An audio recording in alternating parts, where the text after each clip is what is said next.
We'll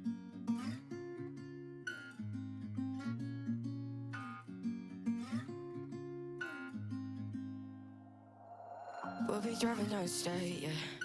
Look around for the next crowd, yeah. Going our own way, trying to find a new route, yeah. We'll be going in circles, trying to find a way, searching for the things we do, yeah. Drop top without a choice, yeah. Hair blown round to the window, singing stupid noise with you. I just wanna get to know ya. I wanna go far to the coast, yeah.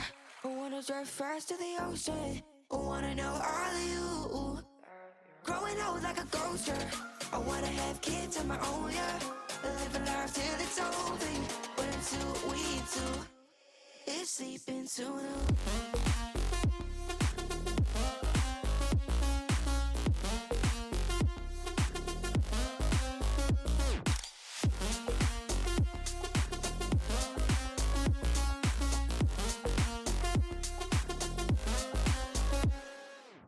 Yeah, I'm feeling a little crazy.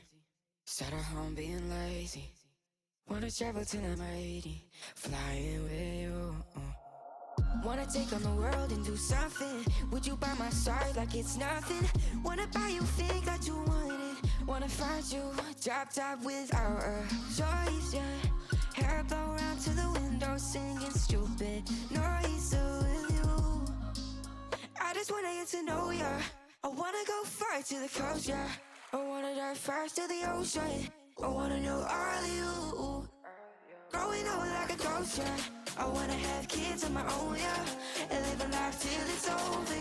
But until we do, it's sleeping too long.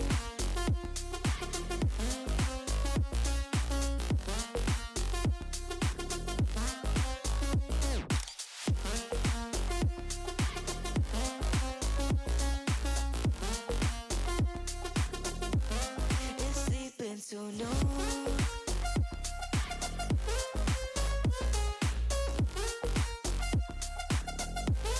it's sleeping so no.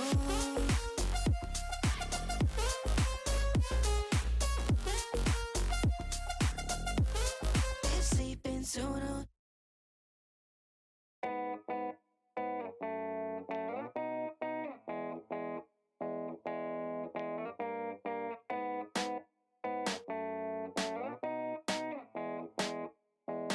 Can't keep my head on my shoulders. It's like I'm losing myself. I still see your shadow on the wall, like I'm living in hell. Touchdown in a new place, try to escape your poison, and I hate that I miss a mistake. I'm tired of your ghosts, but I don't wanna run away.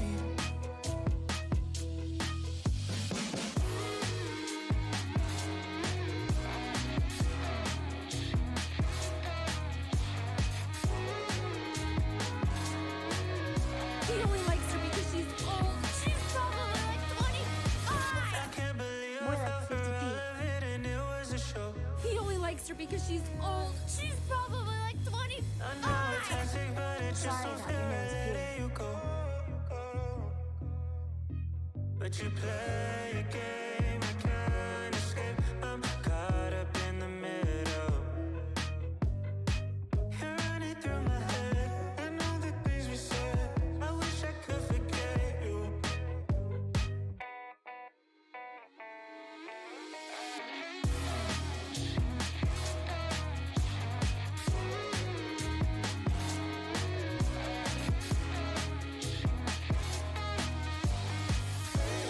Unless you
Hello, everybody.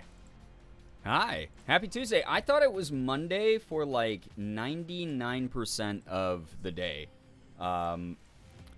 Morgan and I went out to like run some errands, and I was like, well, at least it's Monday. And she was like, it's Tuesday. So that's been the day. That and I've been like super lightheaded today. I was going to do some other stuff today on stream, but I think we're defaulting to powerwash sim. Just because, good lord, I get at least once a season whenever like the weather changes and like the humidity changes and the just like, I don't know, the air pressure, whatever it is that does it, allergies. I get like a massive like I'm talking like Akira Kurosawa movie level like bloody nose, like. It, like, just drips out, like, it, like, sprays out like a faucet. It's terrible. And I had that happen to me today, and it's the worst, and I fucking hate it. But it's what we're rocking with today. So I'm, you know, kind of tired. We also, like, traveled back from Toronto yesterday, because Morgan went to go see Beyonce, and we just stayed overnight and then drove straight back home. So I'm a little bit sleepy today, a little bit lower energy, but it's good to have people here. Jacob, thank you, by the way, for the 53 months. Appreciate that a lot. And Little Red Low Bree, thank you for the 50 with Prime. I appreciate that. September, I'll be going on 19 years without a nosebleed. What the hell? That's lucky. Damn. I wish, in a perfect world, I would be without. But in the meantime, I'll vicariously live through you. Hey, what's up, everybody? Joining. Welcome. Abby, Father Cole, Bree, House of May, Sad Waffle Monkey, what up? Hello. Hello. Good to see y'all here. You get a nosebleed when you see your wife? What are you, an anime protagonist? Good God. Hello. Hi. Welcome. If it's a little down tempo tonight, it just is the way that it is. I'm just going to be chilling, doing more of the SpongeBob DLC. Kind of excited for it because... it's adorable and fun, that it's exactly, you know, like a 3D rendition of the SpongeBob environments and, like, just cool stuff that we all grew up with. And then also, just chill vibes are going to be good tonight. So, very excited about that. But hello, hi, everybody. Welcome. Welcome to a Tuesday stream. Missed you guys on Saturday and Sunday. Which, you know, was a bummer, but also Morgan and I had a great time in Toronto like we normally do, and she had a blast seeing Beyonce. So, yeah. Savvy, hello. Welcome. Chill Stream equals wonderful stream, House of May. I hope so. Very excited to just sort of, like, vibe out tonight. We'll be lurking mostly and headed to sleep pretty early. Yeah, I wanted to start a lot earlier today, but so, like, one of the side effects of getting these, like, crazy nosebleeds that I get sometimes is I had a terrible migraine for most of the day. So I'm kind of still have a little bit of like pressure in my head, like sinus pressure or whatever. But, you know, I'm going to do my best to do what I can. Thank you for the hug, Brie. I appreciate that. But yeah, I have a pretty nasty headache, and I've been trying to, you know, hydrate, and I ate some food and vibed with Morgan earlier, laid down, took a little bit of a nap. But as a result, I ended up, you know, starting stream late here, but, yeah, we got the rest of the week to chill. It should be good. Thank you to everyone who's here. Just getting over a cold, so a nice vibey stream. Oh my God, well, I'm glad that you're feeling a bit better now. Pressure, sadly, yeah, I know her. Oh no, I think we all do a bit, especially these days. Sylvia, enjoy the video games. Enjoy. I have a question. What would be a better preamp and Phantom power unit combo than a Focusrite? There's like a million of them. Rode has some really accessible ones that are like probably around like $400. You can look into those ones. They're a good brand just all around for audio. Don't worry about it. I just had to wake up early on weekdays. God, I mean, it is what it is with the work schedule, right? Going to Disney tomorrow, so I'm packing and cleaning. So I'll be lurky. Hey, all good. Hey, I hope that I'm good background noise while you're packing and cleaning and stuff. Have a great time. Hydration, I might need to. Yes, Bree, take care of you, please. Baby Good Witch, hello, hi, welcome. Hello, everyone joining the stream. Sorry to interrupt with questions. Hey, that's what these streams are all about, is I talk to y'all. And then I happen to play video games sometimes. I should, by the way, as of tomorrow, have a key for one of the like top Steam games that came out recently, Dave the Diver.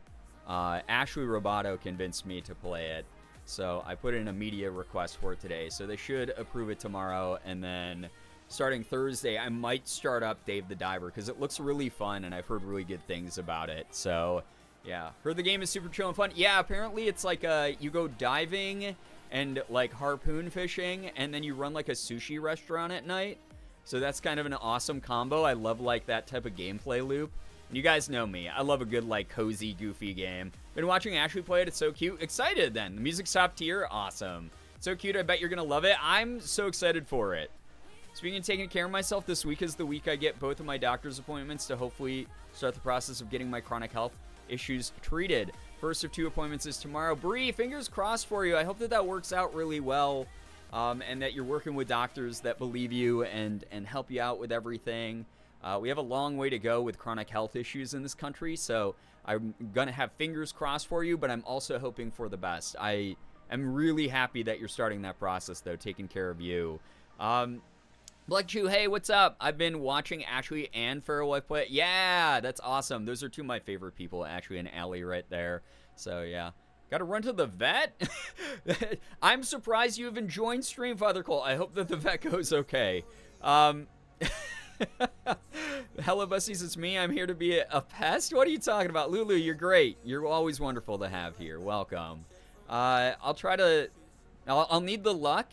It's been so frustrating to get this far. Yeah, I mean, again, just obviously being with Morgan as long as I have, and the large plethora of like chronic health issues she's had to deal with throughout her life and throughout our relationship.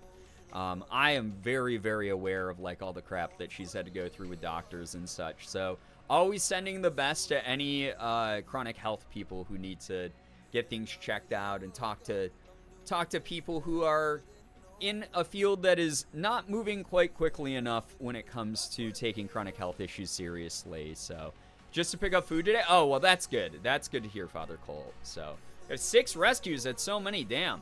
Sending love to the homies that need it. Yeah, absolutely.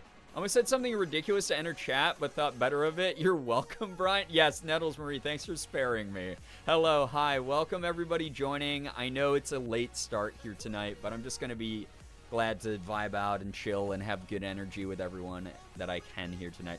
You guys don't know, earlier today, again, I get like once a season when the weather changes, the air pressure changes, allergens, etc. change, I get like a terrible bloody nose. Like, think like anime bloody nose where like, you know, when like an anime character gets like chopped in half and there's like blood it's like spraying everywhere. Like, that's my nose. I like stepped out of the shower and I was like drying my hair, and all of a sudden my nose just went and just like poured like a faucet, and that was really annoying. But I get like one of those this season. It just is what it is. But they always kind of drain me, and I get like tired. So again, if I'm a little bit low energy, the combo of that and then driving back home from Toronto yesterday ended up like zapping me a little bit. But I've been resting, relaxing, taking care of myself as much as I can, and I'm just excited to like sort of have like the footnote of the day be some chill power wash sim with the SpongeBob DLC stuff. Danny Azakura, hello. I haven't had a nosebleed since I was 17. Listen, what's up with chat tonight and bragging about not having nosebleeds? My time of need. Unbelievable. Lucky. That's all I gotta say. I've been having horrible nosebleeds my entire life, and they're so annoying. Yeah, Sad Waffle Monkey, I feel you on that. That's just like me for real, especially when I get migraine. Yeah, so I have like a terrible migraine right now. That's always what happens. But I am okay, Lulu. Like I said, I'm doing okay. I'm fine. That's wild. I had 2 nosebleeds today. I never get that. Oh no, Fig Newton. I hope that it's not something that can be transmitted via the internet. Digitally, I'm passing on nosebleeds to everyone with my psychic powers. But yeah. You feel like shit today? Well, I'm sorry to hear that. Austin, thank you for 51 months. Thank you. Appreciate that. It's really, really kind of you, dude. I hope that you're doing well. My sister had to get the blood vessels cauterized in her nose because she had so many. I did not know that was something that people had done. Wow, okay. Well, I hope that that's not the case for me. Again, I only get like one, maybe once every like 3 to, like probably like every 4 to like 8 months I get one of these. But like when it happens, I'm always like, uh-oh, is this it? Is my brain like hemorrhaging out of my nose? Am I gonna die? But it's just allergies, so I don't know what happened to my sub, but hi everyone. Well, hello, it's here now, Austin. I hope that you're doing well. Migraines and nosebleeds sound like a head injury. You didn't hurt yourself, did you? I love when the internet comes together from people who don't work in the medical field to try to diagnose something like as broad as a nosebleed. Guys, I have had these for years. I'm okay. I appreciate that. Thank you very much for the concern. But besides a slight headache in the back of my head and having to deal with cleaning up blood earlier, I'm fine. I'm okay. I'm all right. If I didn't feel like streaming, I wouldn't. I literally took 9 days off when I was feeling down. It's okay. Psychic nosebleeds can at least be iconic. I mean, yeah, I would be known on the internet for being like someone who is dangerous to mess with, right? Because I could just like use my mind powers to send a nosebleed to somebody. Squeebles, what's up? Hello, hi. Internet is just as bad as WebMD. I mean, WebMD's on the internet, right, Jenna? So it's kind of all part of the same thing. But it's so wild because it like turns into like a whirlwind of people just hyperbolically like exaggerating what's happened until it's just like, yeah, you're dying of cancer is like always the end point for everyone. So it's just very just like, guys, I appreciate the concern, but also if you got like a WebMD diagnosis, keep it to yourself. Good God. You just look silly. Jules, hello, hi, welcome to the stream. Welcome, welcome. Hello. I took a nap earlier too, so I'm a little bit groggy. But overall, I'm all right. But yeah, exactly, Lulu. WebMD is basically like always like, oh, your finger hurts a little bit. You're probably fucking dying. And actually should have died 6 months ago. Or it could be a paper cut. You know, like that's always what those pages are. And it's just so funny. I'm always so glad that we have accessibility to diagnosis and stuff online. But what people have used it for to like turn into like armchair physicians is so unbelievably destructive to like general knowledge about stuff. I worked at a nursing home once. According to my state, I'm a medical professional. That's awesome. And by awesome, I mean it does not mean I will ever listen to you because you're not my nursing home medical professional. How's that? Hello, Sarah. Welcome, welcome. I trust it. Yeah. WebMD, I trust it. It's basically the source trust me bro of the internet. So funny. Emergency buddy. We're probably dying. You might even be dead right now. I get those back of head headaches sometimes, but for me, it's just stress-based personally. Yeah, again, guys, I've gotten these for years. I've talked to doctors. It's fine. My dad's a doctor. I've talked to him about it pretty extensively. Literally just allergies. We're okay. It is all right. I just wanted to give people a heads up as to why I'm a little bit sleepy here tonight. I'm a registered behavior therapist. I'm considered a healthcare worker. Guess I'm officially a doctor. Listen, all of you who try to flex, I was working in the mental health care field long before you were even a twinkle in your parents' eyes. So there you go.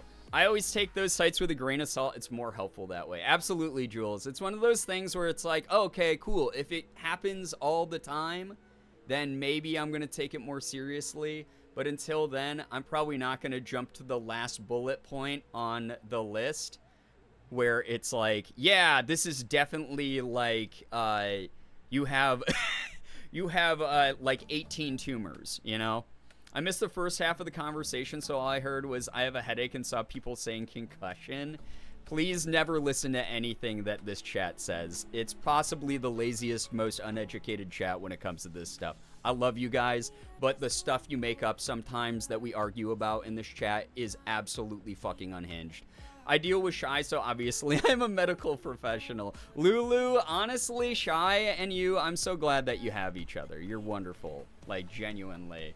Phone makes brain go burr, trust me. Yeah, you guys are feeding your brains 5G too much. That's what's happening. So I think that we could form our own university. It's why we have the edutainment forums on the Discord server. Just go to the Discord server and actually, edutain.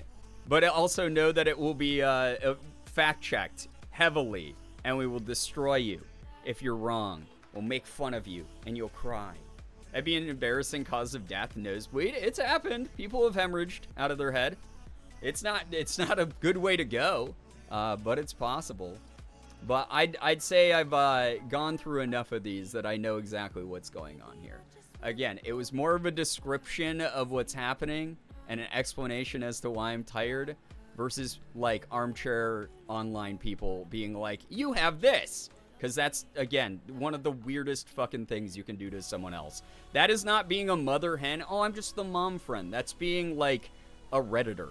Don't do that. Allergies suck, but yeah, they suck. They're terrible. And that's the thing is I feel like some people who don't have allergies don't understand how many of the symptoms can, like, sideline you for a full day. You guys remember a few years ago, before Morgan and I had AC in this townhouse that we're in, like, I was getting terrible, like, eye allergies to the point I couldn't open my eyes because they were so irritated from, like, pollen and shit. And it's one of those things, it just happens. Some people don't realize that they can get that bad. Joke's on you, I was gonna cry anyway. Well, guess what? We can all cry together here on a Tuesday. I have shitty allergies and my job makes me feel so bad for feeling the way I feel all the time. That's so weird because, like, people know allergies, like, do things like make you have, like, brain fog and, like, trouble breathing and, like, make your head hurt and, like, you can't, like, I don't know, like, talk right because your nose is all plugged up and stuff. I don't know. I feel like it should be more common knowledge. But, you know, common knowledge, common sense doesn't really exist anymore in the world, so it is what it is. Oh my god, Eliza, 29 freaking months. I'm loving the rhymes tonight. Thank you so much. It's a Wednesday for me. Well, I'm not allowed to cry. Exactly. Tuesday is the only day you're allowed to cry. Wednesdays are for saying the ancient meme of, it is Wednesday, my dudes. Ah! Like that. Merch in honor of 29. The fact that I literally work in the mental health field and the way I get talks, that's so weird. I feel like people in the mental health field should be a little bit more, you know, just based off proximity alone, understanding and aware. Lady Saga, hello. Hi. Welcome, welcome. Narwhal, thank you for the 8 months. I appreciate that. I hope that you're doing well. It's so nice to see you here. I like that that chat is like, nosebleed, you're dying, as if dryness doesn't exist. I have mold allergies, and my boss was like, nah, but it's not triggered by touching the thing. He determined that by seeing how I reacted to him putting said allergen amongst the dishes without telling me. Jobs are dicks about allergies. That's so fucked up. I feel like that would be an HR violation, Squeebles. Like, something you could be able to sue for. That's really messed up. Definitely be right, in my opinion. Listen, chat, you might not always be right. I might have called you out about, like, jumping to hyperbolic statements and whatnot, but as a streamer, I'm always right. Like, there's a reason that I have a channel. There's a reason I'm on camera, constantly talking my truth. It's because I'm the one who's always right, and that's just the way that it goes here. I mean, 30 months is gonna be just after my birthday. Might pick up some merch for the double occasion. Well, Eliza, I hope whatever you pick out is something that you enjoy. Obviously, you're aware that stock on a lot of the items is pretty low. We'll see if we do, like, a big restock soon. It's like the time the hospital gave Shy strawberry yogurt. She's anaphylactic to strawberry. Oh my god, that's scary. That's terrible that they did that. Swimmer's no longer toxic and knows everything. Wait, are you implying that if you don't know everything, you're toxic? Is that how that works? I guess, like, if you know everything, you've reached full enlightenment, right? You've become one with the universe. No, it's because you're wrong, but in an entertaining way. Excuse me. I'm not wrong about this, though, so I'll take the win here, you know? Reminds me not... Listen, the only thing I've ever been wrong about was how to use the word touche. That was it. That's the only time I've ever been wrong in my entire streaming career. I've done this for a decade, And I know 99.9999999% of the time, I am correct. I'm the one who is always right. Okay? And how to pronounce Maori? Did I do that better that time? Maori? Like that? What is it that you're wrong about? Nothing. That's the joy of everything going on right now. Is nothing. I am always right. Isn't that why copium? Stop. No. What do you mean you were right? We were all wrong about Touche. Yeah, thank you, House of May. Yeah, I was right about Touche. All of you were wrong. You're right. Like you said, I've become enlightened. I know all, like, everything, you know? Nels Marie, that's terrible. What the heck? That is not a good... Here's the thing. It's like it's so hard, like, in the medical world to get someone who's super knowledgeable about shit and then also has the emotional intelligence to have good bedside manner. It sucks that those, like, two things aren't always up at the same level. Always bums me out. Hearing stories like that sucks, Nettles Marie. Call him the price because he's always right. Whoa, damn. Also, you were wrong about camaraderie. No. That was Neat Dude. The Neat Dude spelling bee where I misspelled camaraderie, that they rigged that because they knew that if I won, I'd be too powerful. Just recently learned that I've been pronouncing oblong wrong. Well, wait, I'm curious. Pineapple stout, please explain this one to me. What were you saying it like? You're getting closer, so you're already getting it better than most New Zealanders? Really? I feel like that would be something like... Actually, to be fair, no, you know what? Never mind, Lulu. I'll backtrack on that. I was gonna say, I feel like that's something that, like, New Zealanders should all know. Is like the Maori culture there should be something they should be more familiar with. But then I thought about it and I was like, getting Americans to give a shit about indigenous people here or say indigenous names correctly or even like be kind and understanding about like the plight that the indigenous people have gone through in the US is impossible. People don't have the like emotional or mental like intelligence to be able to like figure out anything and like be like interested in learning about the heritage of the land they live on, you know? So, you know, you're spot on. Yeah. Oh, wait, wait, you were saying oblong is oblong? Oblong? You were saying it oblong. You're saying it oblong? Alexis, take care. I hope that work goes well. Thanks for hanging out. Americans being kind and understanding? Oh my god, not in my Christian Minecraft America. People are still launching fireworks here, like a week after the 4th of July. That's how much patriotism has rotted people's brains in this country. It's wild. Oblong! Obi-Wan? Undead, what's up? Is making a joke off of oblong because oblong being obi-long makes it sound like something. Oh, sure. Fair. Listen, Pineapple. That's A-okay. You're in good company. I literally have a touche emote because I have used the phrase touche incorrectly for like 20 years of my life. And it took a random power wash stream that I was in for people to correct me, and I fought against it a little bit in the beginning, and then I accepted my fate and was educated, and I learned, and I apologized to the groups that were affected by who took offense to what I said, which was anyone who knows how to use the word touche correctly. Kia, hello, hi, welcome to the stream. It's really fucking funny, though, that, like, so, here's the thing, I was talking to some people about it, and first off, a bunch of people that I've used the, like, touche thing on, were like, I thought you were just being you. I thought you were being a troll. I thought you were being funny. I thought you were being a goofball. But it's just so fucking funny that for 20 years no one corrected me because they just thought I was that much of a weirdo.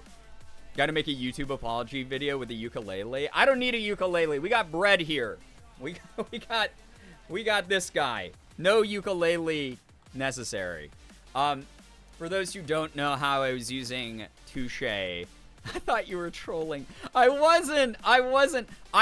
So half the time I was using it properly is another reason people didn't correct me. And then the other half of the time, I wasn't using it correctly, and people just thought I was joking because I do a lot of dry bits. I do a lot of, like, just straight-faced, like, just trolly, stupid bits that are, like, jokes that I'm like, I'm just going to commit to this bit until, like, people know it's a bit.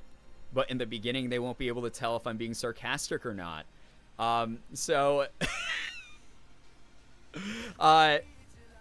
Those of you who don't know, I used to think that you said touche, not only when the person you're talking to makes a better point than you, because that's how you're supposed to use it. Like, if you're in an argument and you're like, you know, I like red Skittles the most, and someone goes, well, what about the purple Skittles? And you go, oh, yeah, no, the purple ones are better. Touche.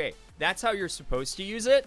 But what I used to do is go, I like the red Skittles the most. And then someone would go, well, what about the purple Skittles? And I'd be like, nope, red's better. Touche. And then I'd, like, walk away. And I didn't realize that that is basically me going, I forfeit at the end of every argument. So I did that for, like, 20 years, which is hilarious because I used to be an English major. When I first went to college, I went for English. I was going to be a writer. I took English as a major all the way up until, like, halfway through sophomore year. And people were so confused. They were, Lady Saga. So I literally was, like, in a journalism course. I was in a creative writing course. I was in a Latin course so that I could learn the roots of words and, like, know how to use English better. I was in very advanced writing courses, and I was getting very high grades in those writing courses. And before I decided to swap over to psychology, and I had enough English credits by the time that I swapped over to psychology, I could have double majored in psychology and English. It's not like I'm uneducated about English. I just learned that word at some point when I was like a teenager in high school, and just nobody ever fucking corrected me. So, so that is my history with that word. And that is why we have the touche emote, is because randomly, like, it was like, I went back and I watched the moment in stream when chat was like, Brian, what are you doing? Like, I think, who was that I was talking to? Ecto? I think I was arguing with Ecto in chat. And I was like, yeah, that's right, touche. And then Ecto was like, you can't say touche at the end of your argument to, like, win. And I was like, what do you mean? That's exactly how you use that. It's like whoever won gets the touche. And, like, they're like... And then they were like, no, that's literally not how you do it. Wait. Jenna, I love that you tried to bring up a touche quote, but because the word touched has touche in it, technically, it would just... Wait, what is that quote? It's One Direction, but instead of the innocent boy band you know, now they've all touched a boob. Oh, yeah, no, I would say... Fantastic. Yells Brian incorrectly. Oh, man, and that was on 6/9. That was on June 9th. That's perfect. Narwhal, thank you for the 69 bits. Thank you for activating the new alert. God bless Ecto. Yeah, Ecto really gave it to me after that. That was completely understandable roasting, because that was that whole stream for the next, like, 2 hours. I just talked about how wrong I was. I've been following you on the internet for so long, but this is how I learned we majored in the same thing. I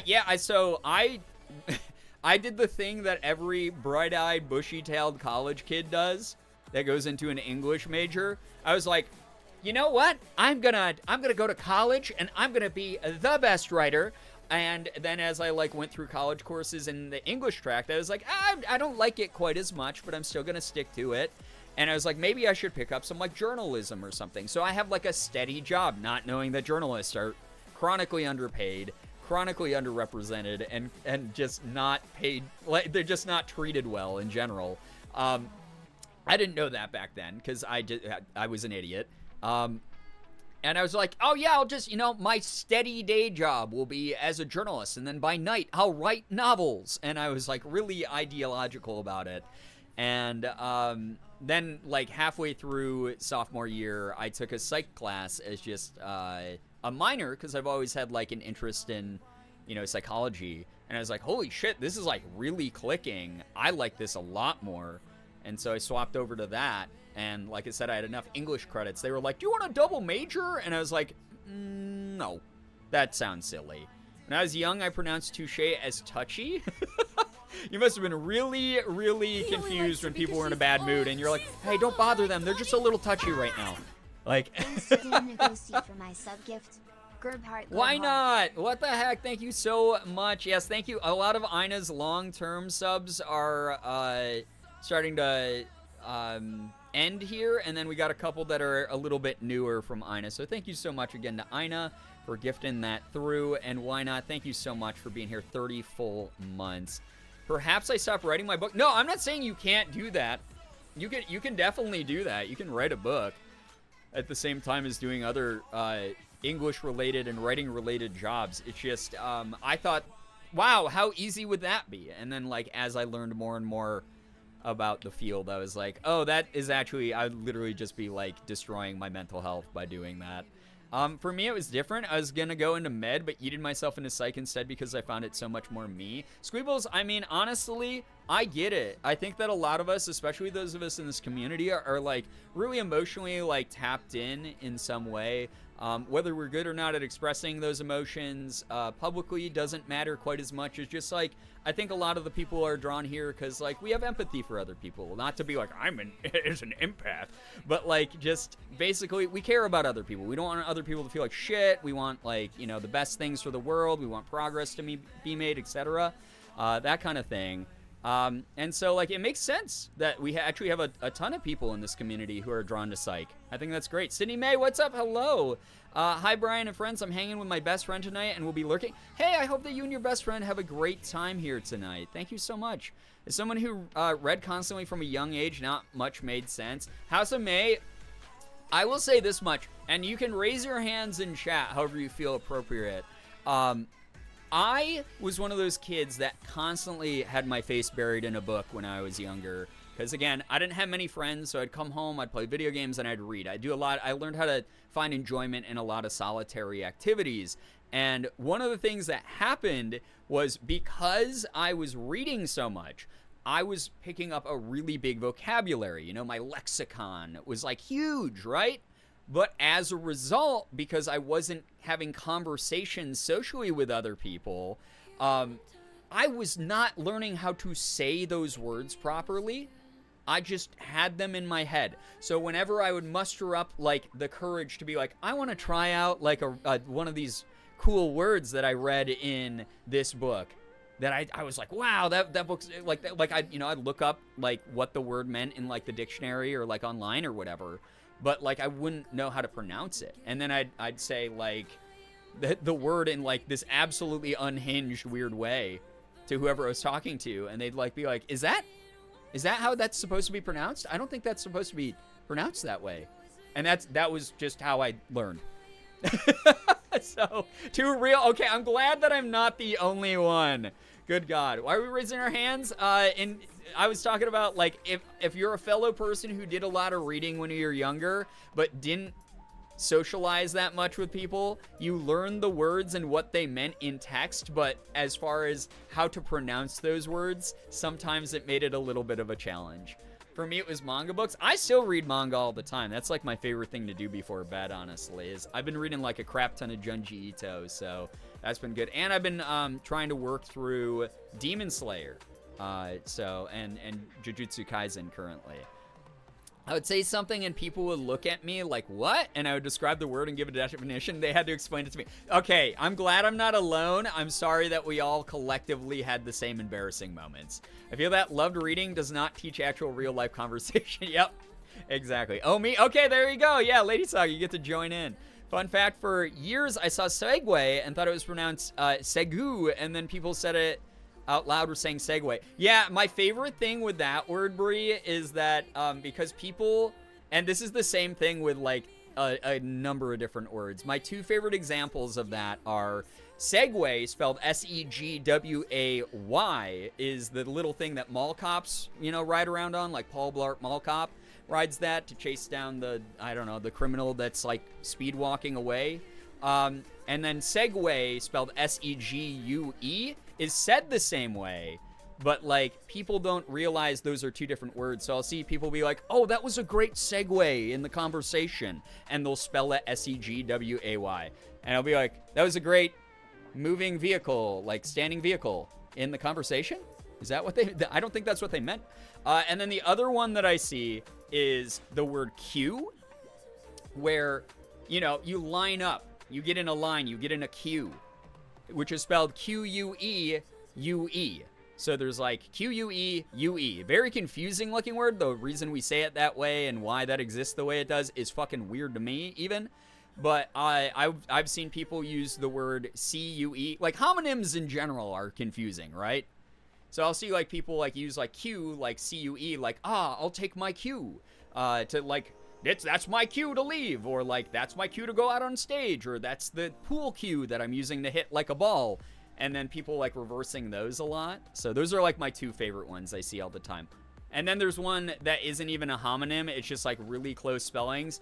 Rogue and rouge. Rouge, which means red, based in French. And then rogue, which, is just rogue.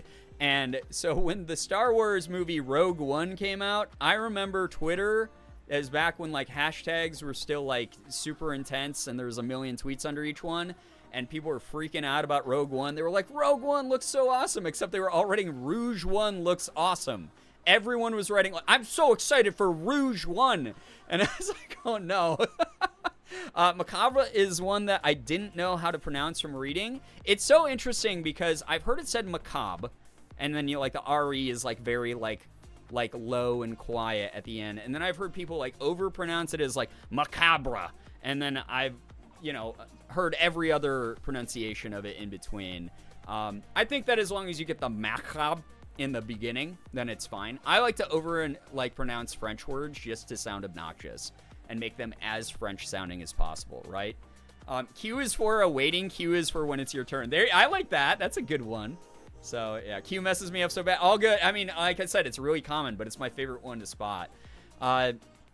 Rogue and Rouge had me so confused when I was young. Yeah, I was gonna bring that up as well. Lady Saga was like, people would say like Rogue the Bat instead of Rouge the Bat. Come on, give Sonic Mommy some respect. If you guys don't know Rouge from Sonic the Hedgehog, Rouge the Bat, go look her up right now. Be careful on how far down you scroll on Google image search though, because the Sonic community they don't have limits at all.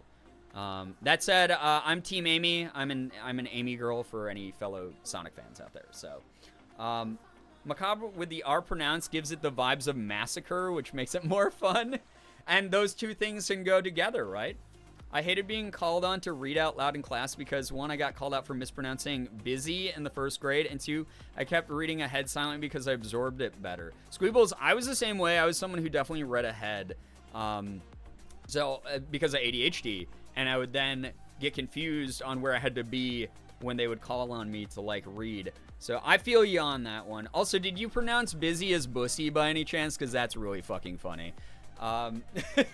Team Amy, let's go. Yeah, let's freaking go. Abby, get some good rest. Thank you. Thank you. Bree, same brain. I need to know how busy was being pronounced. My name is Amy, so I have to be Team Amy. A Green, perfect. Very, very good stuff. Good lord. Wait, good night, Brian, too? Oh, because you said good night, chat. I was like, I assume I'm just like a part of that, but I guess I was wrong. Good night, though. I pronounced busy more like bus. Bussy? Okay, so you said bussy instead of bussy. There is a little bit of subtlety there. It's like Lady D. I still forget how to say that.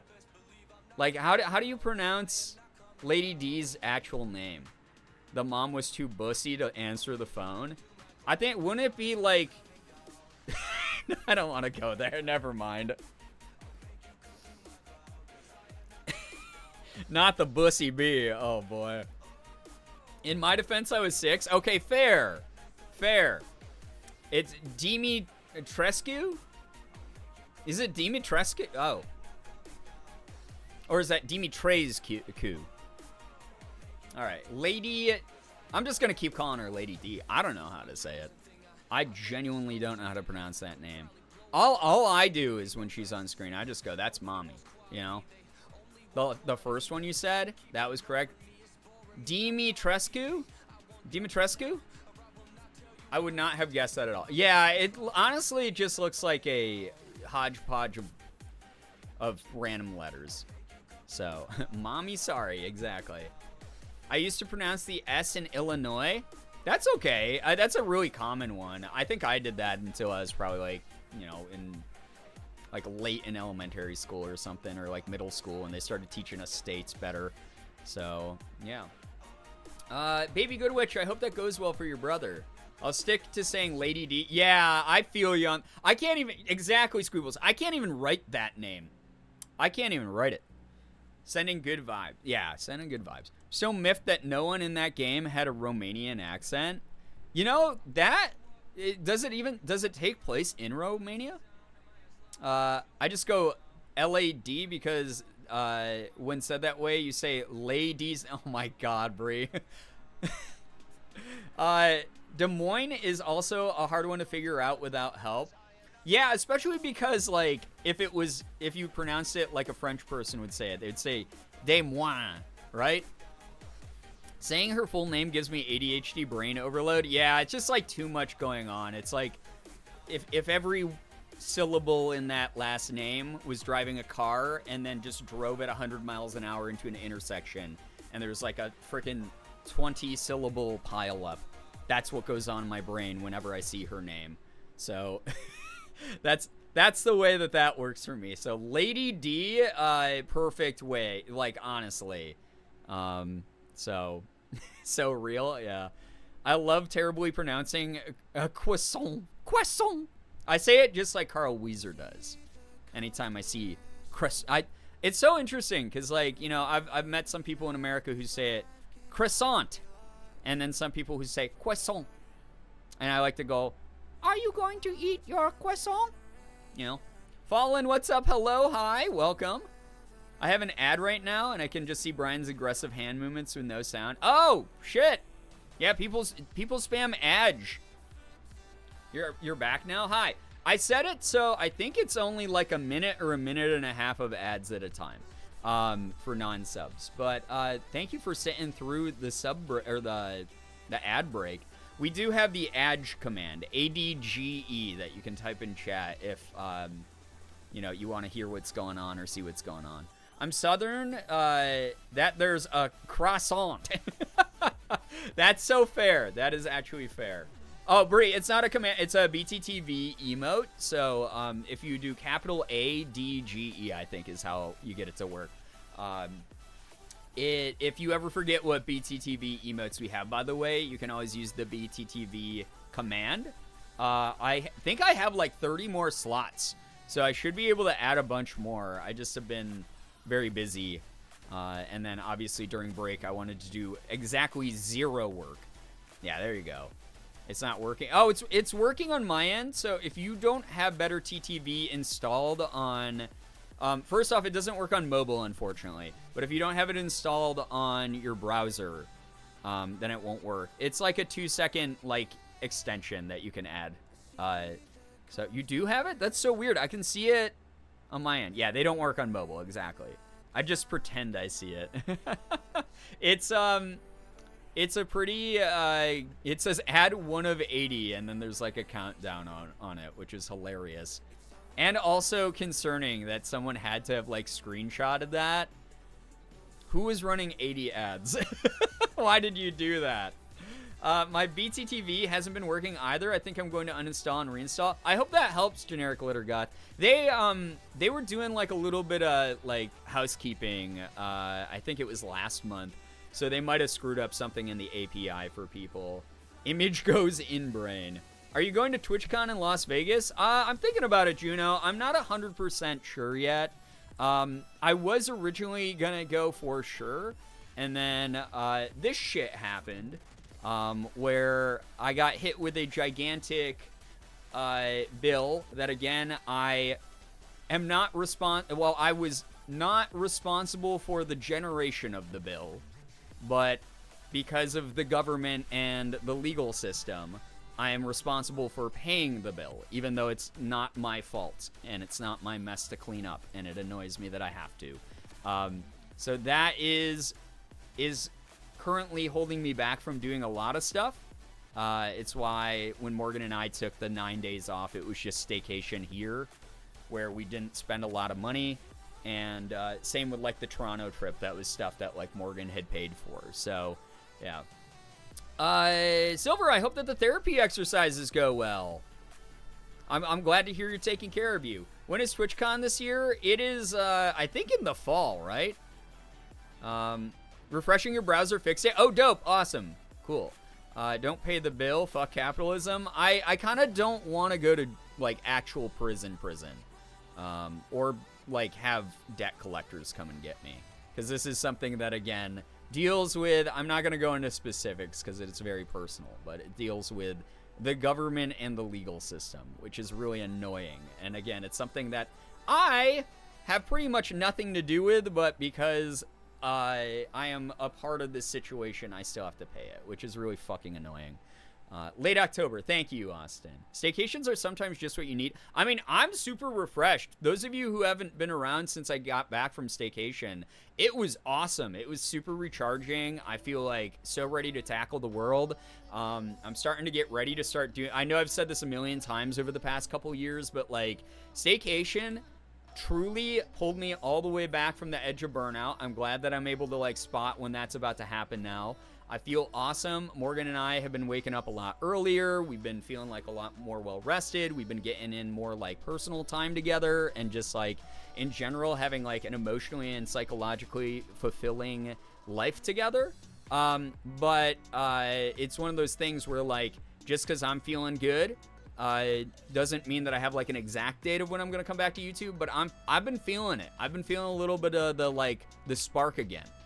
Which I'm really excited for. If I return to YouTube, there's been a lot of people who've been waiting for me for a while to return. I hope everyone here will support those videos as well. Not sure if I missed good news. No, we didn't even start it, actually. I'm moving to Oregon next week. Happy to be back on the West Coast. That's so awesome. I hope that the move goes really well.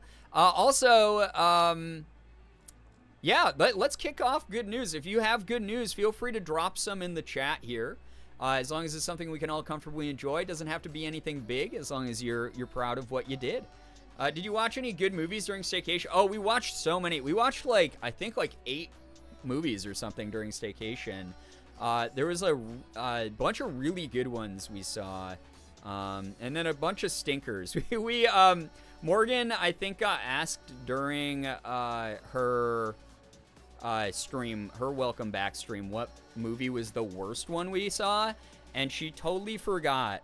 I was talking to her in the car about this, but we saw M. Night Shyamalan's Old, the movie that got memed to hell of "It's the beach that makes you old." That movie was such a clusterfuck, like tonally and just like direction wise, and like the acting was okay. I thought that the cinematography was really good. Like partway through the movie, even I was like, man, it really sucks because M. Night Shyamalan is so good at framing shots and cinematography and pretty decent at pacing, and he always gets actors that know what they're doing. But the stories he writes are such dog shit. My God, dude. It was such a stinker for me. It was, and if you liked it, I'm not insulting you, by the way. It's just, it wasn't for me. It didn't check off any of my boxes. But if it did something for you, I'm glad you liked it. I mean, more for you to watch. Good news, a few days ago, I got together with some of my best friends to have dinner at a nice restaurant. It was so lovely to see them all. Oh, that's so wonderful. I love hearing that. I am overdue for, meeting up with friends. I, obviously, the past couple months have met up with a few of them, specifically Ashley Roboto up in Canada and stuff like that. But it's I need more of that time. I'm probably going to Morgan and I are planning to go visit Ashley and her lovely partner Max sometime soon again. Good news, I'm going to Argentina on Saturday with my friends. It's for college, but it's going to be fun. Yo, Juno, I hope you have a blast with that. That's so cool. I've always wanted to visit down in that area. Good news, I'm planning on going camping next month with my boyfriend and our friends. Looking forward to it. Yamanaka, this has been wonderful camping weather this year. I hope you have a blast. I hope it's a really, really good time. Phoenix, what's up? Or, Talia, hello, hi. I'm starting to try to make room in my brain for more people's actual names. It's hard, but I think right now, okay. So, Talia, your name sticks out just if you don't mind me calling you that. Just because that name is, like, so unique and cool to me. And then I just learned A. Green's name is Amy, so I'll try to remember this. I might forget by next stream, everybody, just as a warning. But, you know, I do what I can. Good news, my family is gone for the rest of the week, meaning I've got the house to myself to be comfortable and cozy. This week is also medical week with an appointment tomorrow. Today, I also got writing done. Love that for you. Bree, that's wonderful. I'm glad that you get to vibe in your own peace and do things at your own pace without the pressures of family around and stuff. I know you've talked about that a number of times, so it's really lovely to hear that you have a good, comfortable environment. I don't really have a lot of good news today. Acto, good to see you. I brought you up. I brought you up earlier in the stream, actually. Today was like the day of everything that could go wrong going wrong. Oh no, Murphy's Law. Now I'm at my friend's house for a sleepover, so nowhere to go but up. Well, I hope that you and your friend have a great time together. I'm so sorry to hear. Ecto, you go by Mavis, right? And again, if anyone's uncomfortable with me using your first name, if you've shared it in chat, then just let me know. You don't mind at all? I'm so glad to hear that, Phoenix. Only tangentially, my good news, but Hoots has been getting more bookings for his wrestling photography. That's so cool. So amazing to see after he had taken a break for most of a year. I'm so happy people are starting to recognize his skills. Well, Generic Glittergoth, you and Hoots, you know, like, it's package deal, you know? You support the crap out of each other. And so that is good news, for sure. That's wonderful. It's good that you can be happy for someone you care about, right? That's good news to me. Good news, I got my time booked off for when one of my siblings comes down to visit. Squeebles, have a great time with that.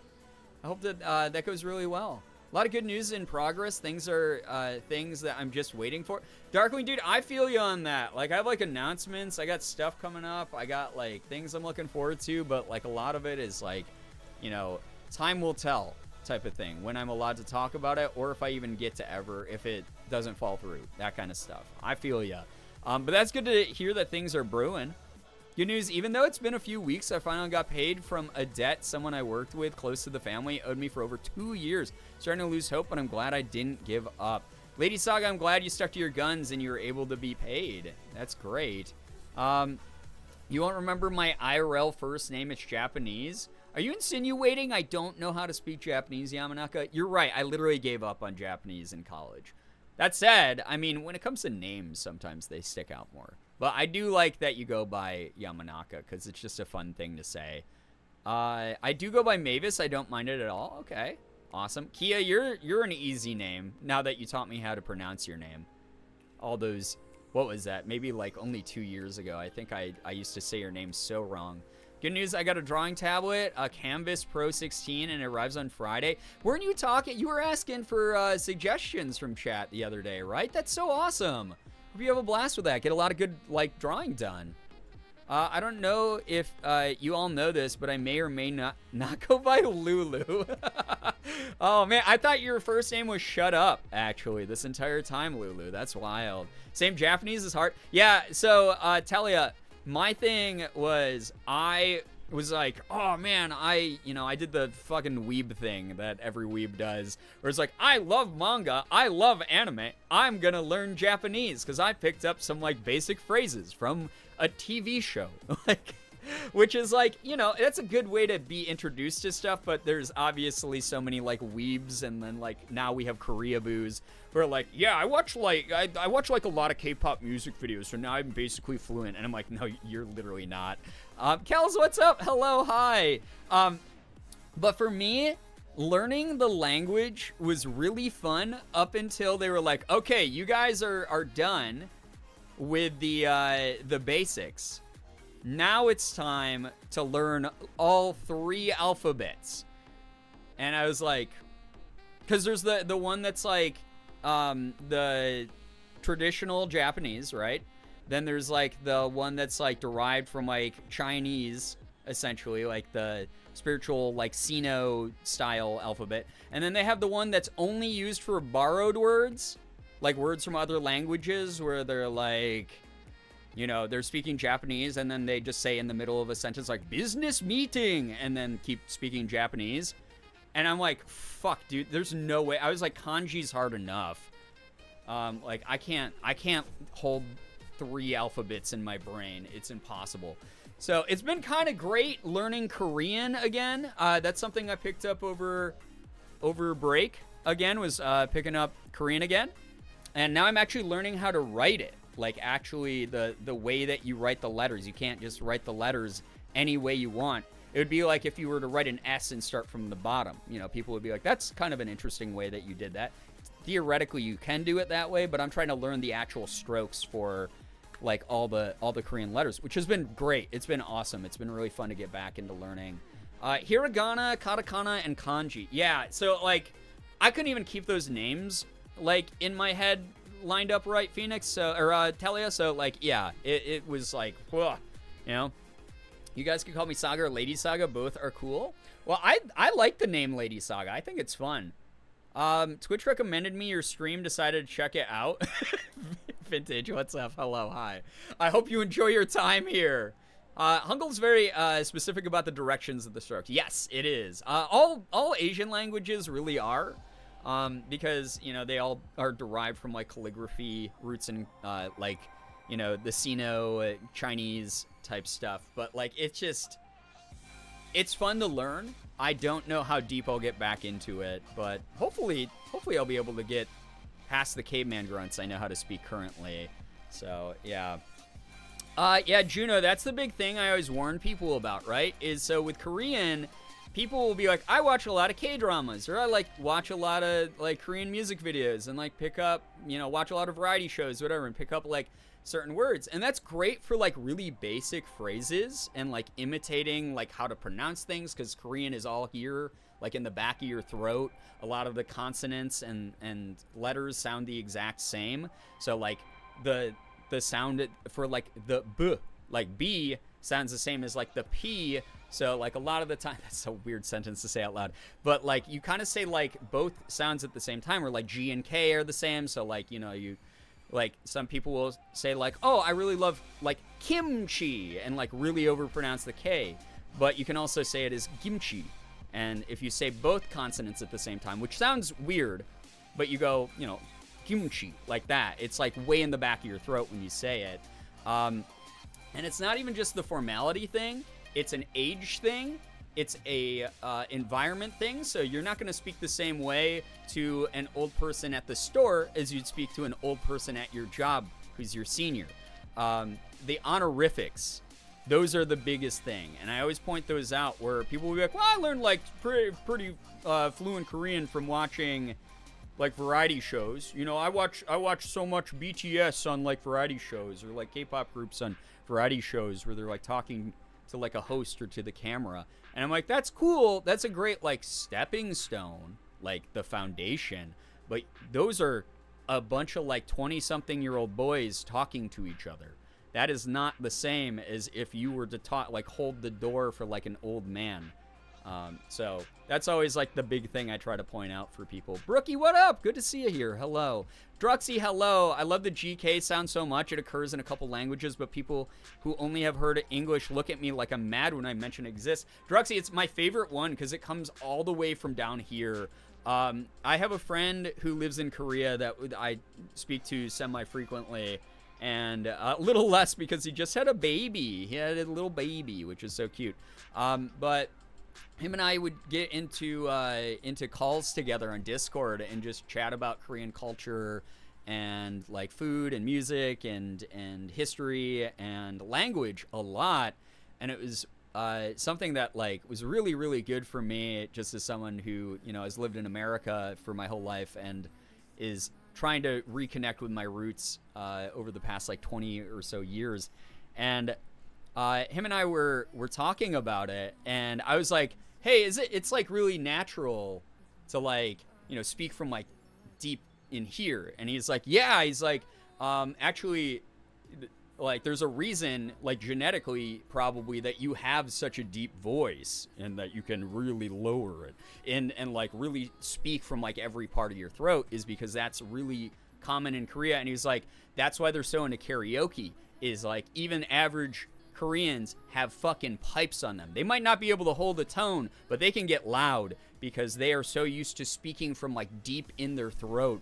So they'll, yeah, like the GK sound is so fun to, you know, be like kimchi, you know, like just really like if you can go like that noise, you can probably hit a lot of those syllables really well.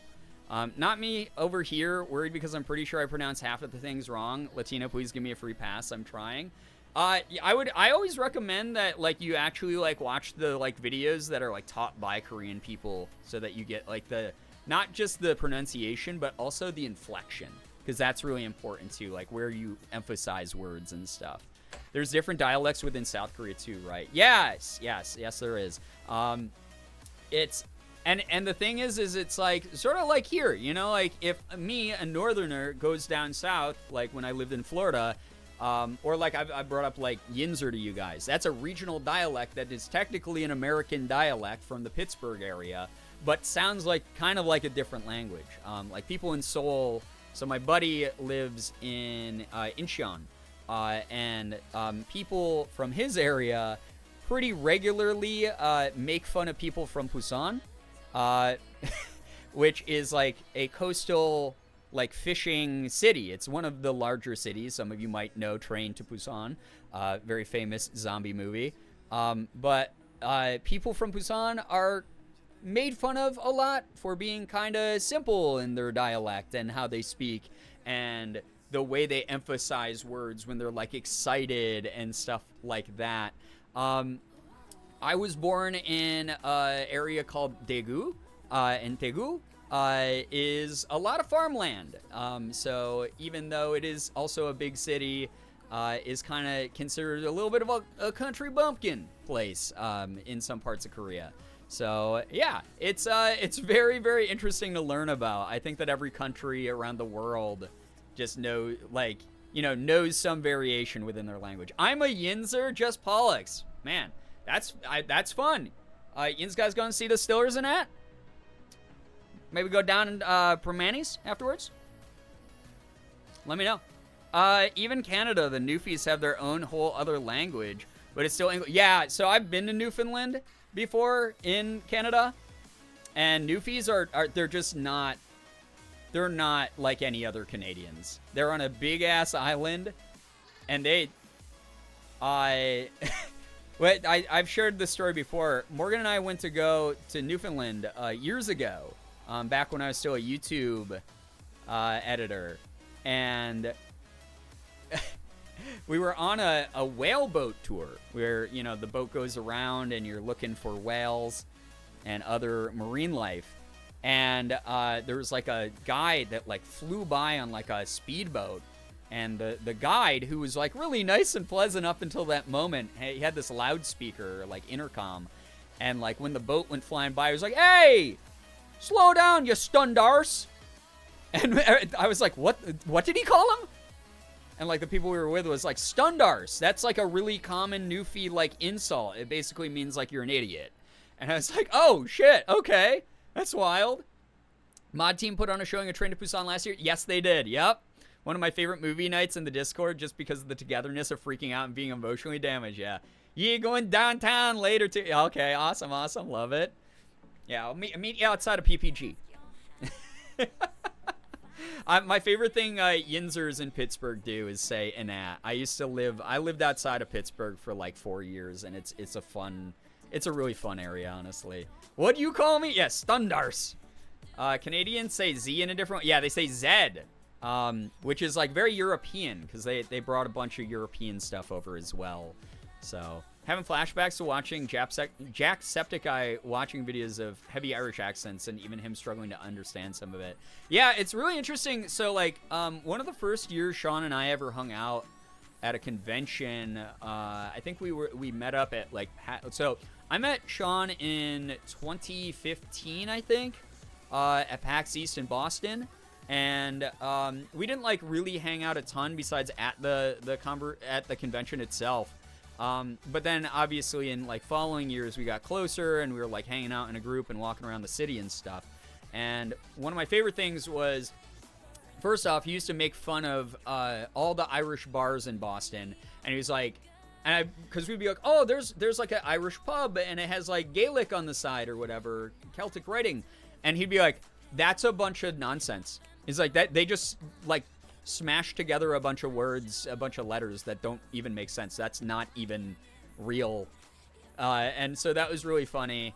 And then another thing that he did though was we were like, hey, can you speak Gaelic at all? Can you like speak like traditional Irish?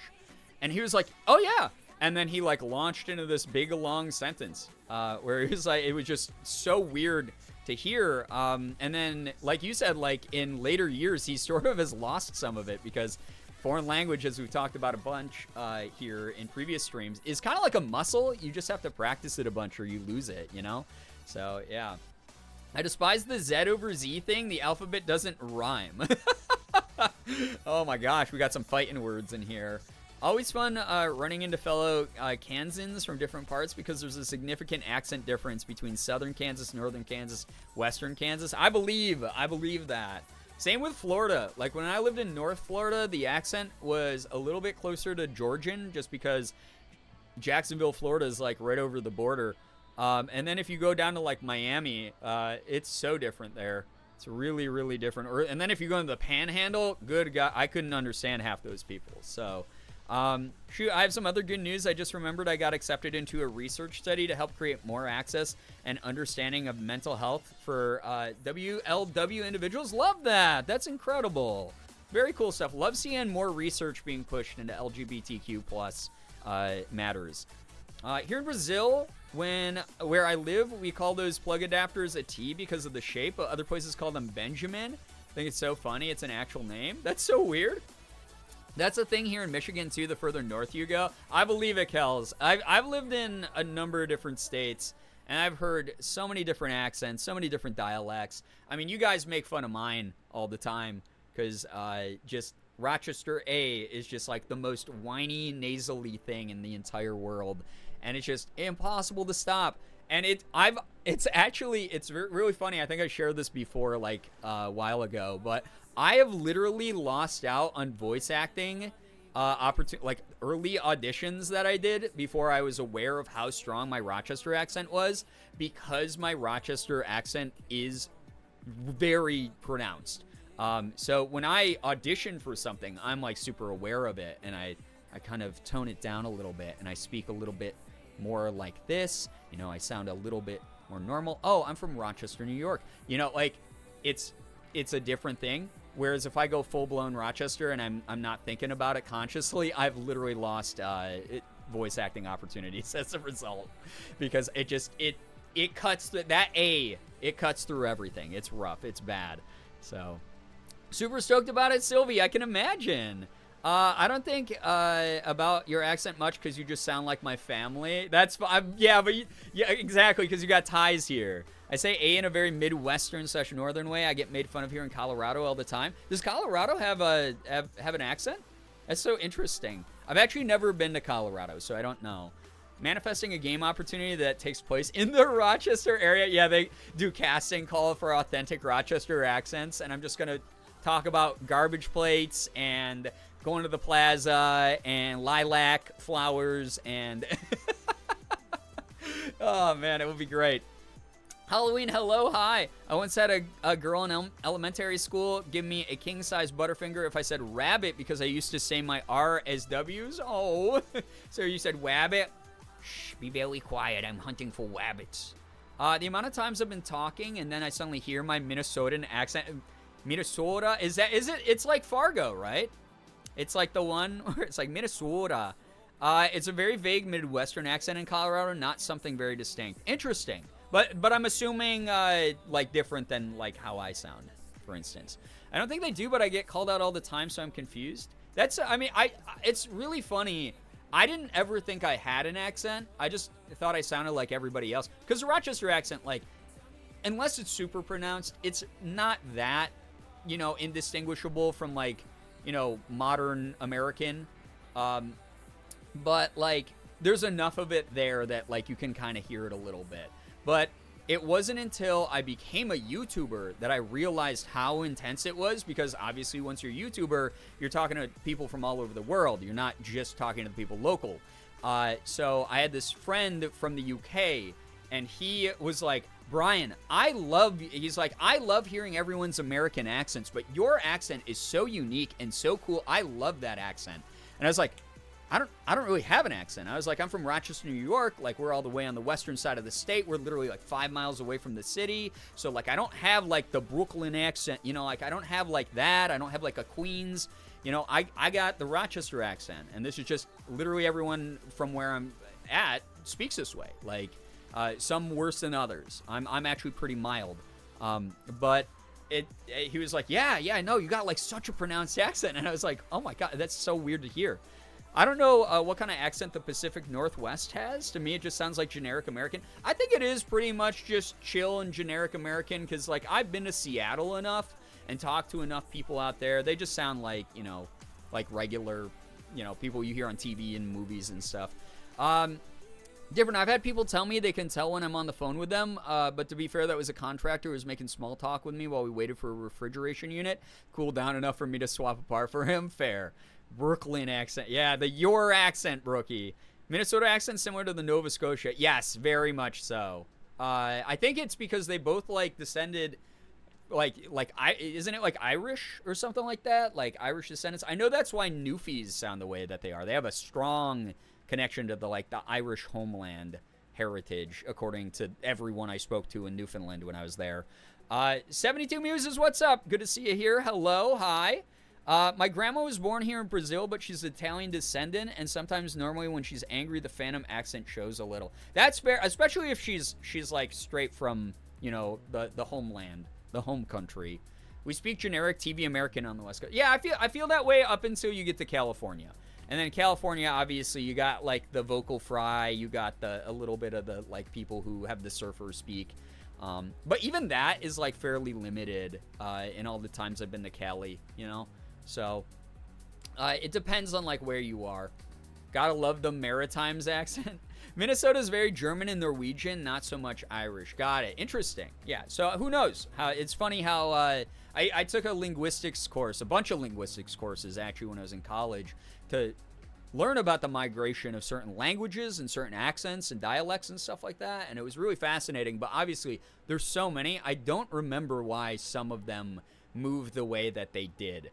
This is so interesting. Hey, #1 edutainment stream, right? I don't know if this is an accent thing or a me thing, but my world changed when my partner in Rochester pointed out I pronounced the L in words like walk and folk, but they do not. I'm very Southern if anyone else does that. When I was down in Florida, you know, Whitmer, that's funny because, yeah, in Rochester, we definitely don't say, we say walk and folk. Like, you might as well spell folk, F-O-K-E here. But, like, when I lived in Florida, especially when we go over the border to, like, Georgia, people in, like, Georgia would really sort of drawl, they had that southern drawl, and they'd, like, really stretch out the word, like, folk, like that, and, hey, folks, you know, like that kind of thing. So I could, yeah, no, I've definitely heard that. And it's funny, like, how many of us probably have accents without even realizing we have them, until someone else points them out. Have y'all listened to Come From Away? It takes place in a Canadian town. There's some strong accents in there. I have not. I think the most accenty accent in North America is Texan. Oh, yeah. I mean, everything's bigger in Texas, including their accent. And not everything, honestly. Their power grid's not bigger than the national grid. But, you know, it's one of those things that their human rights aren't bigger in Texas. Both of my grandmothers very thickly added an R to wash. Yep, we talked about the wash, like wash. This needs washed. When I was in the Pittsburgh area, some people in Pennsylvania, some people in Ohio, all would say it that way, and I think that's again just like a small regional type thing. And then the other thing that used to drive me nuts, and I bring this up every single time I have to talk about Pittsburgh, I have to bring this up. But there were a large number of people from the Pittsburgh area when I was living out there who would say they wouldn't use the phrase to be. To be is so it's you know it's a phrase for a reason. This needs to be washed. This needs to be bought. This needs to be closed. This window, and people would just go, this window needs closed, and I would it just did something weird in my brain. So yeah. It occurs to me that Hollywood is in California. Hollywood is a filmmaking place, and California is on the West Coast. So while Cali has accents, if they were going for non-accents, they would go for PNW. So part of me is wondering if our idea of generic American is because of Hollywood being on the West Coast. But I don't know. This is just me wondering. I think a lot of it, the media does have a big sway in that, Brie, for sure. I wonder if you think about it, everyone everywhere has it. Right, exactly. Like if you... Here's the thing. So I have a bunch of friends in Korea, and some of them are transplants from America. Some of them are Korean citizens, you know. And a lot of the ones from America, even though, you know, we'll be speaking in Korean back and forth, they'll be trying to teach me some of it, and they'll be very fluent. Like my one friend that I was talking about, like his wife will come into the room and she will start speaking Korean to him, and he'll start speaking back, and he'll be like, oh, I got to work on my pronunciation of that word because everyone here in Incheon says that I have like the strongest accent, like foreigner accent when I say that. And so it's really interesting because it transcends language a lot of the times based on whatever our natural language is. The Appalachian culture and dialects fascinating. Oh yeah, absolutely. Most of my family is Appalachian, so it's Appalachian, right? I was recently corrected on that. That was Appalachian, correct? My grandfather and great aunt definitely sounds like it. You can trace a lot of it back to our Scotch-Irish roots. Interesting. So cool. I know very little about the Appalachia area, except for obviously some of the not as great news out of that area. But I always like learning more, you know? It's not a thing no, Pollux, yeah, most people say like this needs to be closed, not this needs closed. So when I moved to Pittsburgh, I was like, what is happening, dude? My grandparents in Cali like to tell my mom about how she now sounds more New Mexican, where we live now. As a child, I mean, I'm one of those people, so other ADHD havers, I'm sure you can agree with this one. It is so easy for me to absorb the accent of whoever I'm around. And when I was younger, before I knew how to point it out and before like our understanding of like neurodivergent tendencies was a little bit more public in the world, I would absorb someone's accent that I was around, and they would either be like, huh, that's funny, you kind of sound like me now, after like hearing it for a while, or they'd be like, they'd think I was mocking them. And I wouldn't even realize I was doing it because that's ADHD. It's just very subconscious. You just absorb shit like a sponge. And I'd be like, no, I'm not making fun. I just pick up people's accents really easily and don't realize I'm speaking the same way, like code switching almost. And when I lived in Florida, that happened so fast when I was down in Florida, picking up a lot of the pronunciation and twang that they had there. Actually varies depending on where in Appalachia you are. Oh, okay. Well, thank you, Druxy. I didn't know it was pronounced like that. Yeah. Appalachia. Yeah. Okay. I'm bad for that. I have to sound myself. Kia, I'm the same way. It's not that you're bad. It's just our brains are wired. It's a social survival thing. So obviously masking is a very big thing. I think that a lot of it comes from just like generational masking or just like social masking and whatever, where in our brains, you know, or even just the type of brain we have is designed where we're like, oh, I want to make, even if you're not consciously thinking it, you're like, I want to make this person I'm speaking with accept me and also feel at ease around me because I sound natural to them. And that's why like your brain absorbs that. I was in psychology. We did like psycholinguistic stuff. And then sometimes it comes from masking where like you're subconsciously doing it because you're so used to trying to fit in so that you're not, you know, othered and have a target painted on you and that kind of thing. So like both those things are very large influences that come into play in those situations. So it's not that you're bad. I do the same thing. I think a lot of people do the same thing. When I was a teen, I absorbed a Latin accent for like a week and my mom made so much fun of me. Oh no. My mom also picks up accents super fast. Yeah, I'm one of those people where, like, if it's an ethnic accent, I try to be hyper aware that I'm not, pantomiming and, like, parodying that. But when it comes to, like, a regional accent, like, if I'm, again, when I lived in Florida, I've lived in, like, New York State for a majority of my life. There's no reason for me to have a twang in my voice ever. And good God. And my dreams, I always involuntarily do a bad Scottish accent. Dreams are weird. See, those are just kind of fun to do, right? I mean, everyone has, like, a bad British accent that they pull out after they have, like, one beer. Just the way that it goes. So, yeah. Where I live is basically Seattle, but in Canada, so no fun Canadian accents here, sadly. Yeah, we were just talking about the whole West Coast is kind of devoid of accents except for, like, California. Human brain's weird. It is the weirdest thing, and it's responsible for why we are the way we are, you know? It just is what it is. We're our brain. We are our brain. Piloting this big meat mech, you know? That's the way that it is. I'm wondering if my lack of an accent was due to masking. I had an accented R until I went to speech therapy at 6 years old. It was fixed by 8, but then once I went on HRT at 28, the accent on my R suddenly returned.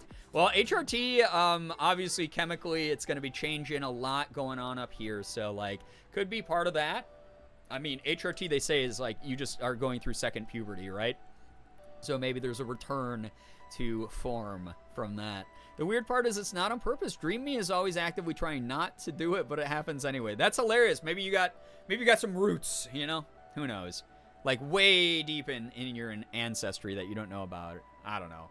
Today was poopy, but yay stream. Witches Wildflowers, hello. I'm sorry to hear that your day was poopy. There's a bunch of people in stream here tonight who had rough days, myself included. I had a terrible migraine most of the day because I had allergy-related, like, major bloody nose. Like, my nose, like think like 2000s anime where, like, wind makes one of the girls' skirts fly up and the protagonist is like, oh, and then their nose just sprays out blood everywhere. Like, that was basically what happened to me today, minus seeing a girl's underwear. So I just like once a season I get like an intense overbearing nosebleed from just the changing of the seasons, changing of the weather, allergies, whatever. So I was a little bit sidelined by that. It made me kind of lightheaded and tired. And then I got some food and caffeine and stuff and, like, took a little nap as well. And I'm okay now. I'm doing all right. But, yeah, that's what happens. This has been happening to me for years, since I was a kid. And I've been checked out. Again, for those who missed the WebMD talk at the beginning of the stream, I don't need web diagnosis from strangers online. It is... It's something I've talked to doctors about quite a bit because my brain was like, oh my God, do I have like a tumor or something? This could be bad. And then it's like, no, you literally just have allergies. So, but it's still annoying. Very, very annoying. So if I'm a little bit lower energy tonight, part of the reason is that. And that's why, even though I wanted to do something different here tonight, it's going to be power wash the rest of the stream here. And I wanted to get started a lot earlier too. Thanks for showing up, everyone. It's great to have you here. Skirts flying up brings back memories of Brian's anime moment. Well, did anyone's nose bleed when I accidentally flashed the camera? You know? Because here's the thing, is I'm sure there's some of you out there who are like, oh, that sounds like it would have been weird. And it was weird. But listen, I was wearing the anime girl appropriate undergarments during that too. So, like, honestly, it was just 3D anime. So someone's nose had to probably have bled. I get those. Haven't had it in a few years, but they are the worst, especially if I'm out in public. Yeah, Brookie, I was having an okay day. I took a shower. The second I stepped over the threshold of the shower, my nose, I was like drying my hair with my towel, and my nose just went, whoo. It was disgusting. You can trust us, streamer. We would never do anything false, ever. Your hair is so shiny. Thank you. I have been taking very good care of it for years now. I used to get them and was on the verge of getting a blood test, but the nosebleeds just stopped suddenly. Well, that's good. I mean, it's when they're like all the time, that's when you got to get checked out. When I was a toddler, my mom had to move away from Colorado because it got bad nosebleeds due to the high elevation. Oh, that makes a lot of sense, though. Are we talking about the skirt incident? We were a little bit. I don't think we've talked about the skirt incident very often since it happened. Some of you might not know this, but I did have a straight-up anime moment on stream when I was dressed as a cat girl, so it was like extra anime. So, Astro Luminaire, thank you so much for the raid. Welcome on in, raiders. Make sure you're reading the rules so you don't get timed up by me, a mod, or Nightbot. We're just vibing, about to transition over to some Power Wash sim here. Doing some SpongeBob DLC. How was your stream? What were you up to? Tell us all about it. As my southern family says, gotta wash your dishes after you wrench them. My mom's side is from deep rural Alabama. Oh, okay, that explains literally everything. And then your dad is from Rochester? Yeah, wow. Lard Martini, hello. Hi, welcome to the stream. Anyone who's newer here, you missed, what was that, 2 years ago, chat? 3 years ago? That I did the cat girl cosplay? Actually, I can look that up right now. I have it, the date on my phone.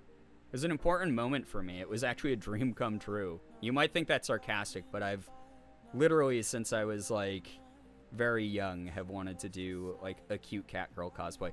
Almost exactly 2 years ago. Very cool. If you guys have never seen the picture, here, I'll put up the most infamous picture of me in the cat girl cosplay. I will put up the picture.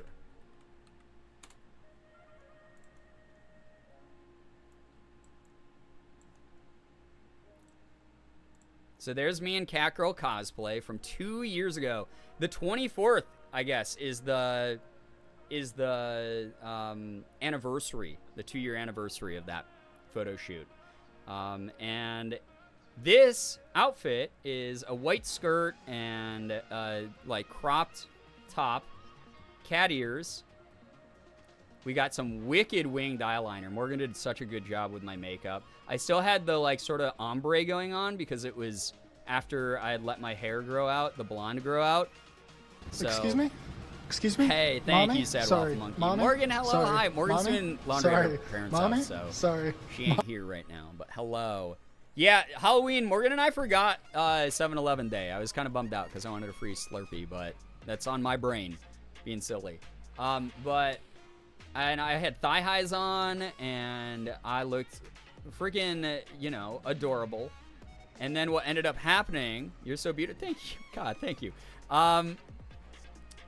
And what ended up happening was, so I always do the thing to show off my cosplays when I feel comfortable doing so, where I stand on my computer chair.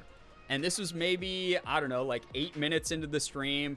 I had already done the reveal on camera. People were freaking out. Morgan was on camera with me because I think it was the start of me doing like more intensive cosplays like this, like expressing myself as femme a little bit more publicly.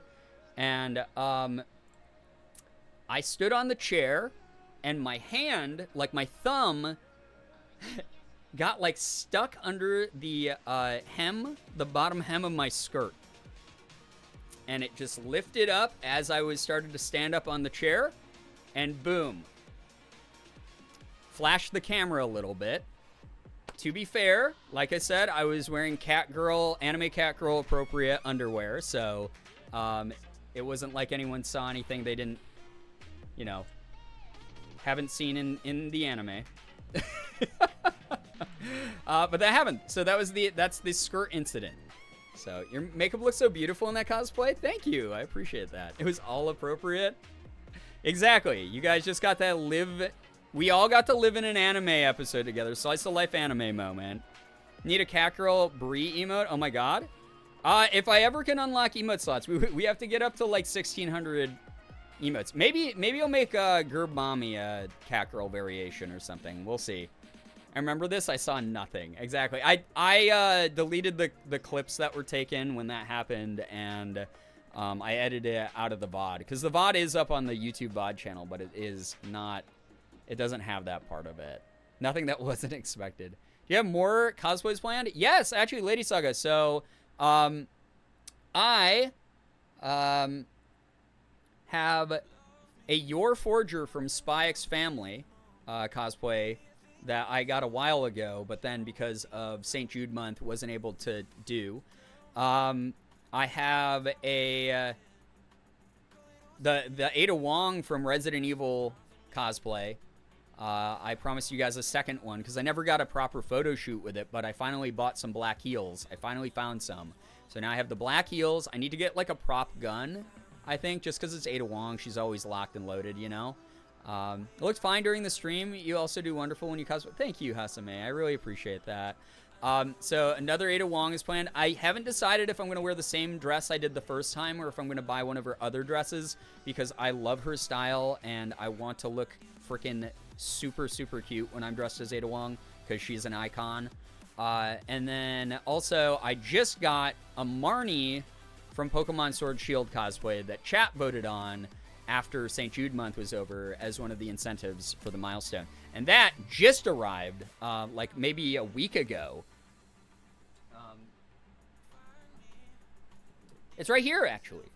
So this one is a 3-piece set with some accessories. But it's got this dress, which is a little big. Morgan's going to, like, tailor this. But it's a really cute dress that already arrived. Yeah, I'm so excited. If your goal is looking super, super cute, then you just have to... Stop! No.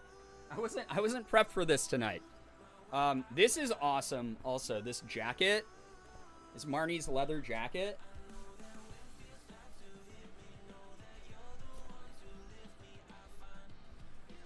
Which is really cool.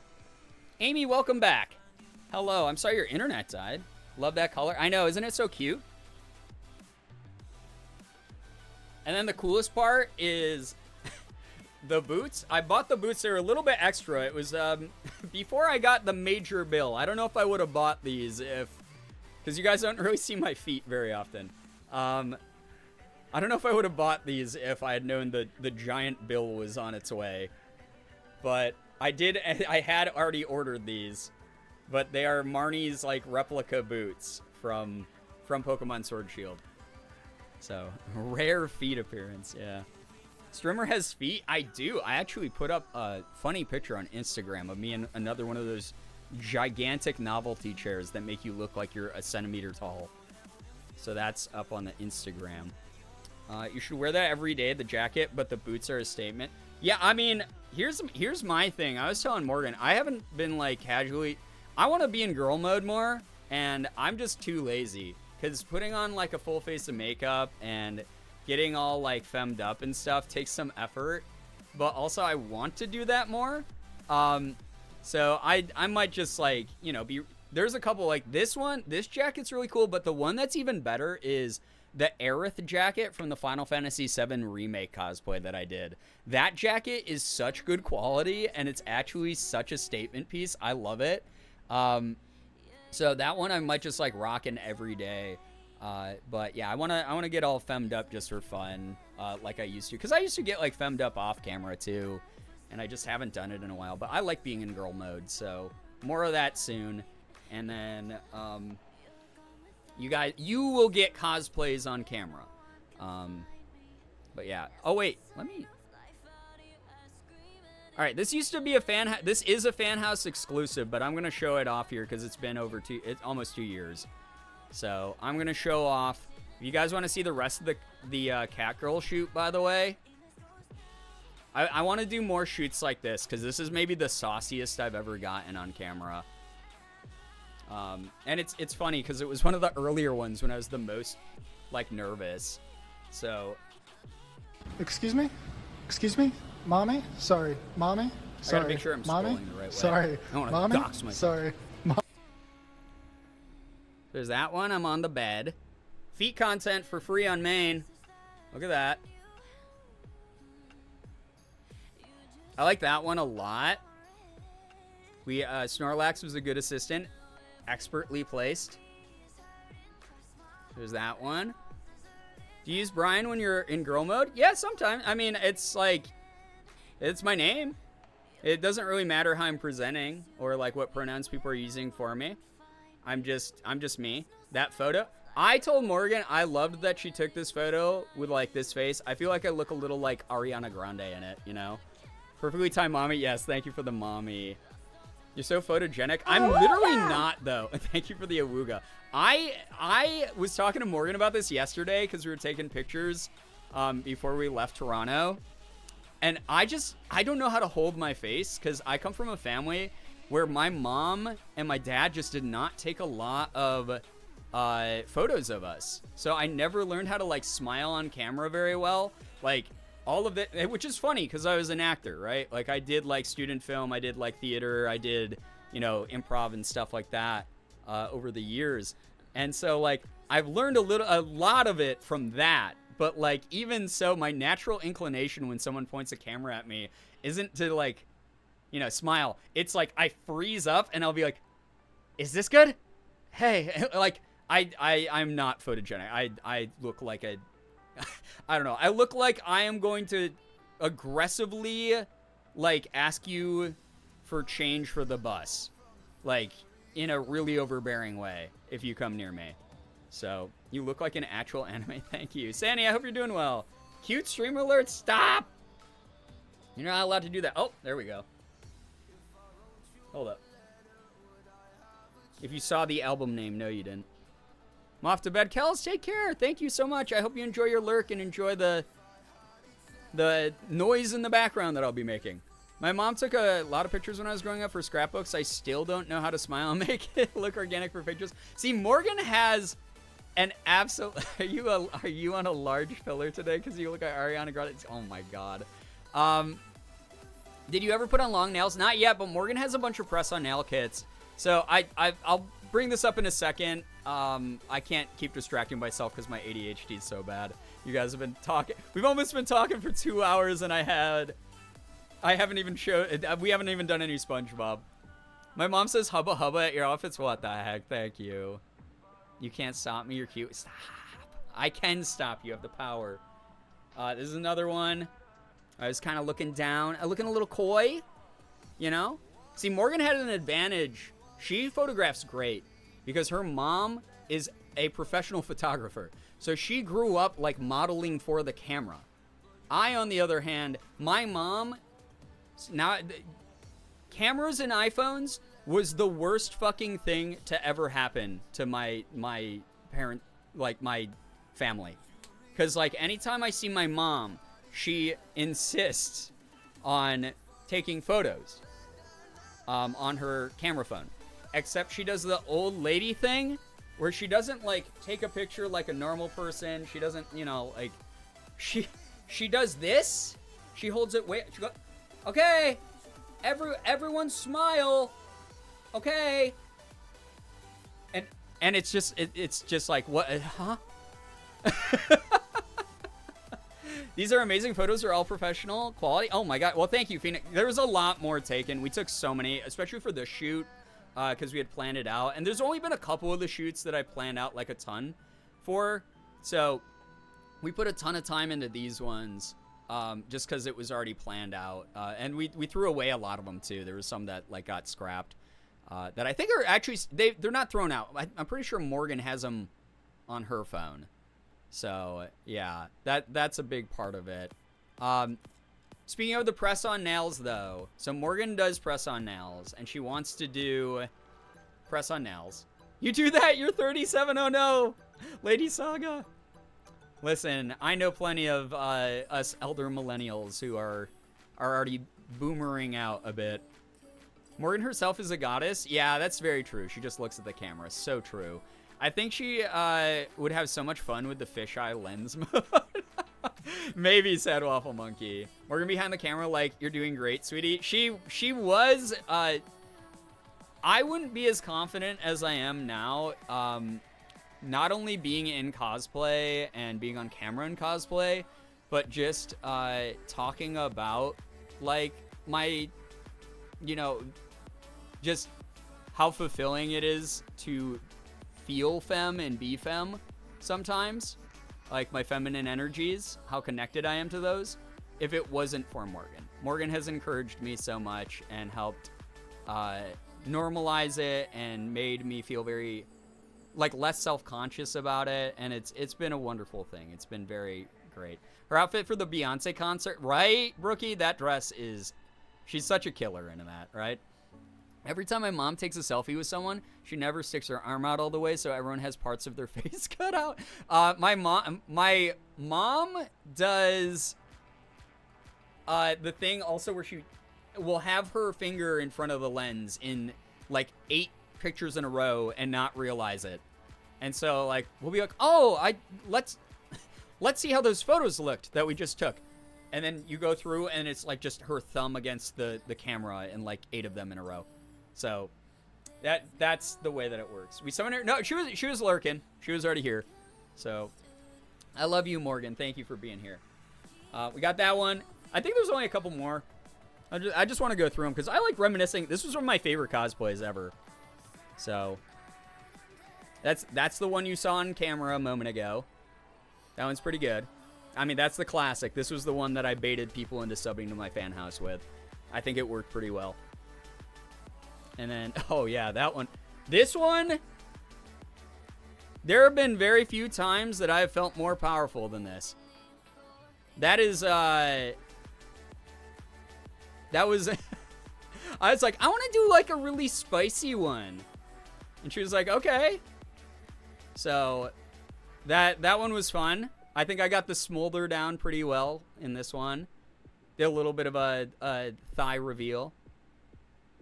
That face, stop yourself. Stop. Thank you, Brookie. Go on with your bad self. Oh my god. The stare immaculate. Oh my gosh. So that one was fun. I had to do, okay, because it was Anime Girl. We did the classic ooh-woo. Had to do the ooh-woo, you know?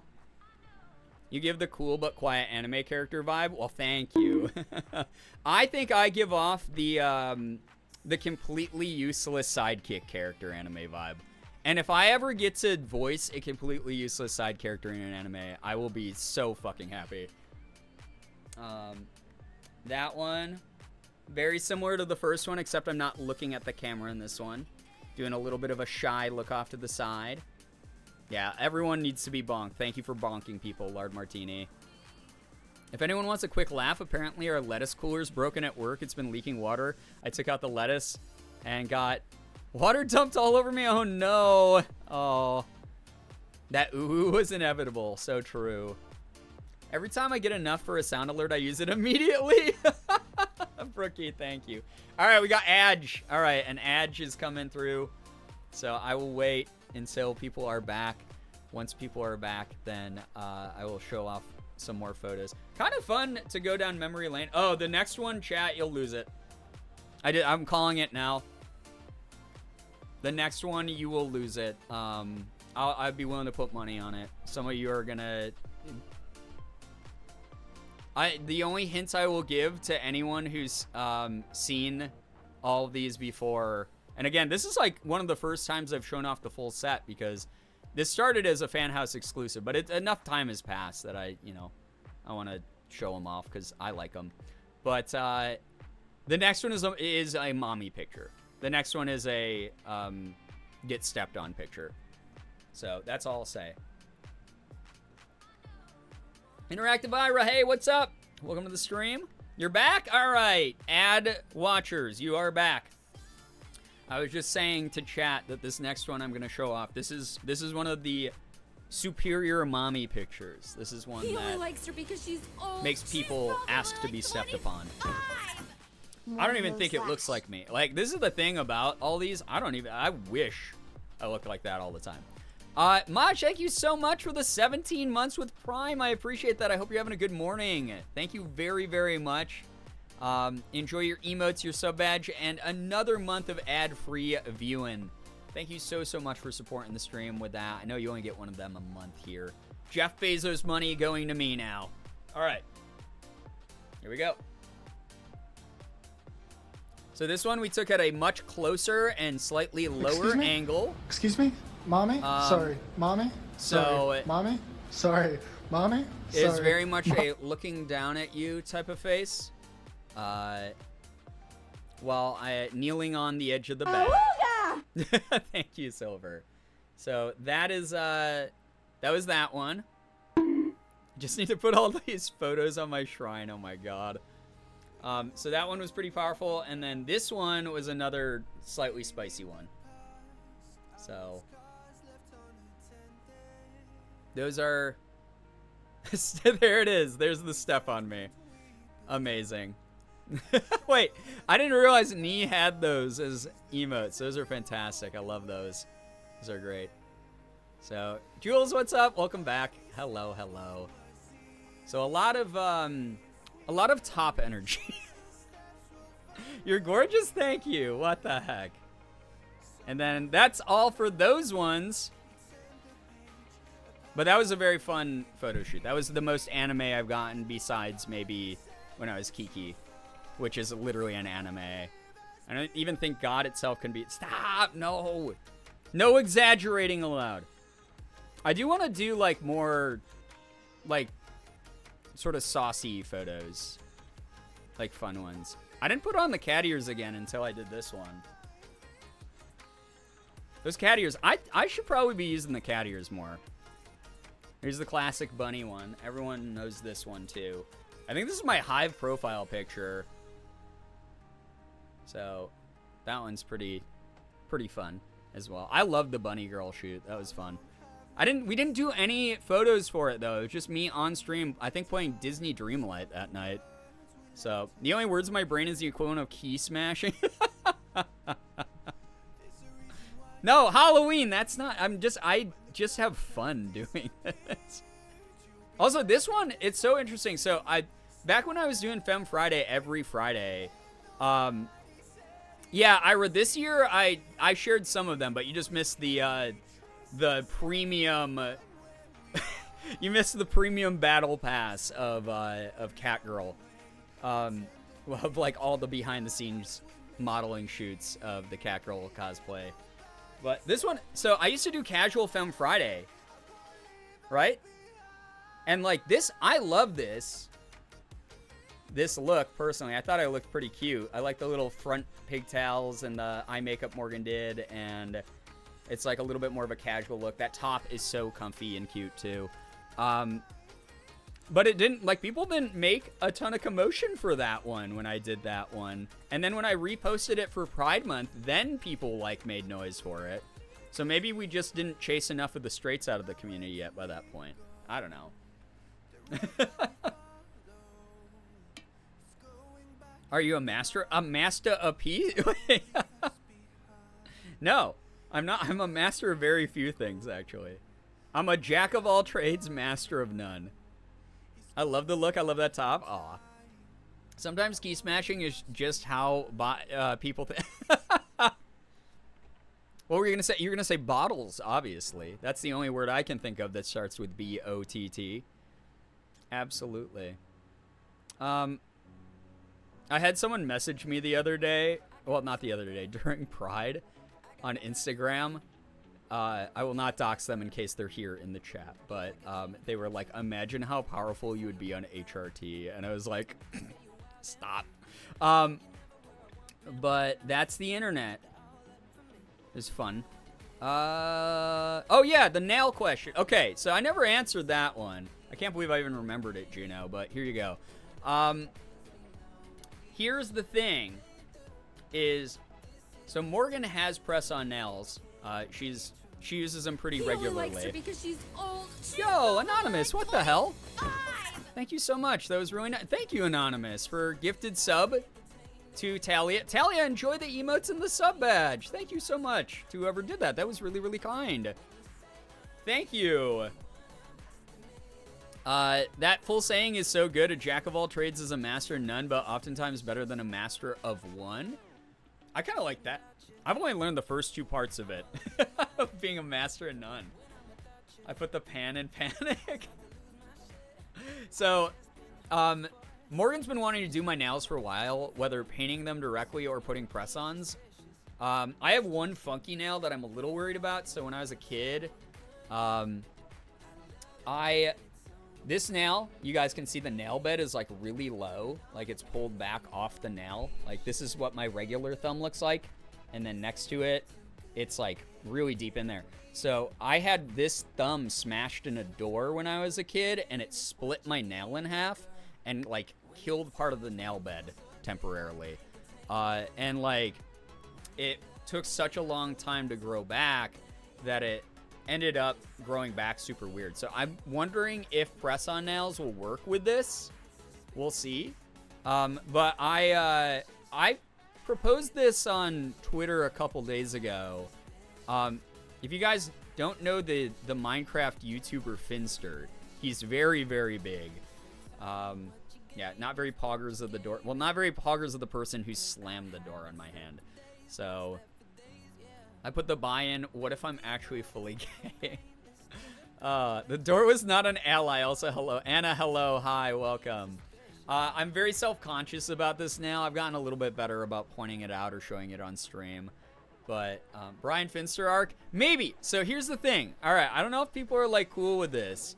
But so if you don't know Finster, Finster started off as just everyday run-of-the-mill Minecraft YouTuber. You know, he was running in some of the popular crews for a little while. Sachi, what's up? Hello, gamer, fellow gamer. Nice to see you. If you don't know, my adopted little sister, Versachiko. Not adopted due to family, just I have decided to adopt her and protect her forever. Please go follow Sachi and support the crap out of her. She is fantastic. Was my District 4 partner in the Minecraft Hunger Games 2. Got killed by a creeper during the great lag spikes of the games, which was rough. Made me really sad, honestly, because I wanted to just game with you more. I wanted to vibe with you more. But please, please, please. Sachi, I hope you had a blast in Austin during RTX. People better have protected you and made you have a good time. Because if you had one moment of not having a good time, I'm going to beat up everybody. So, I'm so proud of you for going so far. Thank you. I'm so sad it's now over. Those post-con blues, right? Yeah, District 4. We did good, though. We did all right as a team.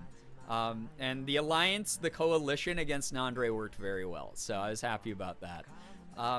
But Finster is a Minecraft YouTuber who is like the #1 self-proclaimed femboy.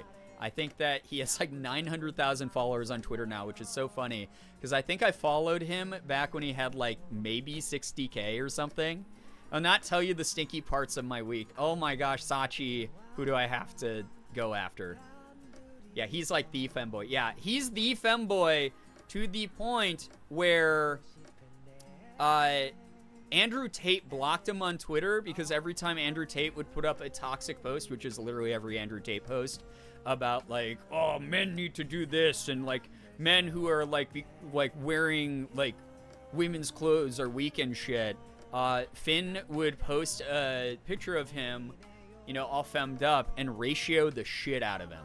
Like just absolutely destroyed the shit out of Andrew Tate in a ratio, to the point where Andrew Tate, his fragile little ego, couldn't take it and he blocked Finster.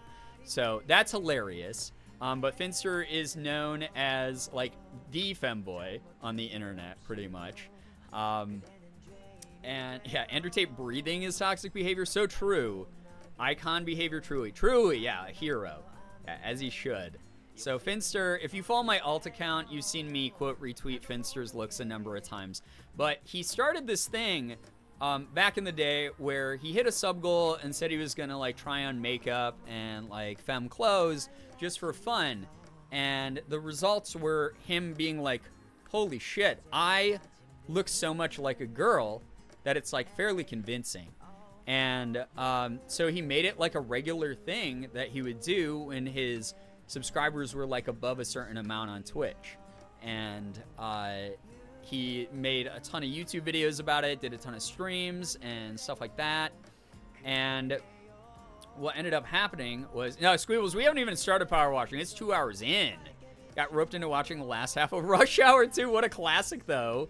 That's a fun one, Mavis. I actually, you know, we talked about this before. The Rush Hour movies did not age great, but it was that kind of racism that as an Asian person, I laughed at when, like, the lines about Jackie Chan, like, not speaking English well and stuff were said. And I was like, oh, fuck. That was kind of clever. Fuck. It's not good. It's, like, kind of racist, but it was kind of... a part of cinema history. It was a different time, and it was kind of fucking funny. But they aged like milk in the sun for sure. But the action in them are really fun. They're fun as fuck. Anyway, what the hell was I talking about? So Finster, yeah, you got here 2 hours late and you're on time. Finster started doing this thing called Girl Month, where if a certain amount of money was donated to him or he hit a certain number of subs, he would spend the entire month in girl mode. You know, full makeup, lash extensions, press on nails. This is where the ADHD brain. This is where Juno's comment about press on nails is coming in. The whole kit and caboodle, even while off camera, Finn would be in girl mode. He bought himself some like nightgowns and some like undergarments and sleepwear and stuff like that for off camera to sleep in girl mode. Everything. So I will forever say sig of weed. Phoenix fans. Yeah, that's the problem with those movies is some of them, they have some like some bangers in there. But like, so what ended up happening was Finster just sort of made that a thing, and his community was so financially supportive that he just is that way permanently now. He's just constantly in girl mode. Still goes by he, him pronouns, but is very much like he was just at TwitchCon Paris and was just basically had this giant crew of like trans femmes and like self-proclaimed femboys, which I fucking love. And they were just like walking around the convention. But I was thinking, and again, this is just a maybe. This is me toying with some ideas that I do like a girl week at some point where I do the same thing. Where like while even when I'm off camera, you know, I am in girl mode. But I have to think about it. Thinking that's dangerous, yes. Bloopers took me out for real. Oh yeah, the bloopers in any, like, even though Jackie Chan's a piece of shit, which sucks because he was like one of my heroes growing up. Never put your faith in celebrities, guys. And then it came out that he's like actually like really crappy, which is such a bummer. He is an incredibly talented stuntman, fight choreographer, martial artist, you name it. Very funny actor, but it sucks. Yeah, it's just so sad. Yeah, he's me and I'm you, never gets old. So true. Yeah, that line is also very, very funny. Yeah, Girbeagly. Yeah, I might do Girl Week if people are down. Yeah, mommy mode for like a week. I have a few idols now. I have few idols now. Yeah, that's how I am. Wait, no, what? Yeah, so Kia. So, I'm not going to get into it too much because it's like pretty fucked up and sad and can be triggering. But basically, Jackie Chan has he has a daughter who is gay and living with her partner, who he has completely financially cut off, and talked about how he finds her lifestyle wrong. He's basically come out as somewhat homophobic, which unfortunately is often the case, especially with the older generations, and especially with Asian culture in general, and it's such a fucking bummer. So that one was rough to learn, and he's also done some other really shitty, shady things, but I won't get into it too much. But the big one that you'll read about is that he's kind of openly homophobic. So that one sucked, because when I was growing up, I got into martial arts because I loved Jackie Chan's like fighting, and I grew up watching like Drunken Master and Rush Hour and all those movies. I loved Jackie Chan. I bought his autobiography. I was like trying to learn how to do stunts myself. I literally became a black belt in 2 styles because I liked martial arts so much because of him. So finding all that out, that was tough for me. So, did Jack Black ever do something bad? No. Jack Black is wonderful. Jack Black is like the nation's dad, like forever dad. He's like the embarrassing yet like super lovable dad. I love Jack Black. He's embraced his own brand of cringe, and he's great. I watched every film he's acted in. He always did movie nights, and yeah, Kia, same. Like my friends and I, we would have Jackie Chan movie nights growing up. My dad brought us up on Bruce Lee. My dad said he always felt off about Jackie Chan. Wow, Dad's got the instincts. I mean, Bruce Lee was the GOAT. Like no one could beat Bruce Lee. So Same, I'm still a white belt. Oh, you'll get there. That takes years of practice, right? Jack Black can do whatever he wants forever as far as I'm concerned. I saw a video recently of Jackie Chan watching his old movies with a daughter and crying. That was actually a fake daughter that he had hired. It goes deeper. It goes deeper. He hired for publicity an actress to play his daughter for that emotional clip of them watching his old movies together so that he could get more PR because he thought, because he's old enough, that he doesn't realize that the internet never fucking goes away. Once something happens on the internet, it is literally here forever, and anyone can pull up receipts whenever the fuck they want. So, to bury the horrible publicity he was getting from being homophobic towards his own daughter, who is like living out of a car with her girlfriend currently, who is financially cut off. He hired a woman to play his daughter so that they could be filmed together. And that's that. So, doesn't that suck? Doesn't that fucking blow? Like, yeah, that's insane. Yeah, yep. It's my least favorite thing I've found out about a celebrity in years. So, he said, not only am I going to be shit, I'm going to be double shit. Yeah, I'm going to be, and the problem is it worked. A lot of people were like, oh, this is so sweet, and this is great. Me, when I hire a SO, a significant other, so I can seem less alone. No, it's not the same. It's not, you're not alone because you're a shitty person, though. You're alone because you haven't found the person who deserves to be with you yet. That's why. Time for me to ruin Jackie Chan for my friends. It's fun. It's like the curse in The Ring. You got a phone call, a creepy ghost girl whispered 7 days into your ear, and now you have to actually pass it on to everyone else. Makes me so sad. Yeah, doesn't that bum you out? I didn't want to get into it too much, but, like, that's that. Full hand over mouth shock at the absolute audacity. Yeah. Jack Black played Bowser because Bowser is the embarrassing cringe dad. What? This is a different Jack. We're talking about a different Jack. Like Jackie Chan is who we're talking about, not Jack Black. Mars and Mighty, thank you. Mars, 72 damn months.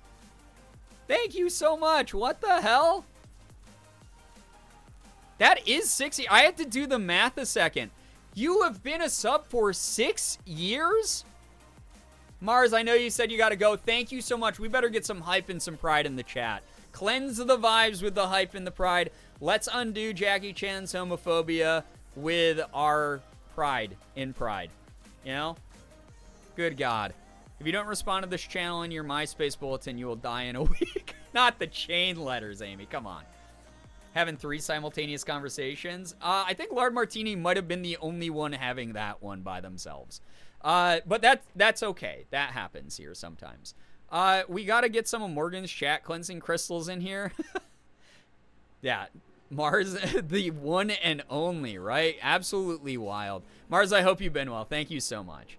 Let's undo Jackie Chan's homophobia. Sure is a sentence, right? The most sentence of tonight. By a long shot. I'm so sad, though. It was such a bummer to find that out. And the thing is like, I was like, there's no way that it's this bad. And then I looked it up, and it's that bad. And to the point where, like, so a bunch of people in Hollywood and in Chinese cinema have come forward and been like, oh, yeah, there's a reason that, like, back in 2002, I called him a piece of shit during, like, an interview. And it's like, oh, my God, that sucks. That sucks so bad that, like, that Hollywood has open secrets like that. Like, and no, because everything is at risk of making you be sued. No one said anything about it at the time. No one called them out, you know? So, I'm in an argument with my friend. Could you say I support? No, I will not say that, Dr. Lactose Man. First off, not that I'm judging. The name seems maybe a bit incongruous with... I don't know what the argument is. That's the number... I don't know why I'm bringing up the rest of this. I don't know what the argument is. You could be like, I think that Jackie Chan's right. I'm not gonna say. Wait, I don't think we needed to ban that person. I don't think we needed to ban that person. All right, we can unban Dr. Lactose Man. I'm sorry that happened. I think it was probably. Oh, we did? Uh-oh. Am I... if you want to DM me... Uh-oh. I can't consume lactose. Same, Sachi. I do it anyway. Uh-oh. Alright. Austin, you wanna DM me what's going on? Because I think my brain bled out of my head during my nosebleed earlier today. I'm like not processing things quickly enough. Oh my gosh. Can we support the daughter? Does she have social media? I'm pretty sure she has an Instagram, Lady Saga. I could be wrong on that. I didn't really look up too much about it. Jackie Chan, hopefully Jackie Chan doesn't know how to play the ukulele. You know the funniest part about that, Sylvia? I know that's a joke, but he is like classically trained in a number of instruments. So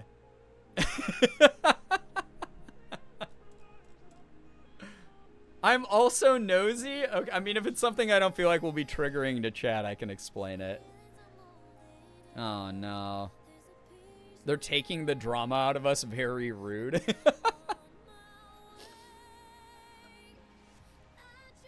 Am I just an idiot? I feel like I'm just silly.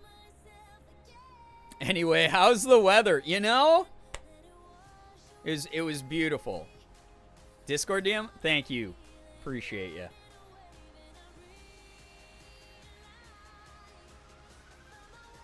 What a piece of shit. I hope that person falls off a bridge in real life.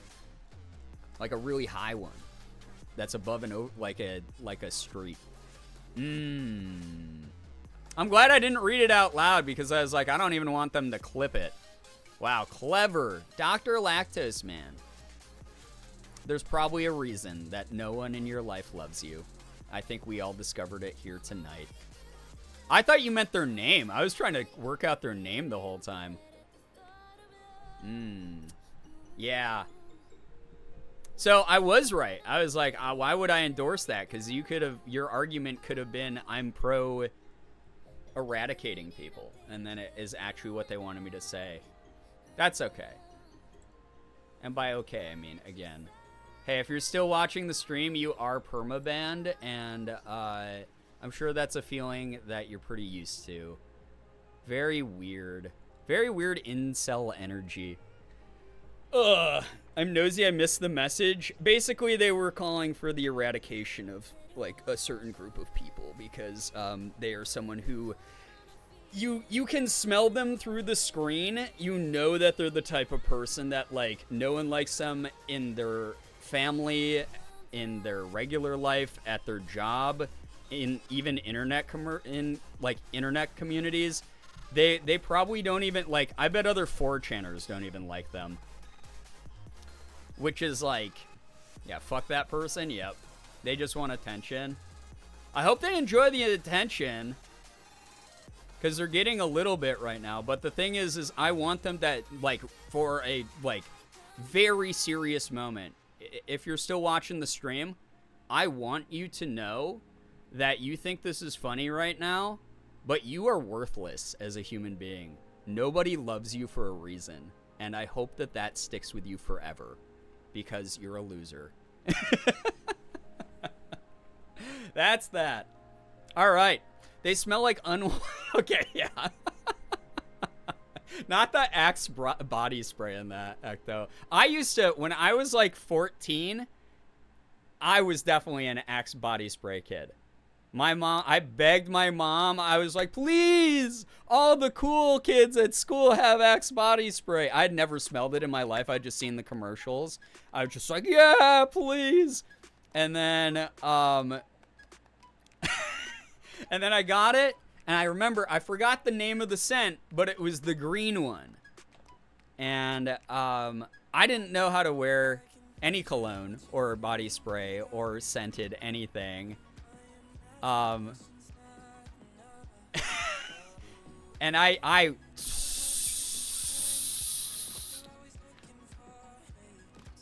and good God,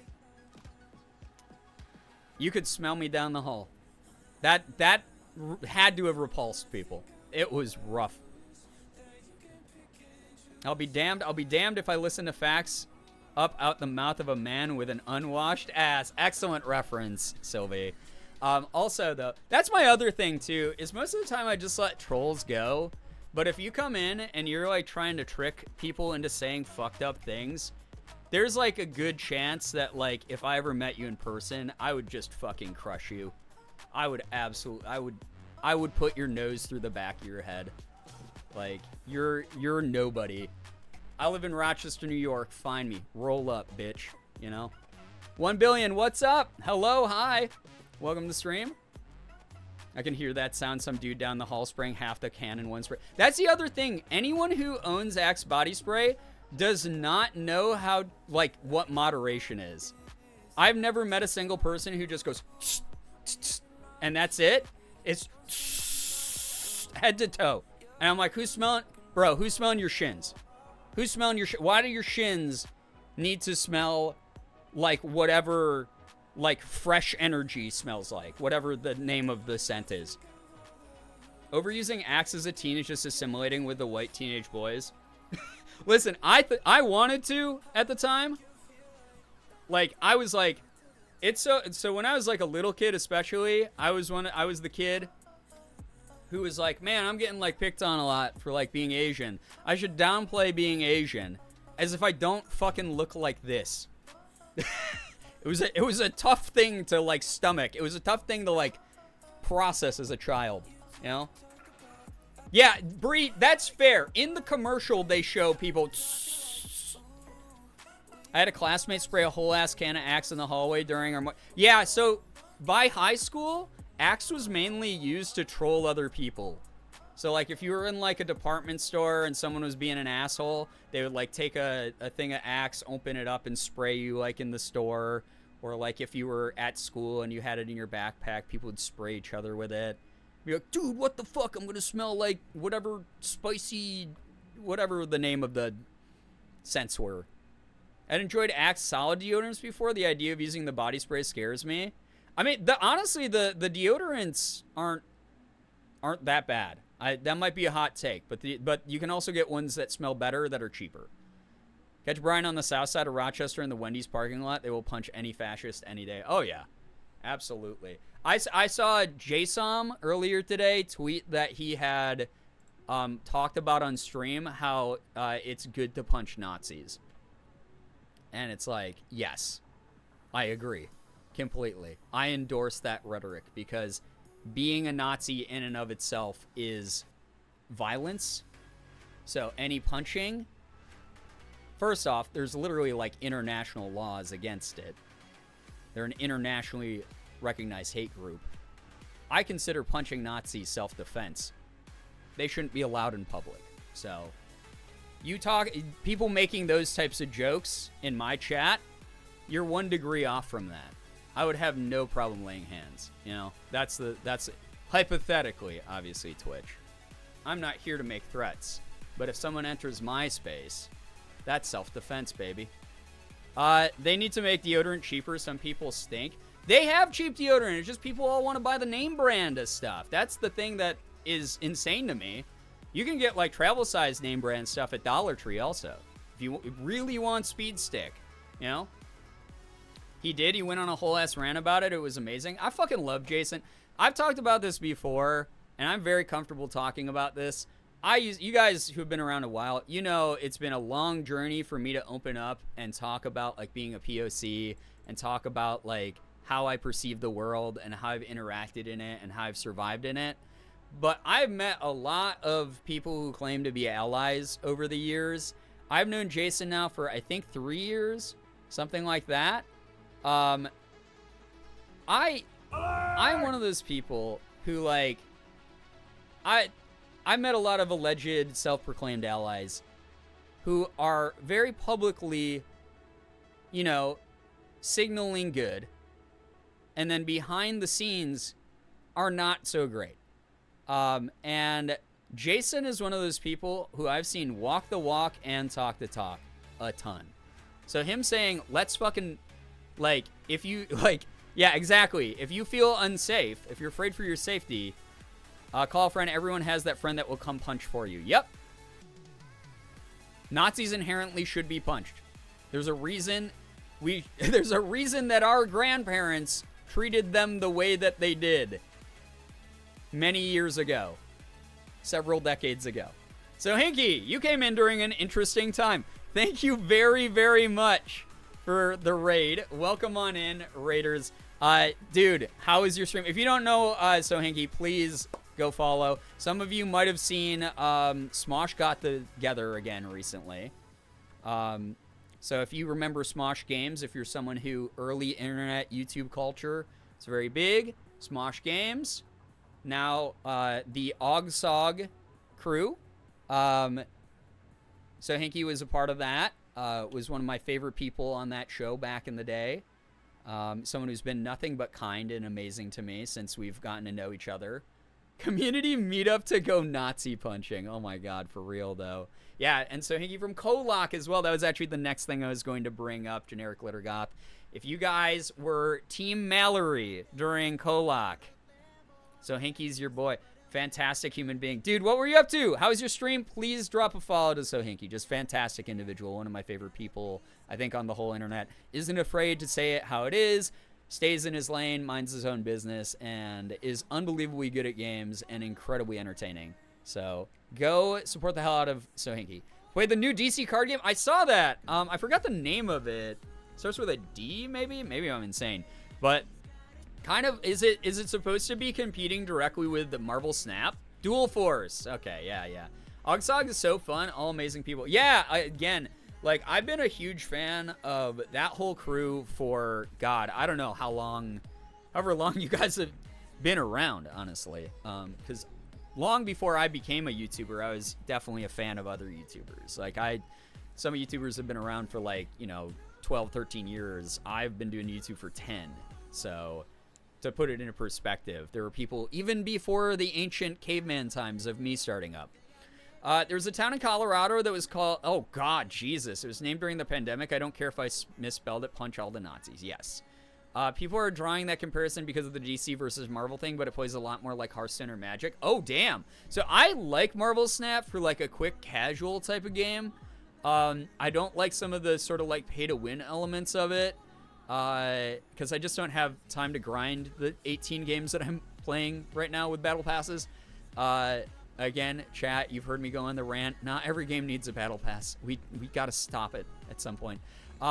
I grew up playing Magic, and I really loved Hearthstone for a while, so I might have to check out the DC game. Thank you for the description. Anyway, if you're brand new here, if you came in from the raid, my name is Brian, aka Girbeagly. I'm a Korean-American full-time YouTuber, Twitch partner, and voice actor. I do a little bit of everything from AAA games down to indies. I open up Pokemon cards, and I do some cosplay.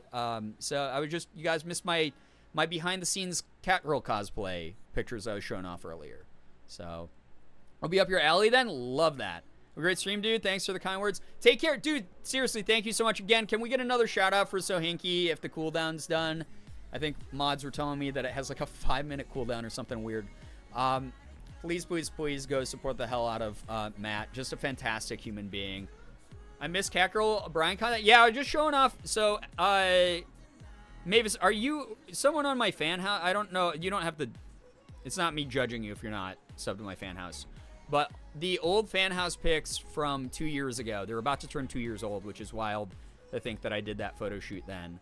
I was showing off on stream because I've never shown off all of them on stream. I've sent a couple through on like social media here and there over the years, but I've never shown people the full lineup of those pictures. I'm not on Fan House anymore, Sag. But did you see the Catgirl ones from my original like spicy shoot that I did? I'm learning to type right now because Christian private schooling fails me. Very childish. Had me type ovum. I giggled so much. I mean, I don't blame you for that. I just did. So some words just look funny, and they're funny to say. One thing is for sure, the one thing I need from the battle passes going on right now is the Berger costume in Fall Guys. Fall Guys is a game I love so much, and I just have not had time to play recently. I'm kind of bummed about it. Might have, but Brian, I'm old. My memory is goldfish. Like, I'll do a speed run. Okay, we're not in an edge break right now, right? No edge break. All right. By the way, so some of you might not know, but during Pride Month, I put up a picture a day of me in cosplay, in femme cosplay. I shouldn't even call it cosplay because it's not. Sometimes it's cosplay. Most of the time, it's just me in girl mode. You know. So I put up at least one picture a day, which seems like a lot. This folder with all my my girl mode looks has 146 pictures in here. So there's like so many in there. I'm currently hyperfixated on Adventure Quest. Hey, Adventure Quest, damn, that's a throwback. I used to play the hell out of Adventure Quest. So, but yeah, Sylvie, Fall Guys is always fun. You know, I haven't played it all lately either, but as soon as I saw Chris show it off, I need it. Yeah, that's Chris. He's an influencer. What can I say? All right, we'll speedrun Catgirl cosplay quick. Originally a fan house exclusive. All right. Haven't heard of Adventure Quest in 84 years. One of the best original Flash game RPGs of all time, in my opinion. So there's that one. This is going to be a little bit faster than the first round. Sorry. If you're late, you were late. There's me. This is the one that I called the Ariana Grande shot because I kind of, I don't know. I got that look, that makeup, you know? Mommy Awooga. Bree, I'm so glad that a classic like Adventure Quest that I love personally brought you here. Oh, I will take seconds, thank you. Chronic, thank you. Excuse me? Chronic, you go by Liz, right? Mommy? Sorry. I'm trying to expand the number of people in the chat that I know the name of, but my brain is so bad at it. So it's going to take me a while. It might only be a few people at a time, just as a warning to the community. That's the classic one. I posted this one a million times, but this is one of the highlights of the shoot. This is probably the spiciest I've ever gotten. Some of us are blessed seeing these pictures a second time. Yeah, you guys are on the premium battle pass, the people who are getting the speed run right now. There's the one where I'm very powerful. I will step on you. Some of you are playing on the free battle pass. Some of you had the premium battle pass. Literally have started responding to people saying Chronic in real life, though. They're like, yo, have you ever heard Dr. Dre's The Chronic? And you're like, excuse me? You know, playing Oxenfree and prep for Oxenfree 2. Yeah, I'm so excited. Oxenfree 2 is coming out tomorrow. Oh, yeah, that's right. Yeah, I was going to do an Oxenfree 1 playthrough on the channel.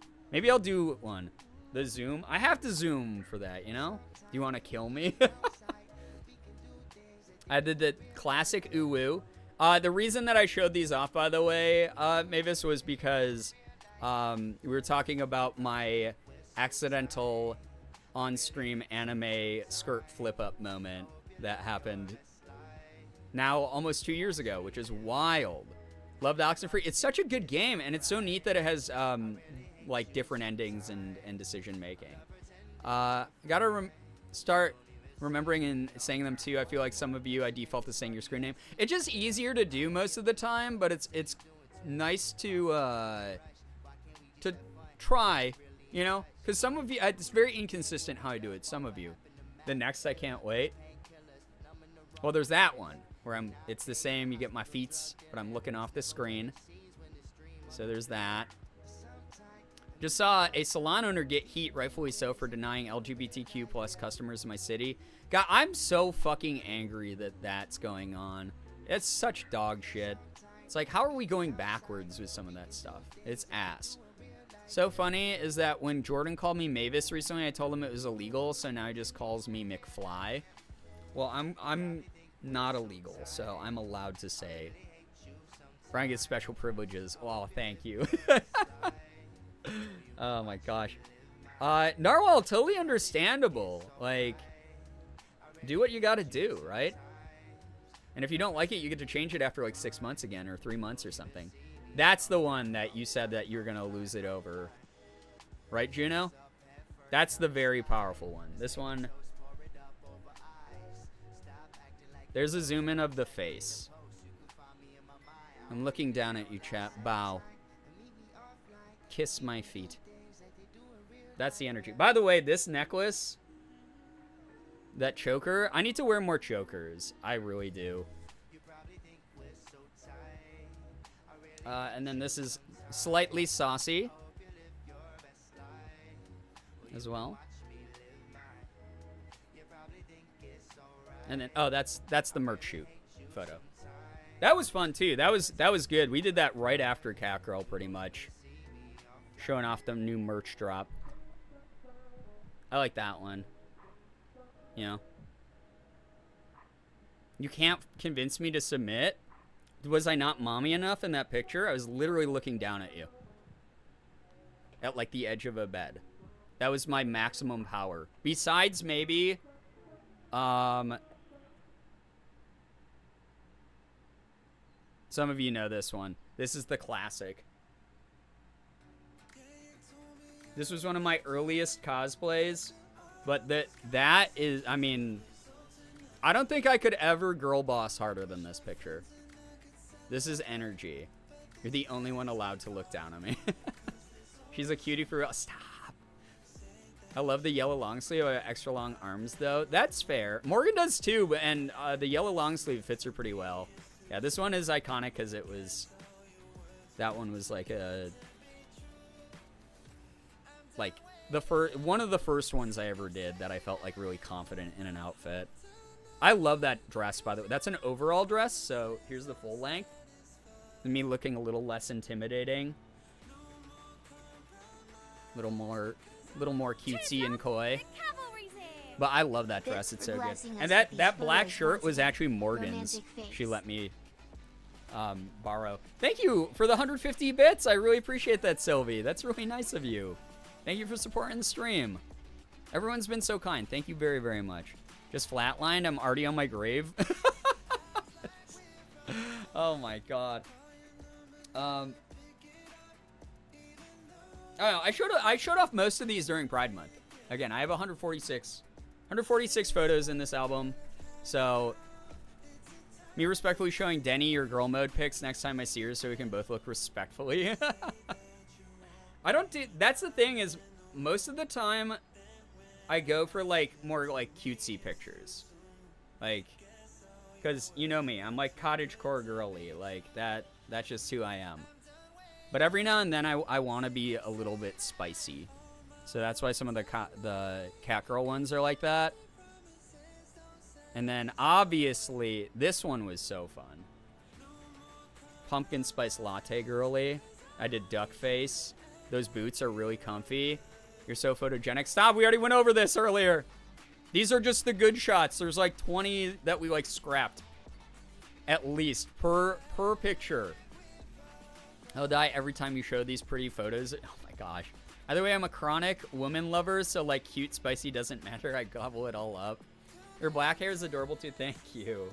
I really liked it when it was like the ombre. I've thought about maybe going back to it. I opened Tumblr and first post had gifs of punching fascists. Let's go. Pumpkin Spice Brian sitting on the throne. Thank you. Oh yeah, this was the merch shoot also. So like, we did merch, but I had more fun not doing the actual merch shots, but I got is me being your cute short girlfriend in the bathroom mirror. Oh wait, that's a different one. That pride shirt. Proceeds go to the Trevor Project. Ombre's cute. Yeah, it's fun. She used to think I was really just ADHD. I recently read up on some new research books about specifically ASD in women. Next time I brought up possible ASD, she was like, let me tell you a thing. That will happen. It's wild what we realize later. Any hair would look pretty on you. Stop. Stop. Even a bowl cut. Funny story. I almost had one at one point as a charity incentive. And then it got messed up.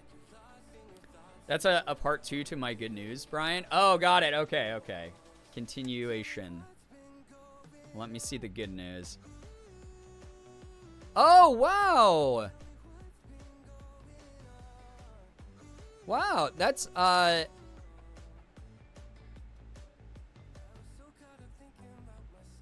That's wild. That's so great that you found someone willing to work with you in that way, Liz. Love that. Thank you for the context as well. I was like, oh, I feel like I might have missed something here. Oh yeah, here's another short girl, like, hi, I'm your short girlfriend in the bathroom mirror taking selfies. Teehee. That one was fun. I like this one. That one's just kind of cute. I did like sweater paws a little bit. It's too many people to tag a response to with Twitch character caps. Fair, fair. The limitations of technology, right? That one's pretty cool. I like that of the... Those are houseplants in our house that Morgan grows, but to show off the flower shirt. It's a good one. I don't have an official diagnosis. I'm almost certain I'm on the spectrum somewhere. And like we've talked about this before on this stream. So are you our girlfriend like all of us? I guess so. I love that for the late night gang chats shirt. That's just fun because it's telephone with a telephone. I got 2 short shorties now. Damn.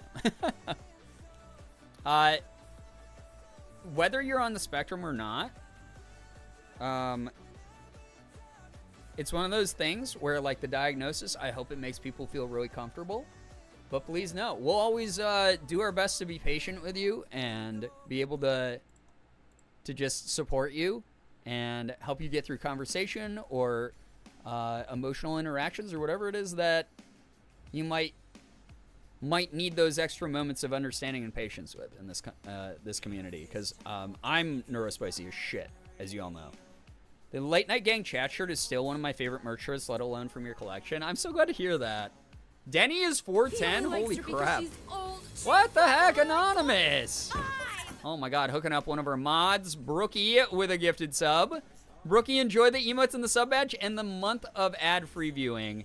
Thank you so much. Anonymous, that's really nice. That was really, really kind. Thank you. What the heck? I like that one too. That one's fun. Late Night Gang. I also, this was like another, that's fun. I don't know. I'm 410 also. Damn. Yeah, some of you all are short. This is such a cute picture from Pumpkin Spice Latte Girl. I think I put this one up during Pride Month. I was lurking, but you're slaying so hard. Well, thank you. Yeah, exactly. That's the Girbeagly pose. Exactly. Yep. Couple months to a 4-year sub. Wait, holy shit, it's 12:30. I have not played any video games. Wait, Bree, same brain. Honestly, I didn't even think of it. I just want to... I love this picture. That one's fun. It's me. I was like, how could I incorporate my VR headset and paddles into a picture? Oh, I just bought this new skirt from Forever 21, and I have the cute face merch shirt on. See? Right there. Don't look at my boob. Why does that one have a visual pop-up? I just noticed that one does that. Why does that do that? Come on. Oh, I think I turned that on accidentally. One day when I meet Brian, I'll bring Denny to make him feel tall, and then I'll walk up to my Demonia platforms for an instant humble. So many good conversations. I'm glad. I'm sorry for ruining Jackie Chan for everybody. Vibing regardless. But look at it. Cute face. Don't look at my boob.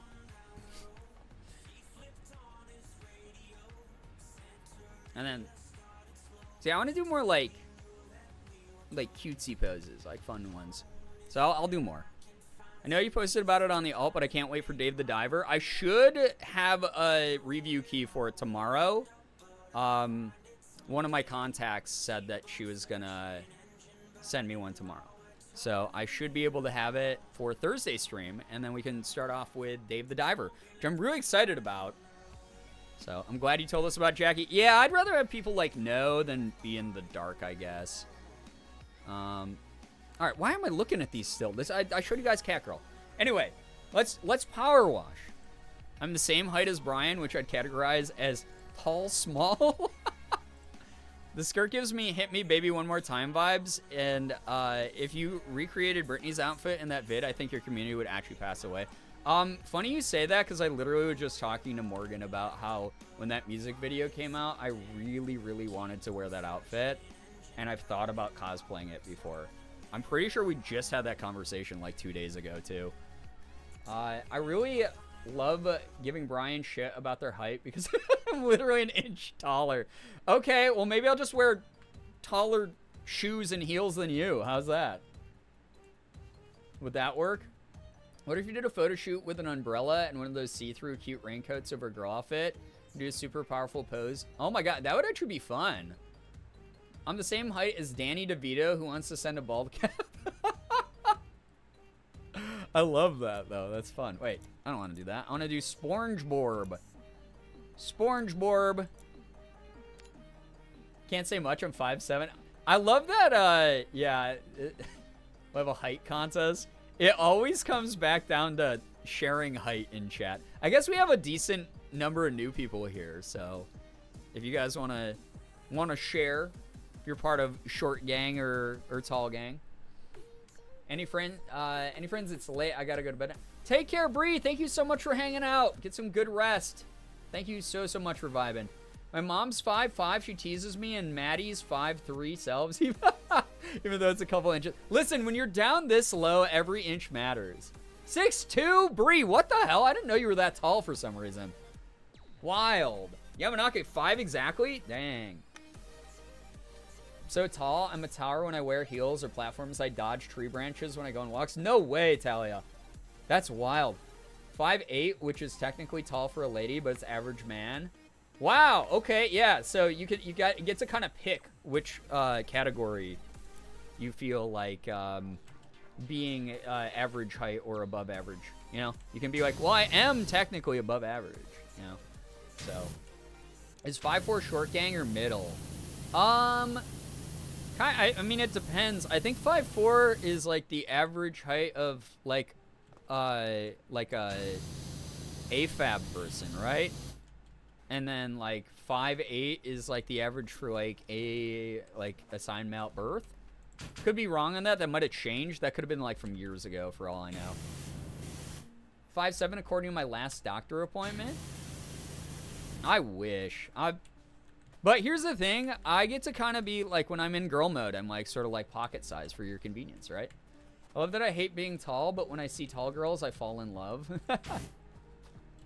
See, I'm little. My height usually makes me dysphoric, but sometimes it's fun to make short jokes.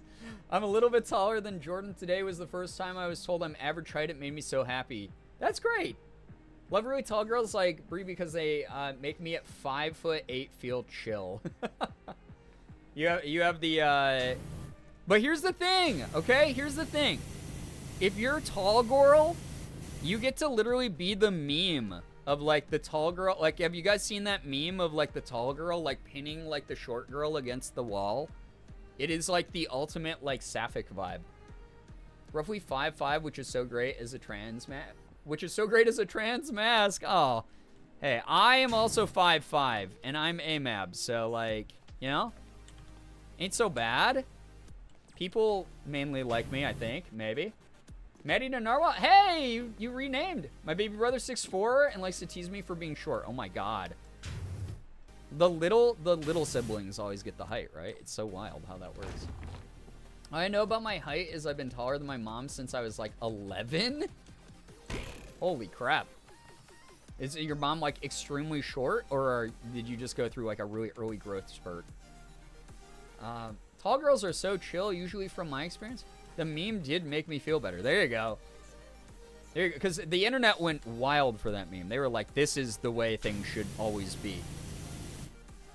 My friend is 5'10", and when they wear platforms, I'm like, I frequently told their husband to watch his back. I want to know how to change it. Well, Maddie, it's nice to meet you. As Maddie the Narwhal. I'm the youngest of 5, the second shortest. Rough. It happens, though. It do be happening. Again, we got short people rep here. You're in good company. You're appreciated. You're supported. It's taller than my mom at age 9? Holy cow. That makes me feel better. I had no clue what height you were. I am 5'5.5". And again, when you're down this low to the earth, that half inch matters. It has to be accounted for. It has to be documented. It's important. But honestly, it's kind of nice because, like, I don't know. It's nice being, like, small sometimes. Because every time there's, like, a really tall dude, everyone's like, whoa, you're a really tall dude. But, like, if you're short, like, people are just like, hey, what's up? You know? All of us? That's what's up to you, shorty. But most of the time, they just, like, let you be, you know? And I'm okay with that. And especially since I go in Goral mode every now and then, I think 5'5" is a respectable height. That's why I use my tall small system. You have small smalls, sub 5'1", smalls 5'2" to 5'4", tall smalls 5'5". Wait, I gotta read this like this. 5'5" to 5'7", small talls 5'8" to 5'10", talls 5'11" to 6'2", and tall. Oh my god, what a system though. I love it. We can start using that. That's fun. I like it. 5'9" for me. My mom is 5'4". We have the same feet size. That's so, you know, that's the weirdest thing about, like, body proportions, right? It's like, sometimes you're, like, really, really short, and you have the same, like, size hands as, like, someone who's, like, a foot taller than you. Or, like, same size feet. It's so weird when that happens. Not that, like, anyone in that scenario is weird. It's just, like, the prospect of growth and evolution in general and genetics. Fucking wild, right? Proportions are weird. Yeah, it's so weird. Like, Morgan is shorter than me by, like, 3 inches, right? But her arm span, her wingspan, is, like, 3 inches longer than mine. Like, she has, like, abnormally long arms for her height. And it's not, like, weird. It's, like, it's actually really helpful because sometimes she can, like, reach shit I can't. Humans in general are weird. Listen, I literally talked about this last time we played this game, chat. None of us get out of this shit intact. None of us get to choose how we look. None of us get to choose, like, what sort of circumstances we're born into. So all we can do, the thing that's in our control, is just exist and embrace what we got and make the best of it, right? And sometimes that extends to all of us being a little bit nuts in different ways, you know, whether that's mental health wise or if that's just being a little bit of a wacky silly. None of us get out of this fully mentally intact. We're all just doing our best, and that's okay because we're all in it together. That's the way I like to look at it. And the sooner you embrace that and you let go and you just are who you are, the more you can let, like, the real you shine through. And I know that's hard because, you know, trauma and upbringing and environment and atmosphere around you, whatever, the world, anxiety over how you're going to be perceived. But, like, I like to get to know people for who they really are. That's some shit that's, like, as I've gotten older, I'm like, I cherish those moments a lot more. I know so many, like, creators who are very different on camera that I'm like, oh, I think I like this person because of what I've seen online, but I'm going to wait to, like, hang out and find out about them. And I'll find out about them, and I'll be like, they're just, like, not themselves on camera. That's interesting and odd, but I also understand why. But you guys know, I used to argue about my height all the time during streams. I'm very aware I'm short, and I'm okay with that. Like I said, I'm pocket sized. I'm fun. I'm fun sized. We're all in this together, exactly. Preach, you small bean. Apparently, either the cancer or the chemo. He's fine. Don't worry. Made my dad lose 2 inches of his height. Oh my gosh, that is actually fairly common because chemo can shrink bone density. Druxy. It can affect bone density and cause shrinking, is what I should say, not shrink bone density. So that's actually a really common side effect of chemo.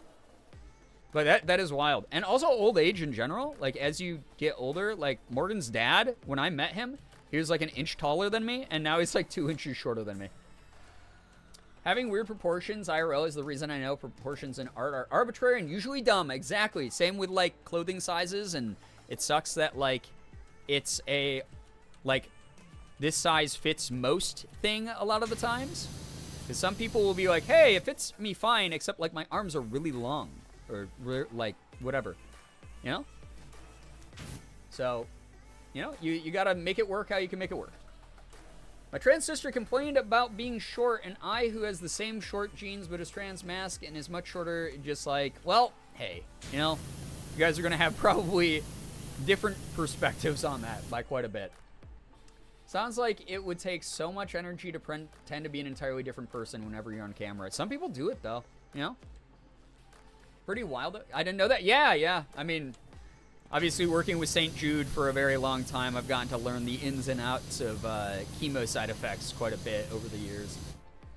Knowing girl juice can make people shrink. Pagan and I are interested in finding out which one of us will be the taller small in a few years. Chronic, right? That's the thing. It's like how how much height will it take?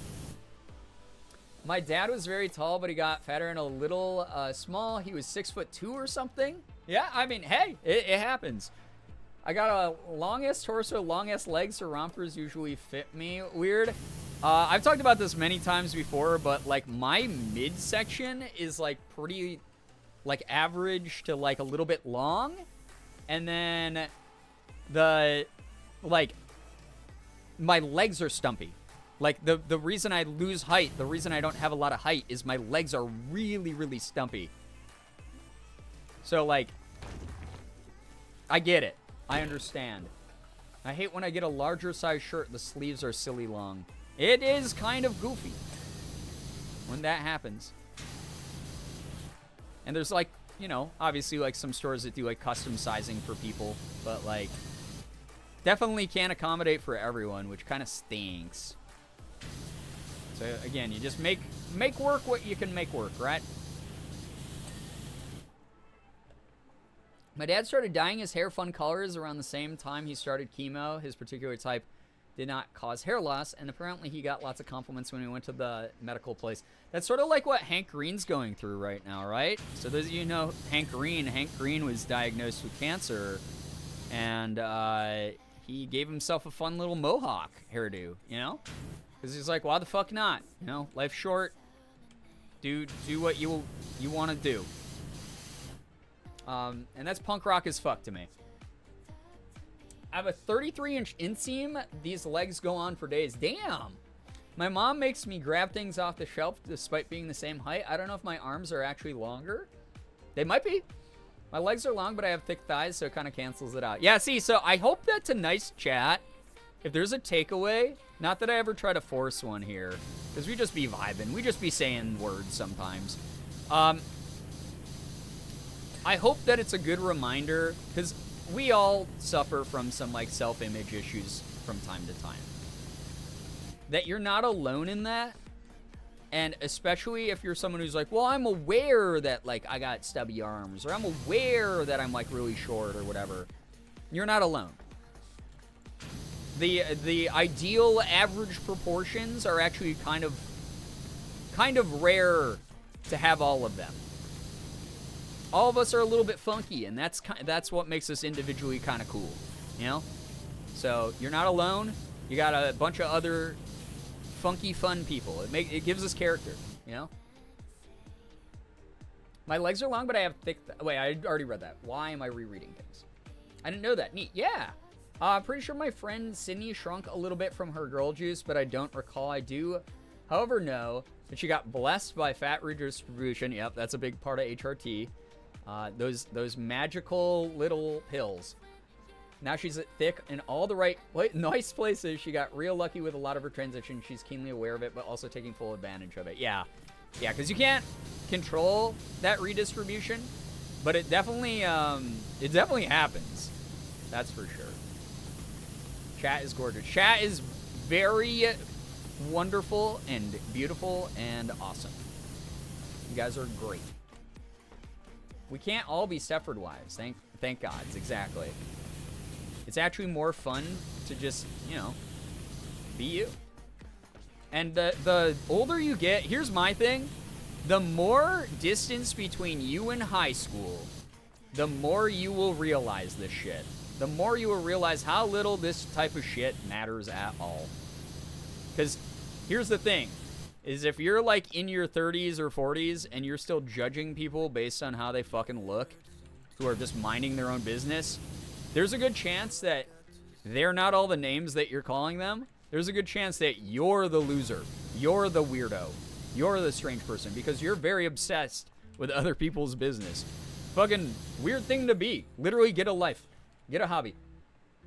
I just remembered some great news yesterday. I found out my insurance covers top surgery. Corbin, that's amazing. That's really good. Just try to be glad I can thrift kids' clothes. There you go. You probably save a lot of money doing that. I was having the worst time with my body image, but I went to cut my hair, and the hairdressers cut bangs on me without even asking, so now my new insecurity is my hair. So you ain't no longer body insecure, I guess. Well, hey, here's the thing about hair. It grows back. And it sucks in the moment, for sure. I've definitely had a number of really bad haircuts in my life. But hair grows back, and you can always wear a hat. And there's a lot of cute-ass freaking hats out there. So funny, because I'll get random messages from her like, oh my god, can I show you my boobs, butt, thighs? Because she gets excited about her body changes. I'm like, 1, we've been friends for 10 years. Literally, who cares? Go for it. But 2, for free? You're right? Freaking dono while you're friends. Anyone transitioning right now who's like trying to show your progress, dono all your friends. Do it. Be like, hey, Venmo me. Venmo me and I will show you my changes. How's that sound? Good? Good. Okay. Cool. That's the way you can do it. I noticed I had 666 channel points and I went up to a nice 690. I've been blessed with the meme numbers. Perfect timing. Perfectly balanced as all things should be. Love that for you.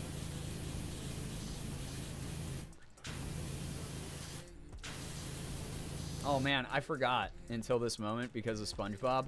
So, I don't know how many of you know the game BattleBit Remastered. It's an FPS game. It's basically like Roblox graphics Battlefield. So it's like an FPS military shooter type game. But it's a meme game. It's really funny. It's got like voice chat and shit. But today I was playing for a little bit just to like chill out. And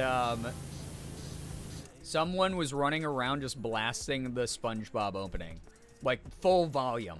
It was amazing. We kept getting killed because he was like on my team and he was like hiding by me.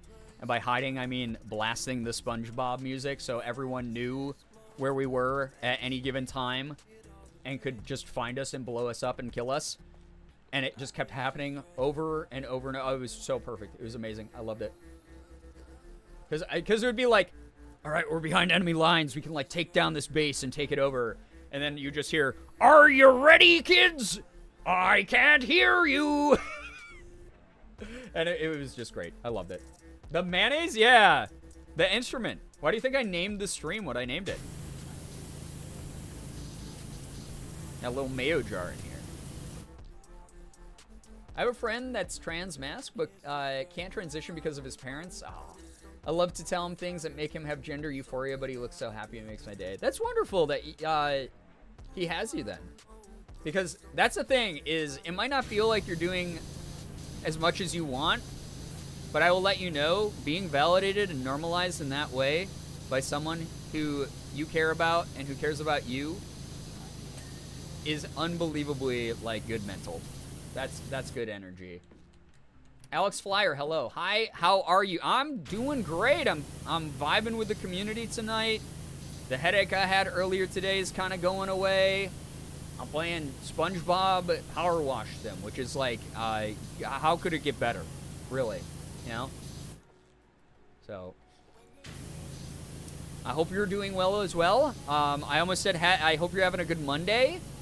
And then I remembered that it's Tuesday, because I spent about 90% of today thinking it was Monday until Morgan corrected me. So that's where I've been today. So, it's Tuesday, innit? It is. Time is a weird soup. It is. And we're just, you know, little carrots and potatoes and stuff in it. I'm trans mask.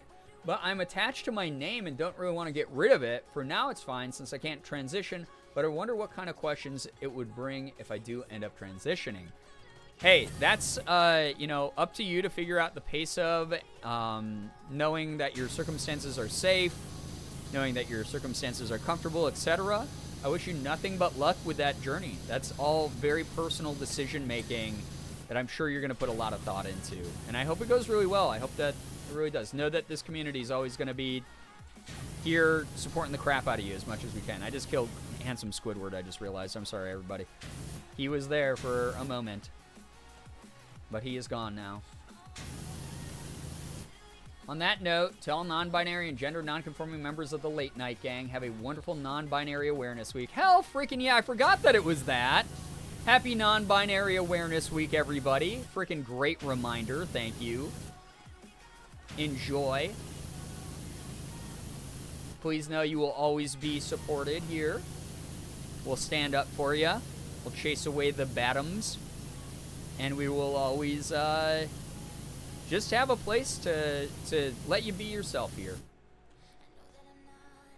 Are you playing as SpongeBob? No, SpongeBob... No one in Bikini Bottom is doing their job.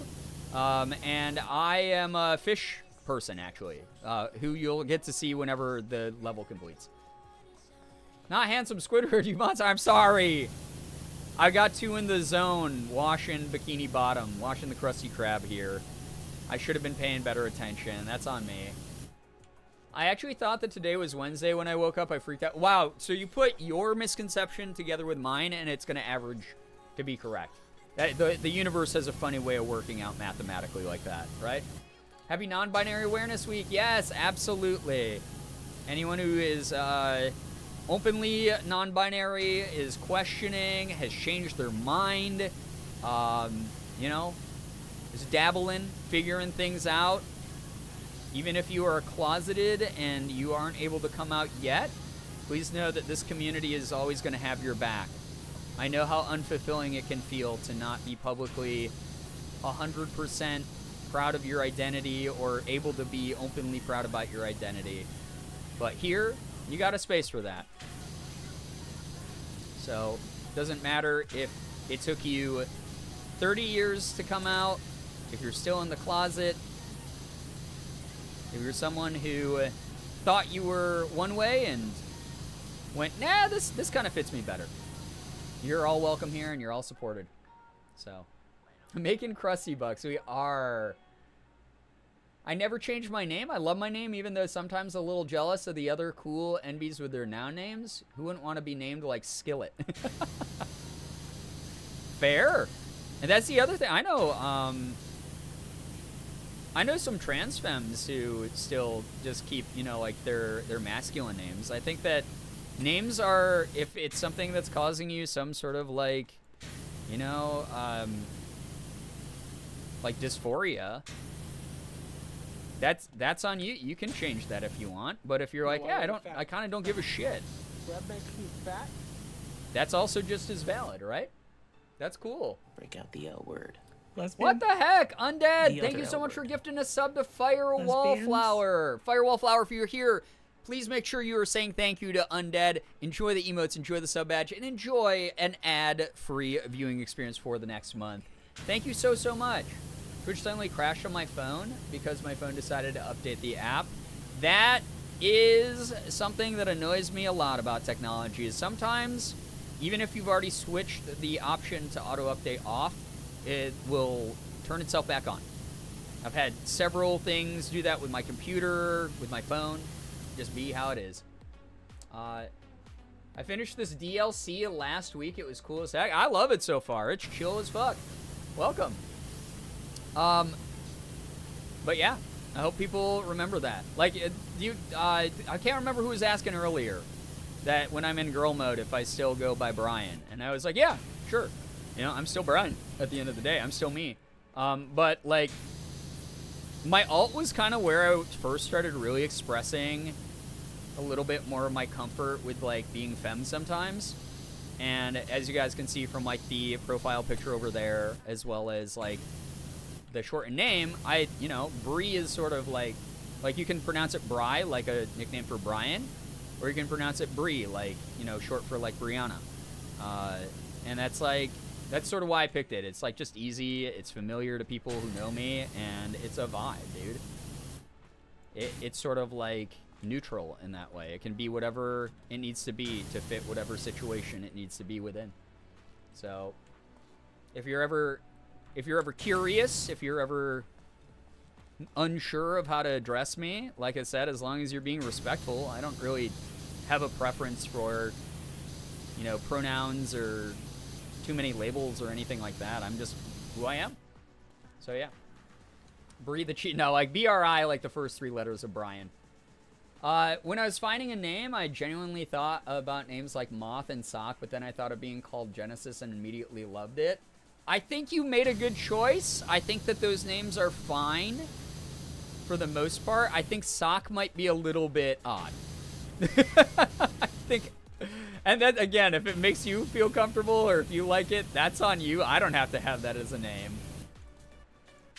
But I also feel like a lot of the times, especially just as someone who has been part of the LGBTQ plus community on the internet for quite some time, I think sometimes we will do this thing where we are like openly loud about something like, hey, I'm going to pick the most unhinged name I can possibly pick.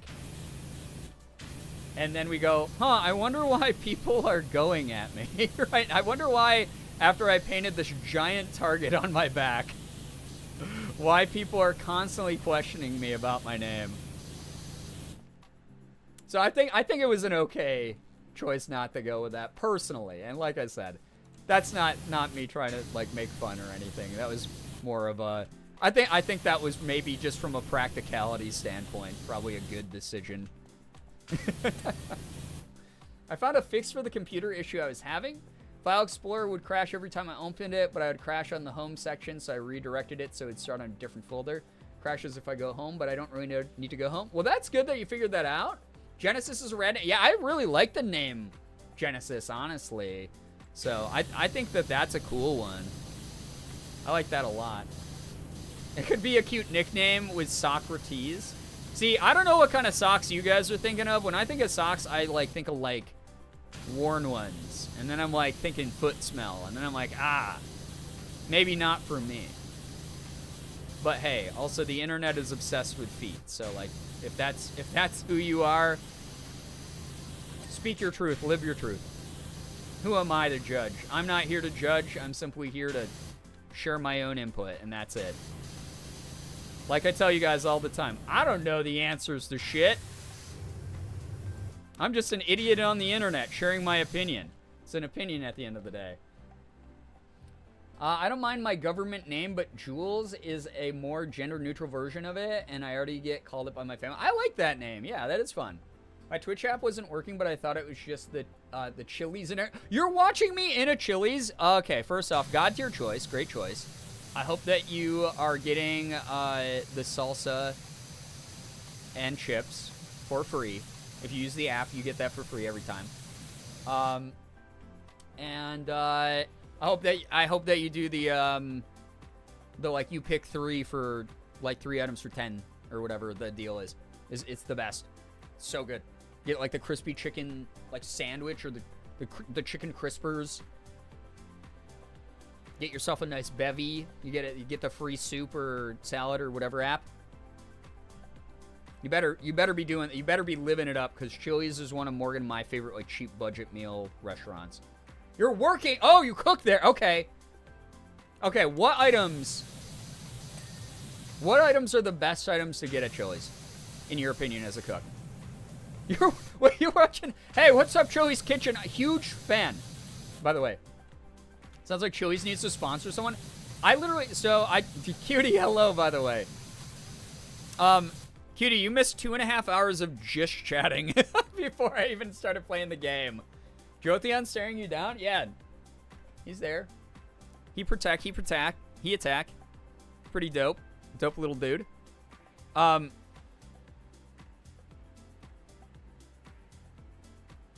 Give me 1 second. Sorry, I got a message.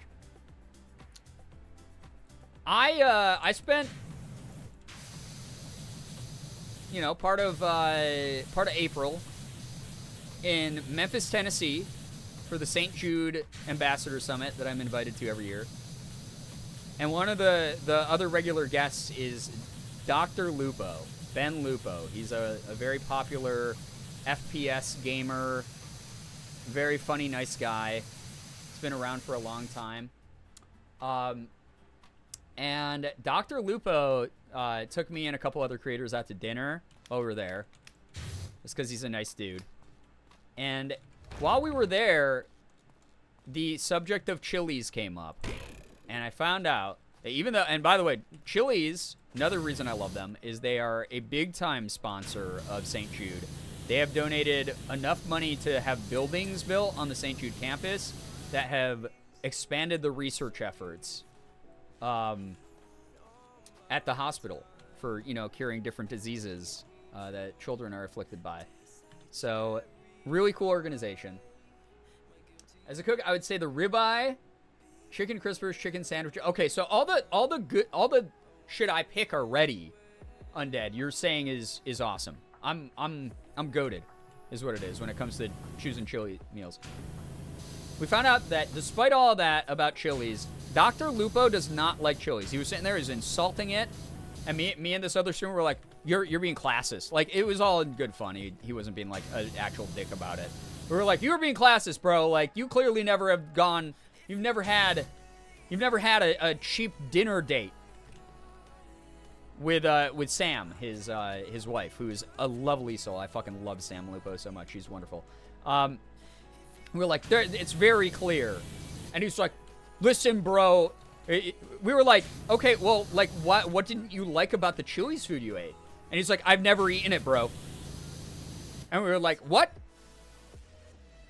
What? You've never eaten it and you're gonna judge Chili's, bro?" And he was like, "Yeah, I have eyes. They work. I don't need to put that into my body." And we were like, "Okay, dude, you have to go." And so, like, me and this other guy named Good Game Bro, we were like, dude, we will pay you to go to Chili's. Like, we'll take you to Chili's, and like, I guarantee the moment you have some of their like guacamole, yeah, the moment you, oh my god, a romantic ace, yes, absolutely, so funny that we same brained on that one. The moment you have your first tortilla chip dipped in salsa or guacamole, the moment you have a bite of your first like crispy chicken sandwich, your eyes are gonna roll back in your head. It's gonna be so good. And he was like, we were just trying to convince him to go though. Such a bummer though. But I absolutely fucking love Chili's. Like Morgan and I, when we had like no money at all, we would save up to go to Chili's for like our like monthly like go out to eat together date, because we were not rich enough to eat anywhere else, and it was back when it was 2 can dine for $20 before they hiked up the price, or maybe it was less money than that. It might have been like 2 for $15 or something wild, and that was a lifesaver. It was awesome. It was so good. So we got real used to getting that meal. It's my boyfriend and I go-to casual date restaurant. Let's go. Yeah, you know what it's all about. I like Chili's. Yeah, I like Chili's. And you're allowed to not like Chili's, chat. That's A-okay.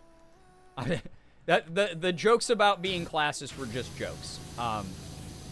But I will implore you to try Chili's. It's good. They got some good stuff. They just like any restaurant, there's some stuff that's a little subpar, but there's some stuff that it absolutely slaps out freaking ass. So good. Quick question: are my pronouns broken for anyone else? Yeah, I don't see them right now. You might need to use the pronouns command and then just resync it. Twitch stole my gender. God, first they take 30% or 50% from partners. God, I wish they took 30% and that's it for me. First they take 50% from partners and now they're taking people's gender. What will they steal next? Chili's has great value. Yeah, great salsa. Yeah, I said that as value, but they do have great value and salsa. I love the Chili's salsa. I won't even lie. I like that shit. We downloaded, when we found out you get free tortilla chips and salsa with your meal if you download the app, we immediately did that. Immediately. I think if you change your account name, it desyncs the pronoun. Yeah, probably you just have to go. So if you guys have never done it before, I see a couple people without the pronouns extension on. It takes literally 10 seconds to do. But if you are someone who feels comfortable adding your pronouns, if you would like those, just to make it easier for me and other people to know how to refer to you, we do have the pronouns extension on this channel. So you'll see there, Brian uses he/any pronouns. The pronoun sharing extension is enabled on this channel. If you're comfortable sharing yours, you can find out how to display them there. You click that link. It literally is just, can we sync your account, your username? You hit yes. It pairs with your account. It doesn't like sell your info or anything like that. The person who makes that's a very reputable person here on Twitch, another creator. And then it just gets added as a little thing next to your name, which is great. Mine should be active, but I don't know. Yeah, Cutie, I see yours. She, her. There we go. Yeah, Chili's does have cheap drinks. You can, if you want to get fucking smashed at Chili's, it's gonna cost you like maybe $20. Although I think if you probably less than that. If you get like 2 big ass margaritas at Chili's, they're like $8 a pop. It's like $16. It's all fucking over, dude. We love Alejo. Exactly. All hail pronoun Poppy. Exactly. Thank you so much, LOG. Thank you so much for the raid. How was your stream? What were you up to? Tell us all about it. I can't see anyone else's on my end, though. Are you on mobile, A-Green? Or Amy? I'm trying to get better. Trying to get better. Also, if people, again, like if I call you by like the wrong name or something like that, and you have a more preferred name, because again, I'm trying to learn some people's names here. Zero guarantees it's going to be a fast process, and zero guarantee it's going to cover everyone. But like, please let me know, and I'll always do my best. I'm not on browser. Okay. Oh wait, no, you are on browser. Okay, I read that wrong. Thought we'd agree GerbCon is at the Bass Pro Shop Pyramid. It is, but guess what? Memphis, Tennessee has a Chili's, so we're covered. We're all right. So we will go to the Bass Pro Shop Pyramid, and maybe like the last night of GerbCon. This is all very hypothetical because I doubt GerbCon. I doubt my community will ever be intense enough to ever actually have a GerbCon happen. But the tentative plan would be, so, you know, GerbCon happens at the Bass Pro Shop Pyramid, the Mecca, and then on the final night of GerbCon, you know, you eat in the actual Bass Pro Shop restaurant that's there, because like, what an experience that is. But other nights, you gotta go to Chili's. Chili's is the place. I love that I'm like shilling for a brand right now during my stream time. It's a brand that does not pay me. This is the faith that I have. And Panera, yeah, some Panera as well. Panera's like lunch. You go to Panera. I'm shilling for this brand just because that should be an endorsement right there. Chili's does need to sponsor me though. God damn it. I would. You guys, can you imagine? Like over here in the corner of the screen, just a little Chili's logo. By the way, if I missed Yellow's message, I'm so sorry, Yellow. Thank you again for the raid. I played No Man's Sky. Awesome. That's so fun. I haven't gotten to play that recently. I heard that it's gotten really good, that they like really listen to player feedback, and it's become the game that they promised all those years back when the launch was rushed, and that it's actually a really fun game now. I want to play it. I've had it forever. I want to check it out eventually. Chillin' in Chili's, exactly. Just typing Panera for lunches. There we go. Yeah, you gotta get a salad. You gotta get a bread bowl soup or a sandwich or something. It's really good now. Oh my God! Don't tempt me. I'm putting so many. Oh my God! I'm putting so much time in so many different games. It's like really hard for me to keep up with everything. Oh my god. Napa chicken salad from Panera rules. I've actually never had the Napa chicken salad, but now I want to try it. I normally get a Greek salad and then add a bunch of extra like spinach and like, because you can add up to, I think it's like 6 vegetables and like other toppings for free. So I always get the black pepper croutons. I get the onion frizzles. I get spinach. I sometimes get like the arugula kale mix because I like that a lot. And yeah, I pile shit on. I'm so sad Del Taco isn't in my state anymore. No! Liz, that's the worst thing I've ever heard. You know how I feel about Del Taco. You know how I feel about Del Taco. Del Taco, no joke, chat. The worst thing about living in New York is there are no Del Tacos anywhere near me. At all. The only time I ever eat Del Taco is when I go to LA.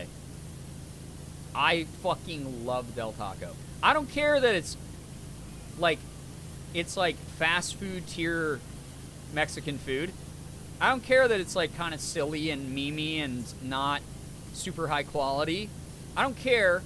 You can get like fucking 3 tacos for like $2 there. It's amazing. The burritos slap so much ass. All the food, it's so good. I fucking love it. So good. Every time I'm in LA, at least one meal that I'm in LA for, I'm like, I'm going to Del Taco. I don't care that you want to go to this fancy fucking like 5-star steak restaurant. I want to go to Del Taco at least one meal while I'm in LA. It's so good. They got rid of the horchata shake. I've never even had one, Ginger. But that sounds so good. It's offensive that Canada doesn't have Shake Shack, Olive Garden, or Wait, you guys don't have Olive Garden? That is wild. I didn't know that. I thought Olive Garden was like an international meme. That's so funny.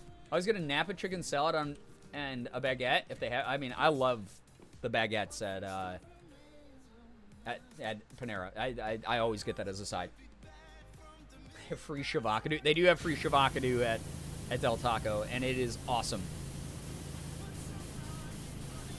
I unironically love Del Taco. It is my favorite fast food by far. And here's the thing, I can admit it is objectively not even that good.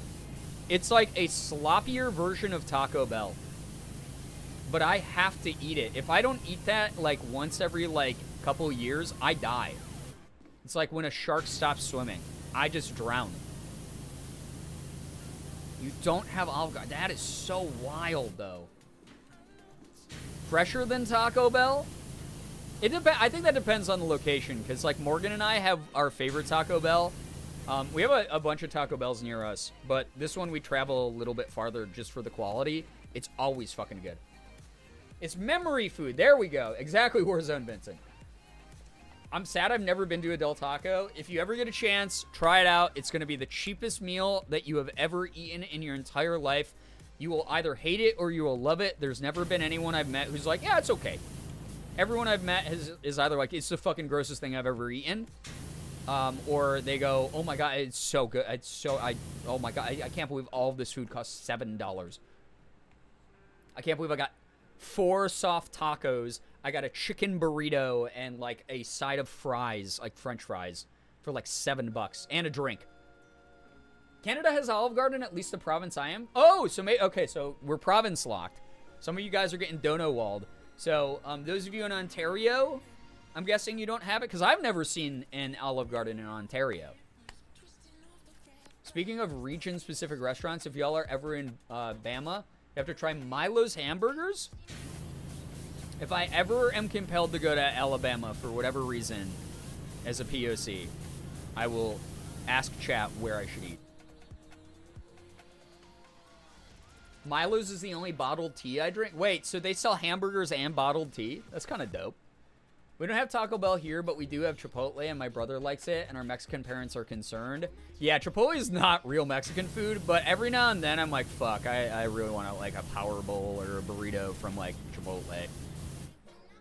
I like Olive Garden for the soup and salad. That's it. That's so fair, though. Here's my thing, Amy. By the way, A Green, if you don't want to be called Amy, definitely can accommodate for that. I don't think I ever asked if you're comfortable with that.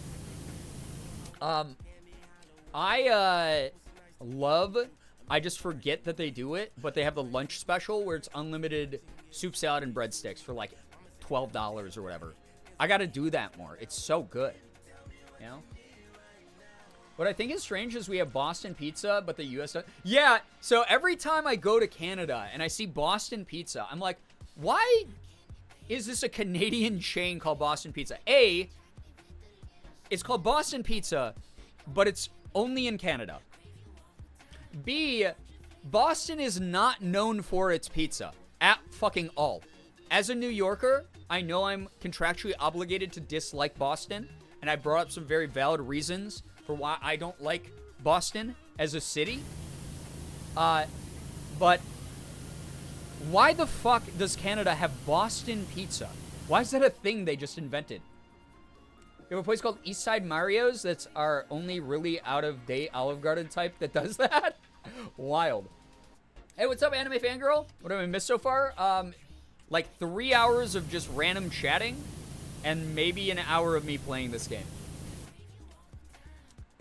Is it the Olive Garden breadsticks amazing, or the Panera? I always heard that, but never knew which was which. Olive Garden has really good breadsticks. Panera has, like, bakery-style bread, which is very good.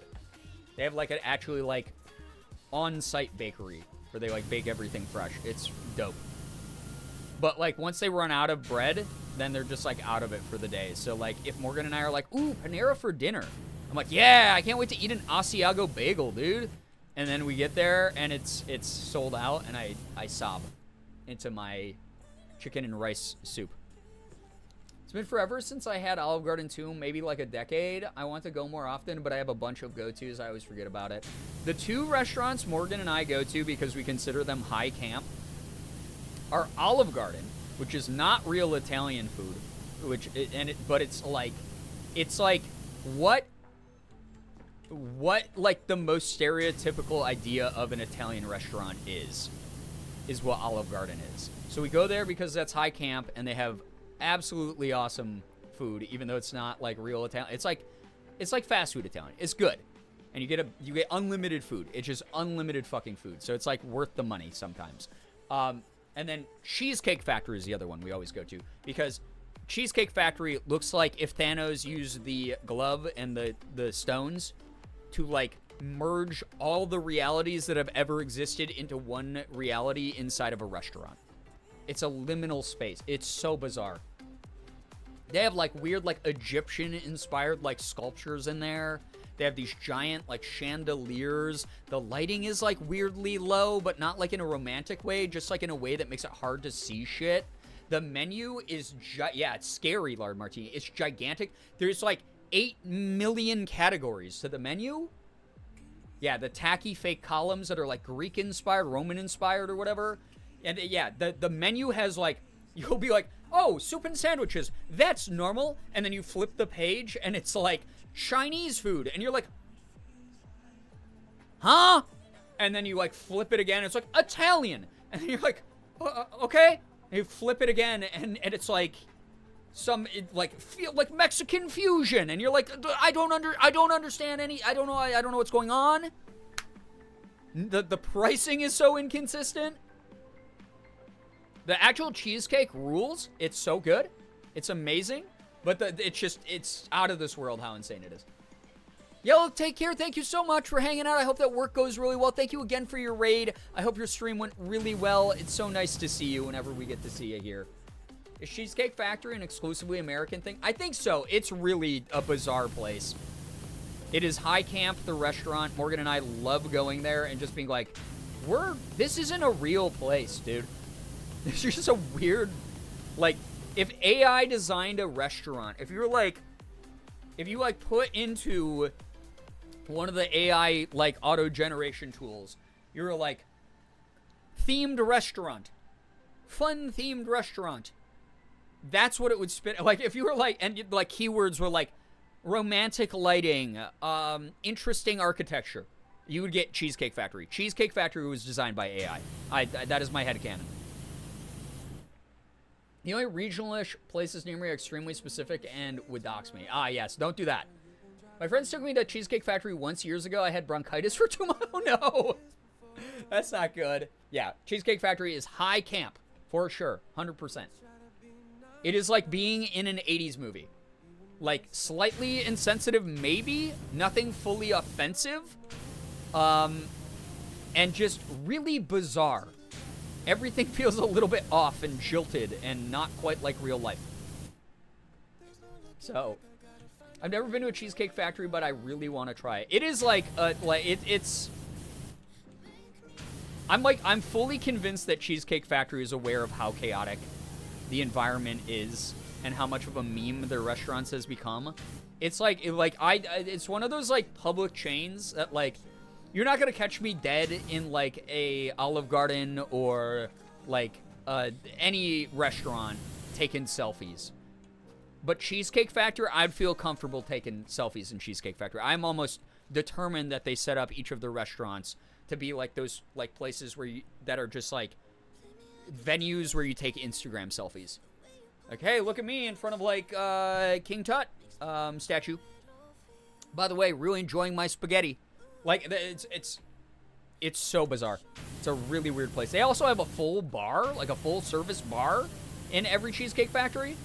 So again, another place where if you're like, yeah, I feel like getting smashed in public for some weird reason while I am eating a, like, roast brisket sandwich with a side of, like, Korean dumplings, because you can just do that there.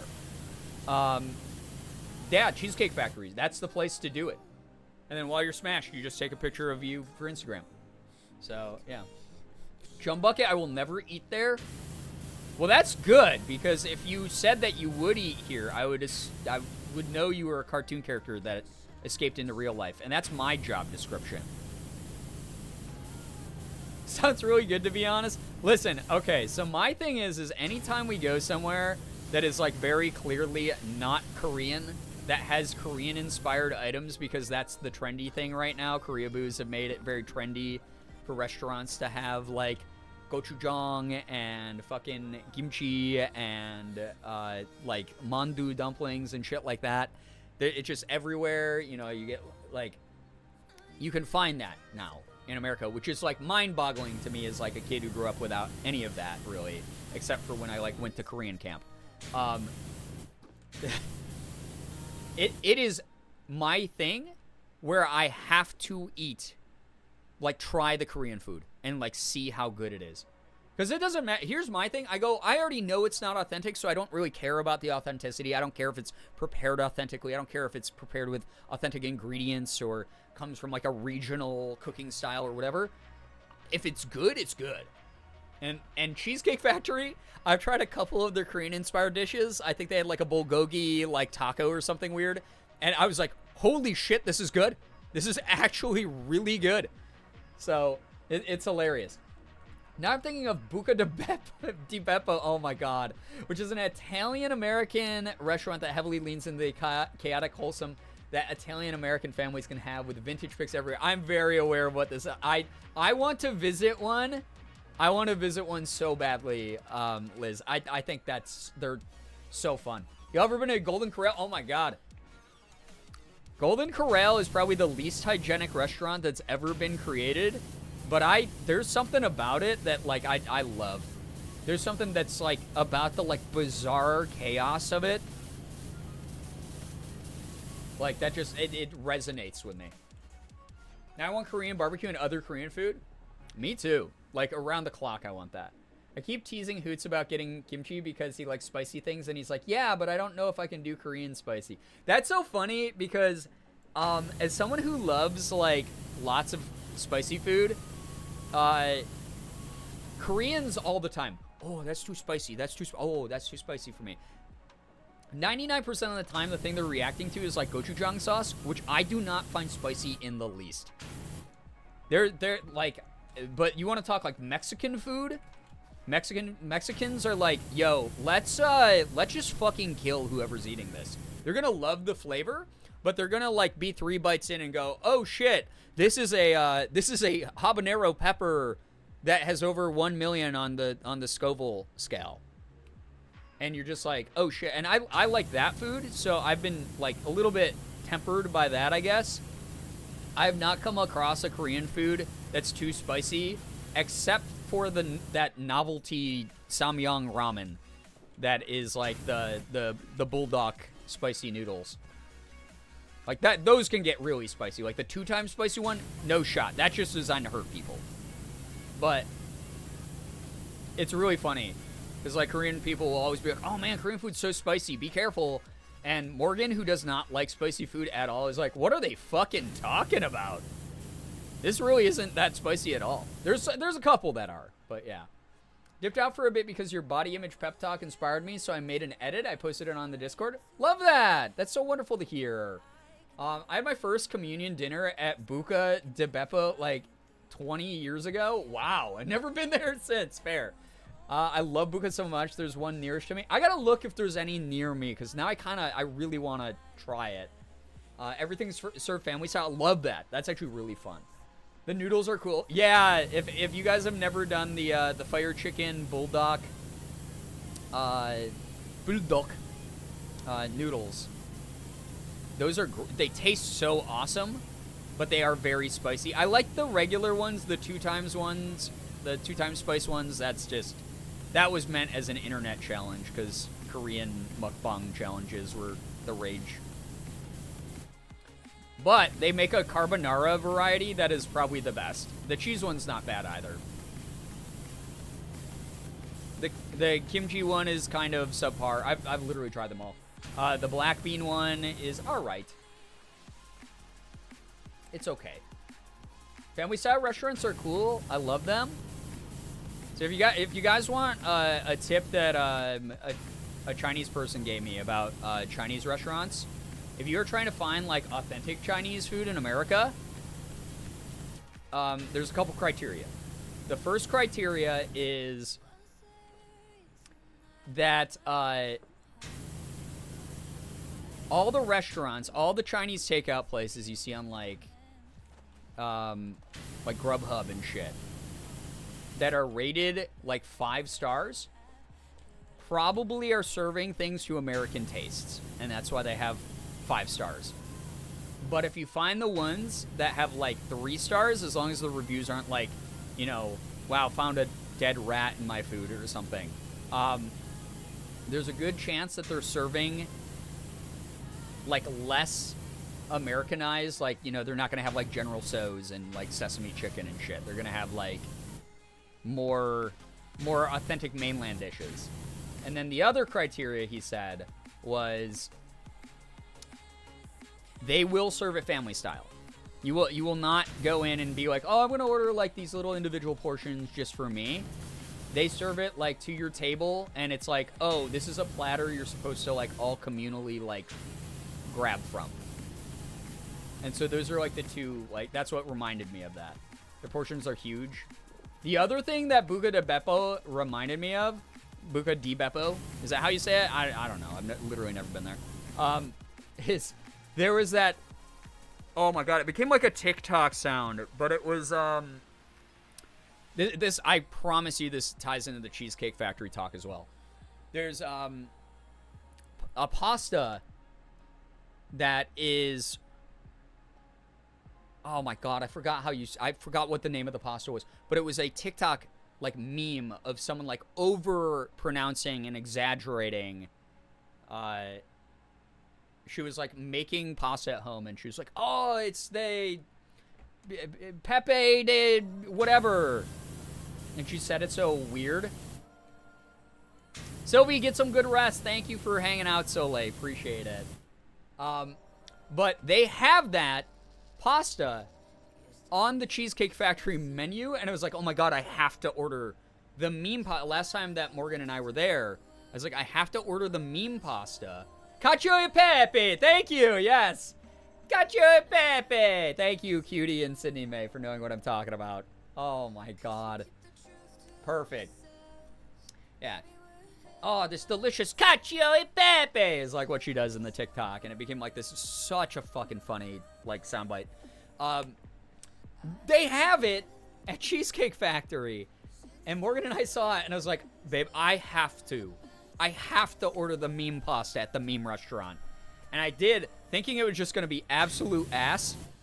It was so good. It was it was genuinely so unbelievably good. I was like, okay, I might just order this literally every time I go to Cheesecake Factory now.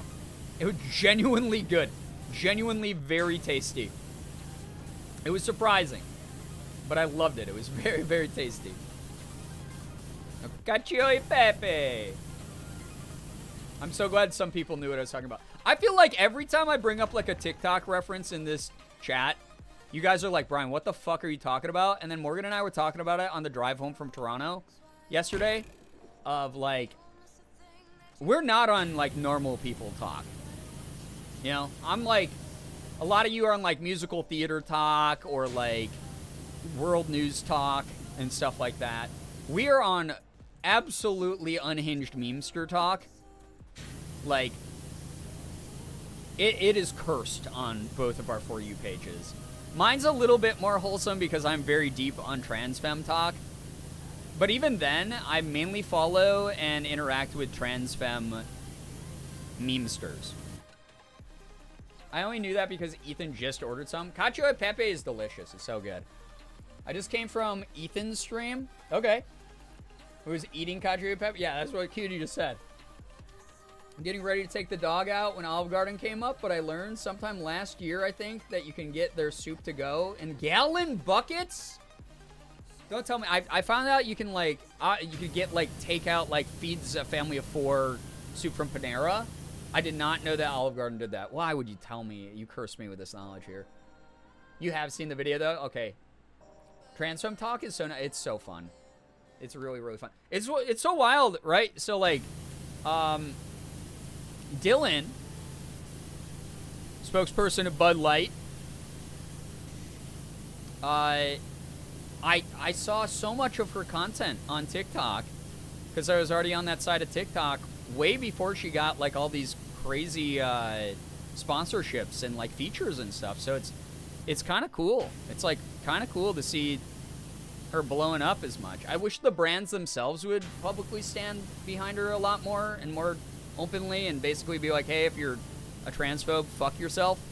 But, you know, it's some sort of progress, some sort of representation.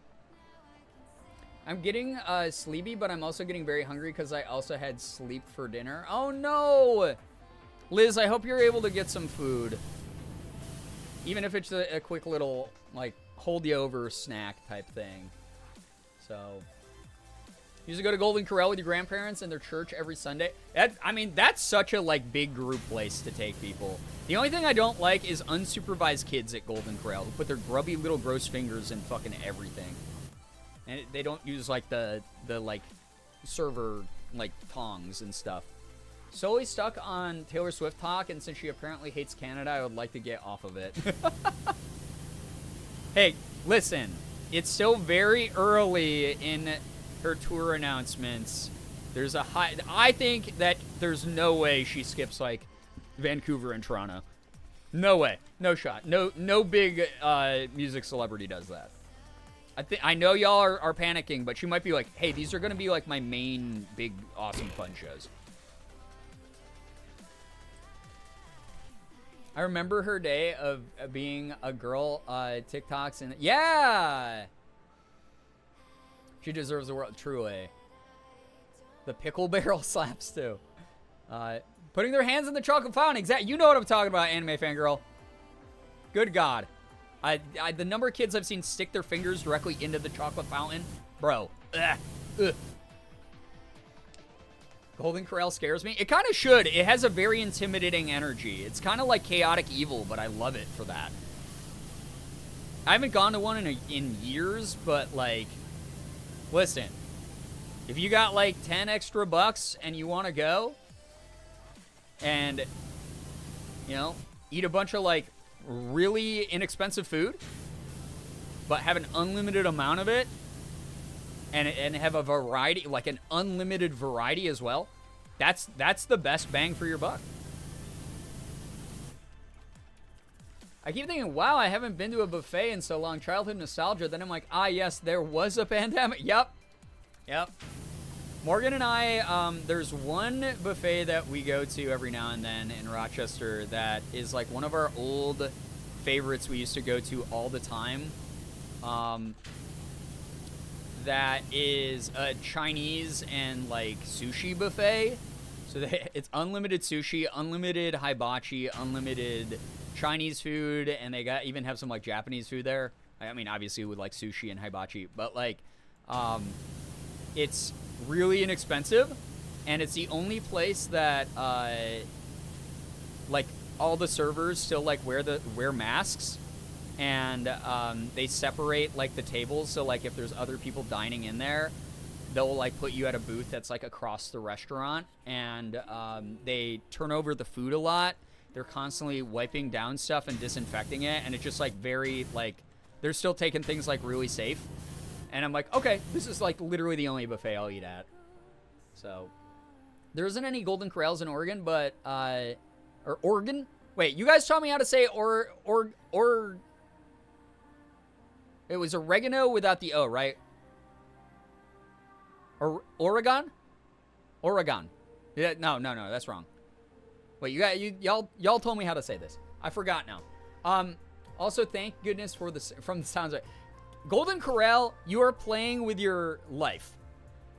You're either going to have the best meal for super cheap. You're going to go, oh my God, they have... I got to sample food from 50 different cuisines today, and it was great, and I love fried food, and I love, like, you know, fun... Like, I love fun experiences. It was fun, and it was chill and silly. And that is what you can get. And then the other side of the spectrum is... I went to Golden Corral, and it's very clear that they didn't keep it super clean, and some kid put his fucking hand in like the corn water for the like fresh corn cobs, and I didn't see that, and now I have some sort of sickness, and I am gonna have diarrhea the rest of the week. So those are the things. I'm gonna get some boursin on toast from my night snack as much as I want to make myself pasta. And it'll keep me up all night. Oh no, yeah, Chronic. I hope that is a nice snack though. Wait, I said it right the first time? I forgot how I said it the first time is the issue. Oregon with the in the middle. Oregon. There we go. Yeah, okay, that one felt better. So I did say it right the first time. Damn. Oregon. Thank you, Oregonians.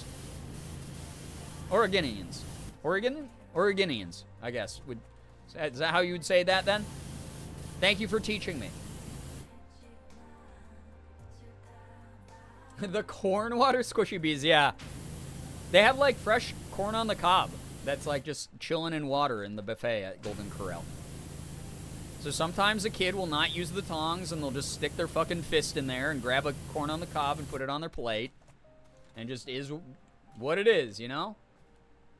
So, I'm sorry I'm still stuck on the fact you can get a gallon of soup from Olive Garden. Genesis, I feel you on that, okay? I've been laughing at the idea of walking into an Olive Garden. Yeah, just carrying out like it's a paint bucket. Of like... Just walking out with a paint bucket full of Olive Garden soup. You're like, yeah, I'll have a gallon of the chicken yaki. Like it's a fucking gallon of milk. That's so fucking funny. Just pour yourself a bowl of Olive Garden soup. I love that. So, it's weird compared to the actual pronunciation of the state, I know. It really is so interesting. I'm glad that people from there can teach me, though, because I think a lot of other people in chat are also inept at pronouncing places that they don't live. As we found together the journey of learning, the joys of learning together.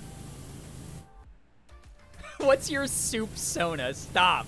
Why does everything turn into a sona in this community? Oh, we're talking about something like kind of normal. Let's make sonas of it. You are a good student. Thank you. I'm learning. It's like a foreign language. The fruit on the salad bar at Hometown Buffet be like, kill me. I've seen too much. Oh, that's so sad. Yeah, see, that's another thing I like about this Asian buffet that we go to is they have fresh fruit. And if it's been sitting out a while, they turn it over. They make sure that gets replaced. And then if you want, like, hibachi, they, like, cook it fresh for you.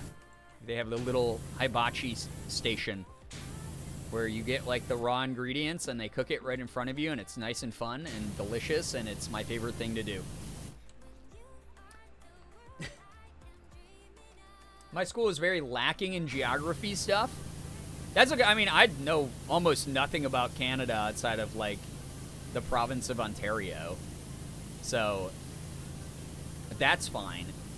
I don't expect people from outside the U.S. to literally know anything about the U.S. We have 50 fucking states, and then we have associated territories, and we're just shitheads. You don't need to learn anything about Americans. We think we're the center of the world, but we're just shitheads. So, mine is a lobster biscuit. Why is anyone entertaining this? Chicken and rice soup. That's fair. That's one of my favorite soups. All right? If not for Persona, why relatable? Why are you not entertaining it? Because I don't identify as a soup. I'm sorry. I'm so proud of the people who are brave enough to do that, who feel represented by Soup Sona Chat. That's so wonderful. I'm glad we can be an inclusive community full of lots of good representation. But me personally, it's not who I am, and I don't want to live in a way that's disrespectful to actual soup identifying individuals out there. I think that's insensitive. I think that's very stereotypical in a very insensitive and inconsiderate and a bit derogatory of a way, you know? So, people from America don't know shit about not America. I know because I'm from America. Exactly. That's the thing, is like, we bring this up a lot. I know America just had its birthday. I know that 4th of July, let's go, independence and freedom, yeah, yeah. I know that just happened a week ago. So I'm sorry if the real patriots out there are very offended, but honestly, suck my left nut. But like, here's the thing. I have never met more uneducated people than people from any country that is just like staunchly anti-other countries. Like, you know, there's like always some like jack off from like Poland like arguing with someone about trans rights, or like some rando from wherever. You know, you can fill in the blank with whatever there. But Americans are like fucking proud of being ignorant assholes about the rest of the world. And then like when they come across someone who does not naturally speak English, natively speak English, they're like, well, why don't y'all learn American? Which is not a real fucking language, by the way. It's a dialect of English, but not that I expect them to have the brain cells to know that. But then when they travel abroad, those same people go, why is nothing in English? It's like, I don't know, you fucking dunce. You actual fucking idiot. Probably because you're in a different country. Maybe you should have done a little bit of reading. Even just Googled the place before you went. You know? Someone else in America is making the effort to learn even a little bit of the foreign language of this country that they're in. And you can't even fucking learn a couple words of like French? Dummy. What's it like to be essentially a robot? A body that's operating without a real brain inside. What's that like? That's fascinating to me. This goes deep into my soul. Yeah. There's so many, like, I have never met less multilingual people than Americans. So many people from other places obviously are multilingual because I'm, like, communicating with them and shit. Americans have this weird entitlement that everyone needs to learn English. And it's like, sure, it's one of the most commonly spoken languages in the world. It's like the language of commerce and shit. But also, like, I don't know, other countries have existed a lot longer than us. Kinda. Goes deep into my soul. I'm sorry. It's the way it is, right? It sucks. I'm sure you've come across a lot of ignorant Americans out there, Yamanaka. The world now has to learn English, and we should be trying to reduce that. Yeah, it's just weird. Not gonna lie, I missed the segue from soup to this combo. You know? It is what it is. Why is nothing in English? I don't know, because you didn't go to a foreign U.S. territory or an English-dominant member of the Commonwealth countries? You didn't go to somewhere that was colonized by the UK by Britain in a horrific way that we're still all paying the price of? Oh, the way that we segued is we were talking about knowing any geography outside of your home country is hard. American education is intentionally unhelpful. I would like to be able to identify a flag or occasional word or name in other languages. I agree! Absolutely. The number of times I see a country's flag and I'm like, fuck, now I gotta like Google the shape and the colors, and I have no idea what that flag is, but I want to know what it is. I do like that, like on browser, on like Twitter, if you hover over like an emoji, it will like give you a text description of the emoji. So if someone has like a certain flag in their bio, I'm like, oh cool, they're from like here. That's kind of neat. I like that. But yes, the actual education system is part of the root of that rot. I say this as an English grad. English is dumb. I love it, but it's dumb. Yes, it's we are like a hodgepodge of like borrowed languages. That's the other thing about English. So it's like really silly when people are like, why don't people learn English? Why don't they learn it? It's like, well, because we took most of our language from other people, bro. I don't know. There's a lot of borrowed words in our shit. One of the Sims CC sites I use is that portion for creators to have a flag of where they're from next to their name. That's so cool. Bring back Latin. No, as someone who took Latin in college, no. There's a reason that's a dead language. Don't bring back Latin. It is so frustrating. Unbelievably frustrating. And I didn't do bad in Latin. I got like a B. Number of times I've been like light blue flag with symbols, and Google's like, LO, figure your shit out, fam. Yeah.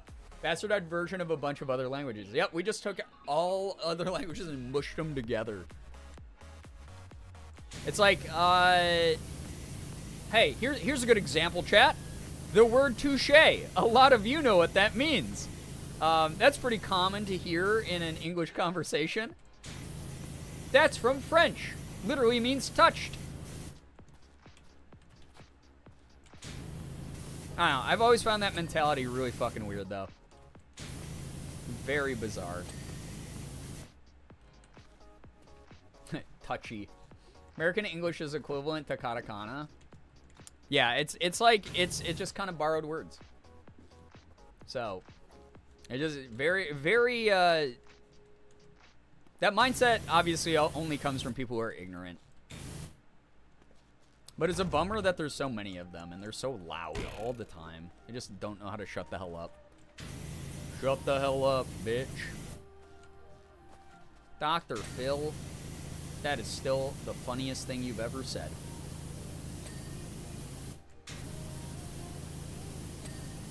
Oh my god, 99%.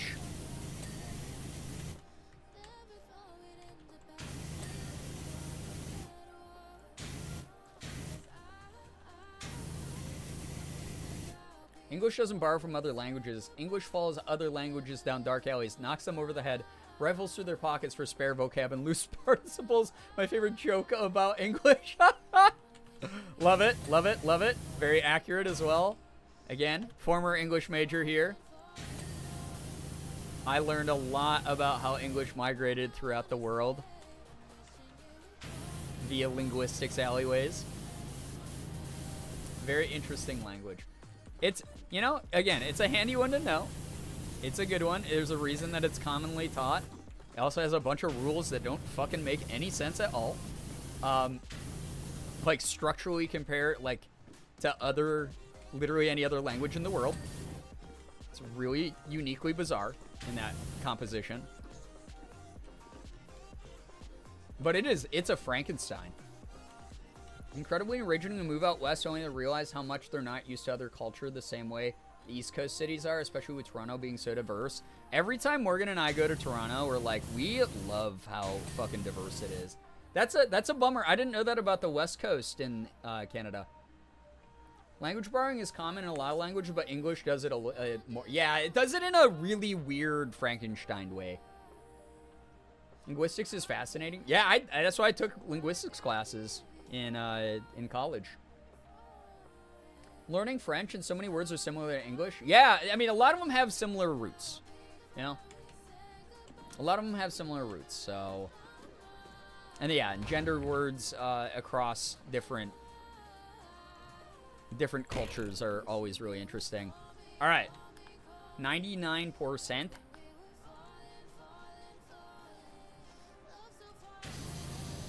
Almost done. I'm ready. I'm ready. I'm ready. Was that a good SpongeBob reference, everyone? Was that like you were watching Tom Kenny play Powerwash? It's at least on the island. I can't speak of the rest of BC, but obviously also worse in Alberta, Saskatchewan, Manitoba. I've heard stories about Manitoba and Alberta. I'm pretty sure. 2 a.m. time check, really? Oh my fucking god. Can't believe I did this again. That's okay. I will end after this map.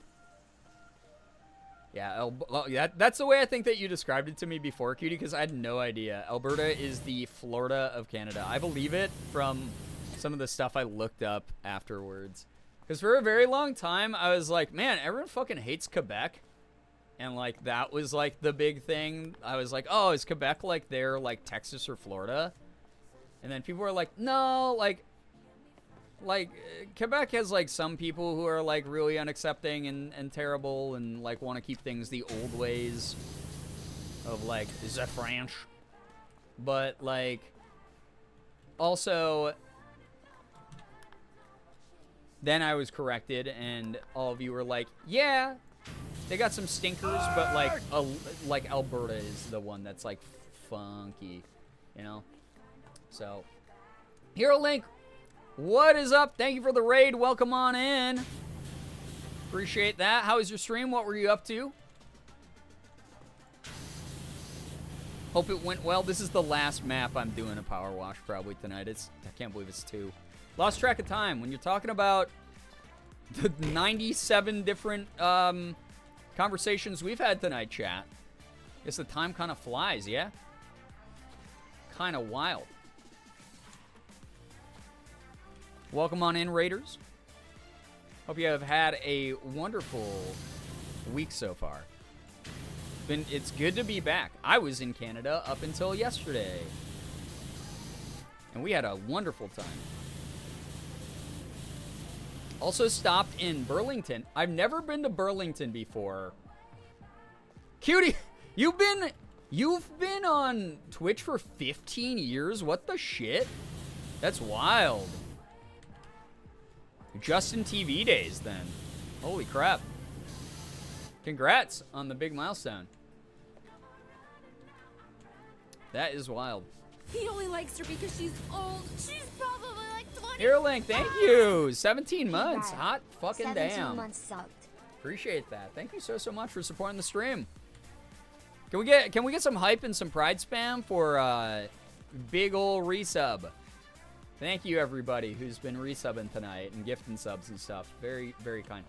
Spent 2.5. Yeah, I know. I'm a loudmouth. What can I say? I got words to say, okay? I got things to say.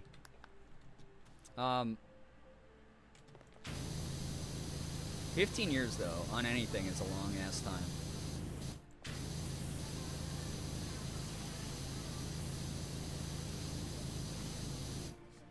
Oh, I see. Oh, it's all the cracks. There we go.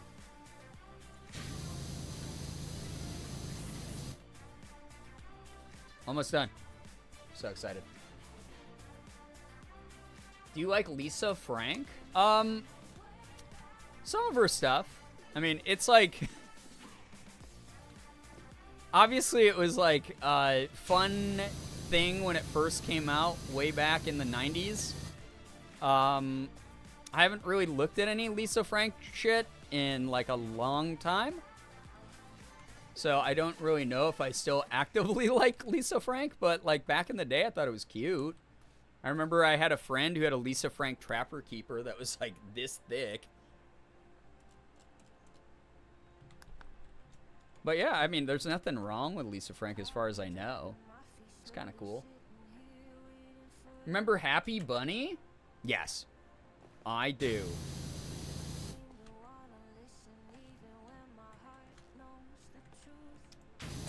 I was a Trapper Keeper kid, personally. It was the birth of sarcasm. I had a Trapper Keeper that was just a generic, ugly, like, you know, if you guys don't know what those are, they are giant 3-ring binder folders, essentially, that you put, like, other folders inside. Sounds weird. It was like a wrap for, like, your other, like, class folders and binders and shit. Like, you could keep all your papers, every single one in there, all at the same time. Like, for all classes, and you put, like, dividers and shit in it. They were big, they were unwieldy, they got really heavy by the end of the school year. They wouldn't even close right sometimes. Like, you go to, like, close it, and they were supposed to close like this. And they'd be, like, propped up with all the paper that you freaking had, all the notes and assignments and shit that you had in them. And a really ugly one that was made out of, like, faux denim. It might have been real denim. I don't even know, because I had this when I was, like, 7, so I don't really remember. But it was a scratchy, awful, like, denim-like material. It was very ugly. So, you still have one? Damn. That was really random. Lard Martini, hey, I'm used to it from you, and that's okay. You are welcome to be random in this community. It happens. We haven't chased you out yet, you know? So, I was thinking about you always saying, look at those rainbow colors in chat. I love... Listen, when we do Pride Spam, that is one of my favorite things. That is very, like, Lisa Frank, though. For sure. When we get the... Hey, chat, do me a favor as I finish this up. Let's spam some rainbow colors in the chat. And then, oh, wait, I can't remember who asked if we were SpongeBob or someone else. We are a random citizen of Bikini Bottom. We're a fish person. So, here, you'll get to see. Look at us go. Do rainbow spam in chat, rainbow colors, whatever pride emotes you got. Toss those in there. Tell me if that looks like a Lisa Frank folder, something. There you go. A little fish person. We did it. Look at him. Noom. Yeah, just bouncing all over. I wish I had finished that quickly. We all have ADHD, so we do. Took a while to write this and combo move. Funny difference that I've noticed between American and British English is that, ironically, American English is more likely to pronounce foreign loanwords closer to their home language than British English. One I can never forget is the car brand Nissan. Americans pronounce it like the Japanese for older brother, Nissan. Japanese is close to that, but the emphasis is between the S's. Brits pronounce it as Nissan. Oh my god. Yeah, you know, that's something I notice a lot as well, Liz, is that British people, they will, they'll like, it will be like heavy A's, especially. Oh my god, there was one the other day. I can't remember what show I was watching. I think I was watching River Monsters with Jeremy Wade, biologist and deep sea angler.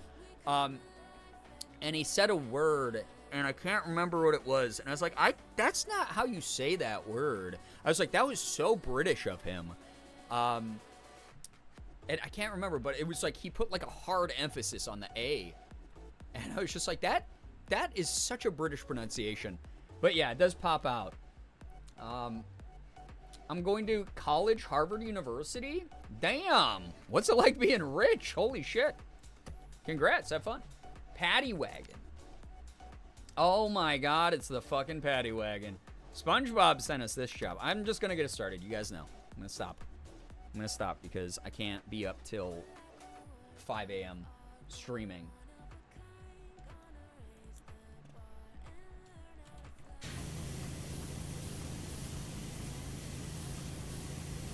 Oh, is this one going to be quick, though? It's kind of little. Pickle!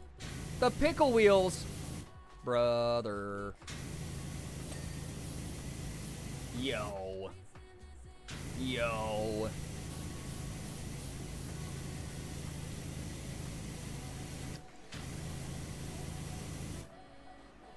Oh, Sandy's texting me now. Anyway, don't mind me. I'm just gonna quietly go about my detecting business. The 3 M's. Means, motive, opportunity. Oh, they're trying to figure out who slimed a Bikini Bottom. Chat, I'm already 20. Come on now. I'm 20% done with this shit. I'm doing this map. That last one was not the last map after. I literally bold-faced lied to you again. And chat, you never learn. You never learn. You absolute fools.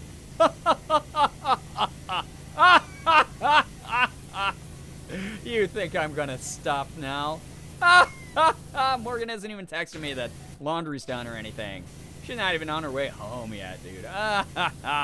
I can still milk a couple more ad breaks. You absolute fools.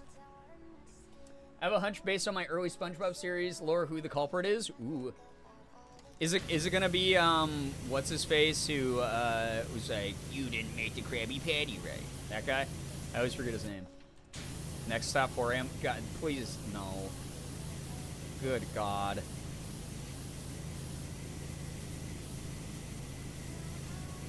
Not a 4 a.m. stream. I've only done that, to be fair, both of them have been, like, the past, like, year. But I did that one stream on my 10-year YouTube anniversary in March that went until 6 a.m. my time, which was just, you know? Golden rule of Twitch, when a streamer says last one, they never mean it. So true. And then I think I went to like 4 a.m. like a couple months ago. But that's it. That's honestly been it. I'm not doing that a lot. You know? Try to make a rainbow of the emotes. Brian needs a more purple emoji. There's other purple emojis you got access to. Twitch's theme color is literally purple, so you can fill in with that. My rainbows in chat know about the SpongeBob ride that used to be at Wonderland and the Whiplash. Oh, my Canadians. Why did I read that as rain? It's because I was reading the message above it. That's dyslexia for you. Holy cow, dyslexia. Canadians in chat. Listen, all Canadians are gay. We know that, okay? So, rainbows fits, all right? The real Infinistream. The Infinistream, yeah, the 10-year anniversary stream until 6 a.m. was a little bit intense. I'm willing to admit that. I'm willing to fess up to that. It was pretty intense. So, yeah, all Canadians are gay now. Brian says, I decreed it. I showed you guys my Catgirl cosplay stuff. So, like, genuinely, I get to make all the rules for all other queers now. That's just the way that it works, okay? And if you're against that, then you're against the queen queer herself, and I will destroy you. So, how's that sound for a deal? Doesn't matter how you feel. The feedback form is fake. The rainbows know about the SpongeBob ride. Yeah, that whiplash. You know how it is, fellow queers.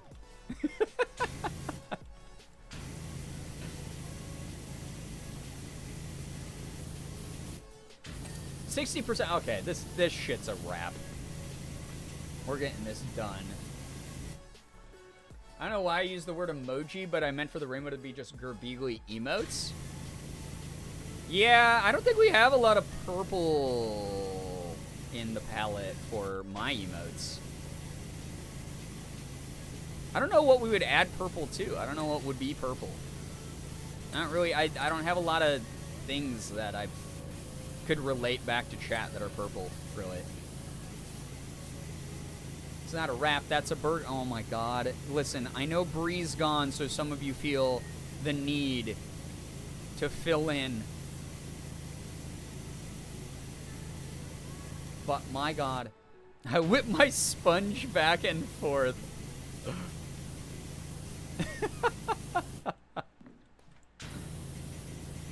Burger or Harley. Oh my God. I just said I know Bree's gone. You don't have to fill in, though. Very sweet that you all did, honestly. I love the gear shift. That's so cool.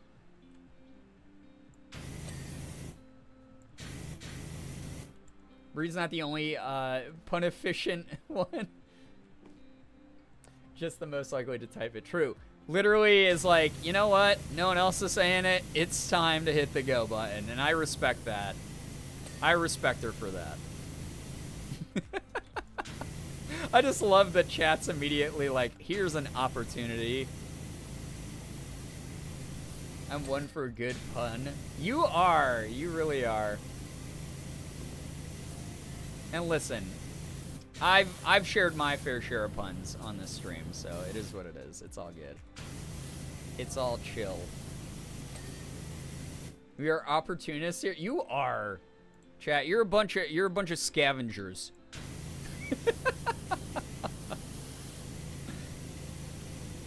I feel like any other community would take that as an insult, but like, come on. It's not meant that way. It's meant like, y'all see an opening and you go for it. As the streamer, I'm on the receiving end of that 99.9% of the time. So I'm going to use my own life experience and anecdotes as a generalization about all of chat. And you're just stuck hearing it, and you're stuck hopefully understanding that's the way the world works. That's the way the world works. Are you calling us easy? No! That's not what I said. I was raised by a punny librarian and her punny nerdy friends. Love that for you. I took delight in making my siblings groan from a band pun. Oh my gosh.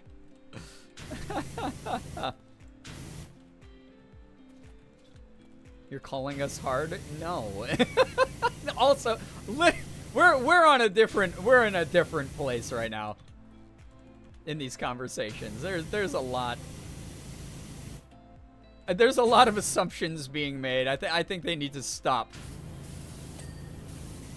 before misinformation and disinformation. Bad? Oh, okay. I was like, were you making puns about being a mod? That makes sense. You're literally a mod. That's so fair of you. That's so righteous of you. Also, marrying a very punny woman next year who loves to make me groan laugh. Love that, though. I'm so glad you have each other. I'm so glad you have that energy together. That's beautiful, honestly. Here's my thing. I always tell Morgan. So there's this line in the show Sex and the City where there's this couple and no one in the show can figure out why they're together. Yo, what the hell? Hoomst! Hey, yo! Hey! Hey! That's right. Chronic, you were right. The dirty bubble. What the shit? Need 8-hour Ken Burns doc on the librarians of queer culture stat. I'd watch that. The dirty bubble. What was I saying? Oh yeah. All right. Here's my thing. There's this episode, and they're all all the characters are trying to figure out why the hell is this couple together. They have like nothing in common, really. It seems like at first it like feels like it's a ruse or like a cover up or something. Like they're in it for not fully love reasons. And then one of the characters, who's like a guest star on the episode, comes up and he just goes, maybe he makes her laugh. Like, really sincerely. And it stuck with me a lot. Morgan quotes it every now and then, but it stuck with me a lot, where I'm always like, maybe they're together because, like, they make each other laugh. And it doesn't have to be like a why are they together thing. It's more of like a find someone who makes you laugh, because humorless people are boring and they're miserable and they're not fun. Find someone who can laugh at themselves. Find someone who can make you laugh. And find someone that you and them are both understanding of where your comfort level is as far as laughing at each other. Where it's healthy and fun and respectful. You just need someone who makes you laugh and feel good. Yeah. I mean, I brought this up the other stream when we were talking about, like, weird incel people and, like, nice guy syndrome. But, like, Pete Davidson, he got interviewed, right? Like, semi-recently. And, like, the interview, like, his love life is, like, always the questions that people have because, like, people are just, like, fucking weird, I guess. And they're always like, oh, why are you with this person? Like, with the insinuation of, like, oh, you're punching up out of your weight class. Like, you're too funny looking. Why would this, like, hot celebrity be with you? Which is, I think, really disrespectful and rude. But he, you know, he took it like a champ. And he was like, they were like, why do so many women date you? And he was like, I'm just nice to them. I'm literally just nice to them, and I don't expect anything from them. I just treat them like people, and I'm nice. And it's like, that's kind of all it takes. And it's like so wild that, like, that's a foreign concept to so many people. Isn't the point of being in a relationship not only to feel good, but also to make someone else feel good in a mutually beneficial way that comes from true empathy and kindness and understanding and growth? I think so. Compatible sense of humor is a must, in my opinion. Yes, absolutely. Abso-freaking-lutely. I think that, like, Morgan and I don't always love the same kind of humor, but when it comes to talking to each other and, you know, making each other laugh and such, that is something that, like, we have, like, a very deep understanding of each other with. Like, how we share humor together. Who asks that? Jesus? Freaking weird interviewers who are obsessed just with celebrity love life, I guess. I think a lot of those people are just projecting their own views and don't really care to stop and take the time to understand the situation around them. Yeah, absolutely. I agree. I think that's where a lot of communication breakdown happens, is people who just don't know how to empathize and don't realize, like, hey, like,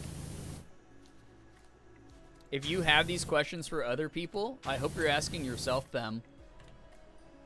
I hope there's some form of self-awareness and you can, like, suffer some form of, like, ego death to become intelligent, like, emotionally intelligent enough to, like, understand other people and their boundaries and their kindness and why a relationship should happen, etc. You know? But that's just me. The spatula, engine distributor holder, and that's it. Engine distributor holder. What the hell is that? What the hell? Okay, it's that thing. So this one, oh, this one's, hey! Okay, that was so fast. Halloween, take care. Thanks for hanging out. Get some good rest. Look at our fish guy go. He's got a big smile on. I mean, I guess if I got to use a power washer, I would absolutely have a big smile. Big smile. Invisible boatmobile? No way. Is this going to go more invisible as I clean it? Mermaid Man and Barnacle Boy. I want to stop playing, but I have to. What the fart butt, dude? Is it going to... Oh my god, it does. That's so cool, actually. That's actually so cool. It would have been funny to see the dirty bubble in the recap. I wish. Where is he? That's a jellyfish, little baby jellyfish guy. Was he hiding in every scene so far? That's so cool. You can see right through it. I love that. Just finished this map. Oh my god, it's so fun. All right. We have to save that. This was fun tonight, though. It's gonna be the easiest clean. Nah, I gotta go. That is so fun, though. That is gonna be very, very good for next time I play this game. I'm sorry, cutie. Listen. Listen. I know which streamer you picked over me to come here so late. So, you don't get to use Gerbsad. That's absolutely fine. Literally a free internet. Okay. I had to mod. Oh, likely story. We all know the swords for show. It's a ceremonial one. The way that movie stars in the UK are knighted. Come on. Toxic streamer boys mod from other community. Listen, I totally get it. Literally a joke. All right, chat. That was so fun. By the way, I have 108 hours in Powerwash Simulator now. It's pretty good. I'd say that's a good little jaunt. Sir Elton John. Yeah, I feel like if England was ever invaded, they would not be calling on Elton John to defend it. This was so fun. I'm glad. It was good to be back. It was good to hang out. I'm glad that you guys got more cosplay pics to see. Maybe we'll like kick off the just chatting portion of more of these with me just reveling in the moments that I look more the way that I like looking. I have work at 6 a.m. This is fine. Amy, what are you doing? Go get some good rest, please. No, I came in halfway, but this was honestly a lovely stream. Well, I'm so glad you had a great time, Alex. Thank you so much for being here. This is the exact energy I needed. Those of you who don't know, also apply to their own mods too. Jokes aside, thank you for stream. Thank you, Brookie, for being here. Glad you're back from your break. Yeah, it's been great to be back. Going to Toronto, so Morgan could go see Beyonce was great. If you didn't see the picture of our Airbnb, it was so weird, but we kind of want to stay there again. It was kind of neat, and it was very affordable, so that was cool. And we got to stay in like this big high-rise. It's nice hanging out. I have the house to myself this week. It's weird not having another human around. Well, I hope that we were able to fill the space for you a bit, Maddie. It was nice having you here. Thanks for filling chat with some like great messages and participation in the conversation and stuff. Everyone has been so lovely. Thanks for stream. Thanks for being wonderful. Thank you for being wonderful. Seriously, Talia. Thank you. I really, really enjoy being back, being able to stream, to be able to hang out, etc. It's really late. I'm sorry I started so late. For those of you who missed it, I had this horrible, like once a season I get like this awful bloody nose because my allergies are bad, like the barometric pressure changes between seasons, whatever it is that does it. I've talked to my doctors and they're like, yeah, it's just allergies. I get one super hardcore bloody nose like a season, and I get like kind of lightheaded and like my head hurts. But you know, scans, tests, whatever show I'm not like dying or anything, so we're good. But I was very drained today as a result. I was really tired, and that's why I started so late, and was a little bit lower energy tonight. But I hope it was good chill. I hope it was like good chill energy that like you needed. I know like we're partway through the week, and like some people's weeks from the sounds of it are already off to like kind of a crappy start. So if I can be here just vibing, doing the good energy with you, I'm happy about that. And again, thank you for allowing me to do show and tell, because I personally love the cosplays. I want to be able to do, my goal, and it's going to take a long time, is to be able to do my own makeup as well as like Morgan does my makeup. So I think that'd be kind of cool to be able to do my own, so I don't have to bother her. She said she has fun doing it, but it would be cool if we both could do our makeup together. But so there might be more looks soon. You guys heard about all the cosplay that's coming up. I have multiple cosplay I can just, do. You can do makeup on stream. We've done that before where Morgan's done my makeup on stream. I'm just not confident enough in my own makeup skills. Yeah, I'm like still learning. I'm still very beginner level. It's draining physically and mentally, but the vibes were still immaculate regardless. Hope you get some good rest. Thank you, Brookie. I have been so refreshed recently. I've been getting really good sleep. I've been very much mentally and emotionally at peace. I've been enjoying my hobbies. I've been getting up early. I've been very motivated. Like I said, the spark is back where I'm getting ready. I know I've said this a million times, but I really feel it this time. I'm getting that spark again for YouTube. And I left that channel with 40,000, however many subs I have on YouTube, just sitting there without like a real video for a while now. And I'd really love to get back. I really want to get back to it. I really want to make some YouTube videos. So whenever I do that, I hope that people are excited to support those and are ready to watch those on like the days I'm not streaming or whatever, or on your work breaks or wherever you watch YouTube videos.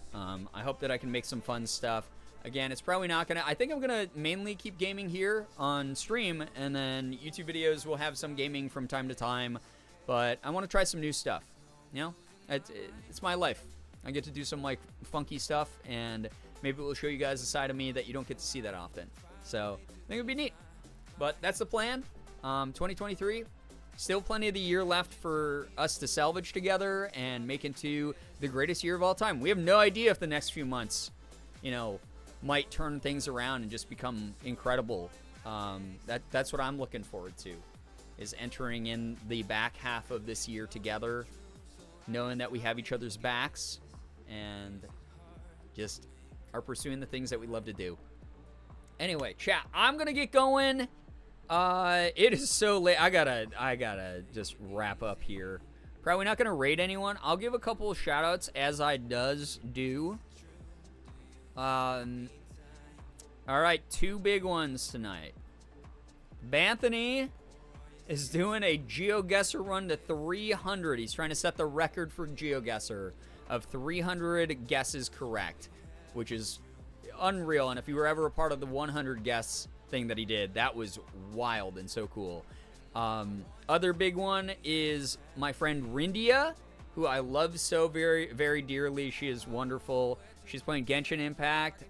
She is a VTuber who plays a lot of Genshin, plays Honkai Star Rail, a lot of the Hoyo games, and then also sings, does like musical streams. And she's just a lovely energy, just super kind, super welcoming.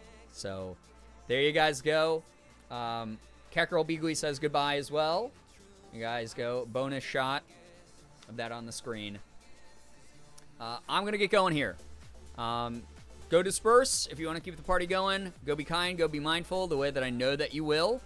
But I personally, I gotta get going here. I gotta go. I gotta prep for beddy bye. Thank you, everyone. Thank you so much for chilling. Thanks for vibing. Hope you had fun. I know I did. And, yeah. Thank you. Thanks again for, like, just sticking around, being cool. All right. Wait, what the heck? Why did Oh Boy 3 AM go off, but then it didn't actually go off? That's weird. Is it not working? Why is it not working?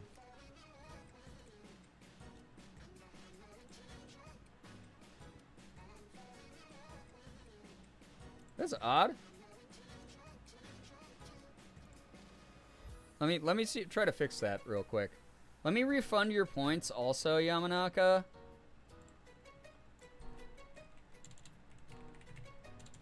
I don't know how to do that. Shit. Points. There's some like way to. Any mods know how? Maybe because it's not 3 AM. That's so weird. Why is it not doing that?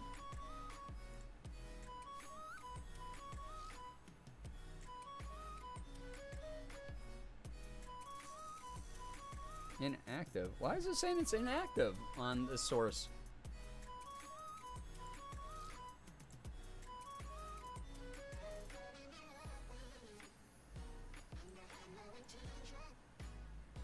I don't know how in mod view. Anyone who's a mod in chat, do you know how to refund points back to someone? I think I figured out the sound alerts issue, but give me 1 second. Fix that also.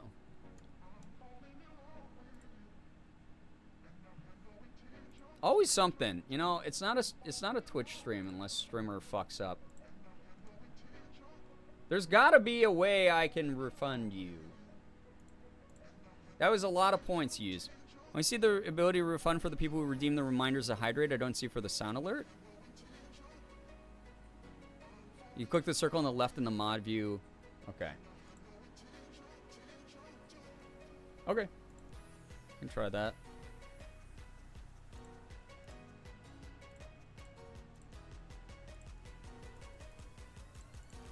Okay, I think I fixed the sound alert issue. What a way to close down stream here. Let me try. No, I don't want to hear myself. Shut up. I'm so annoying. You'll get the points back eventually. No, you earn those. You literally earn those.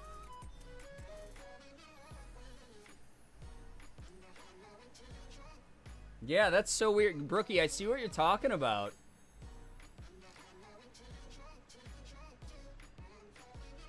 That's so... it's probably because it's through sound alerts dashboard, I'm guessing.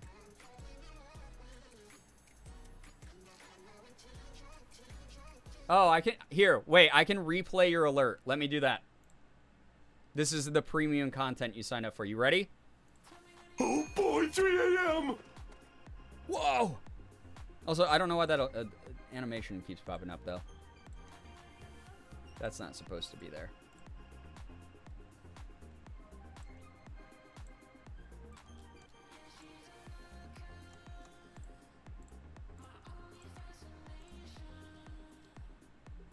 There you go, though. I hope that was worth it. Stop stealing points. I'm not trying. Oh boy, 3 a.m. Wow, it did it again. Also, it brought the animation back. I keep trying to turn off that animation. Why does that keep coming back? I'll fix this off stream. I don't know why it's fucking doing that. Hello, everybody. Welcome to the end of the stream where everything is clearly going well. It was worth it. I'm glad to hear that. All right. Chat, I got to get going. Thank you so much for vibing. This was such a fun stream. This was great. I hope that everyone enjoyed this energy tonight. I hope everyone felt welcome. I hope you felt included if you chatted. Enjoyed your time here with me and the other members of the Late Night Gang. Thursday, I'll see you again. Probably will not be as late of a start. I know I keep saying that, and then like weird circumstances happen. But we got the rest of July, so I'll fix shit up. Promise. Thank you so much for hanging. Hope you had fun. Thank you very much for all the follows, the bits, the subs, the resubs, the gifted subs, donations. All of that means so much. Again, with the bill stuff that's going on, it's nuts. Thank you for being understanding about the ads running for the first time in 10 years. Thank you so much for anyone who's gifted or resubbed or any of that. Like, thank you. Become a new sub here. We've had a lot of those lately. Thank you so much. It means the world. I wish I didn't have to deal with this crap financially, but just know it means the world to have people who care and want to hang out. I'm just unbelievably grateful. I'm genuinely the luckiest human being alive, the fact that I get to do this. Thank you for being here. Seriously. Thanks for chatting, lurking. No matter what you did, you spent your time in this community, and that means the world to me. I hope you had a blast no matter what you did. Thank you. Have an absolutely wonderful morning, afternoon, evening, night, whatever it may be for you. You guys are the best in the world. Love every single one of you so very much. I really do. Finger hearts as usual. This community is so goddamn awesome. I'm blown away by the good energy here. This turned what was kind of a crappy day around, and like a weird day around. Thank you. But yeah, I'll catch you guys in the next one, okay? So goodbye, everybody. Goodbye. Goodbye.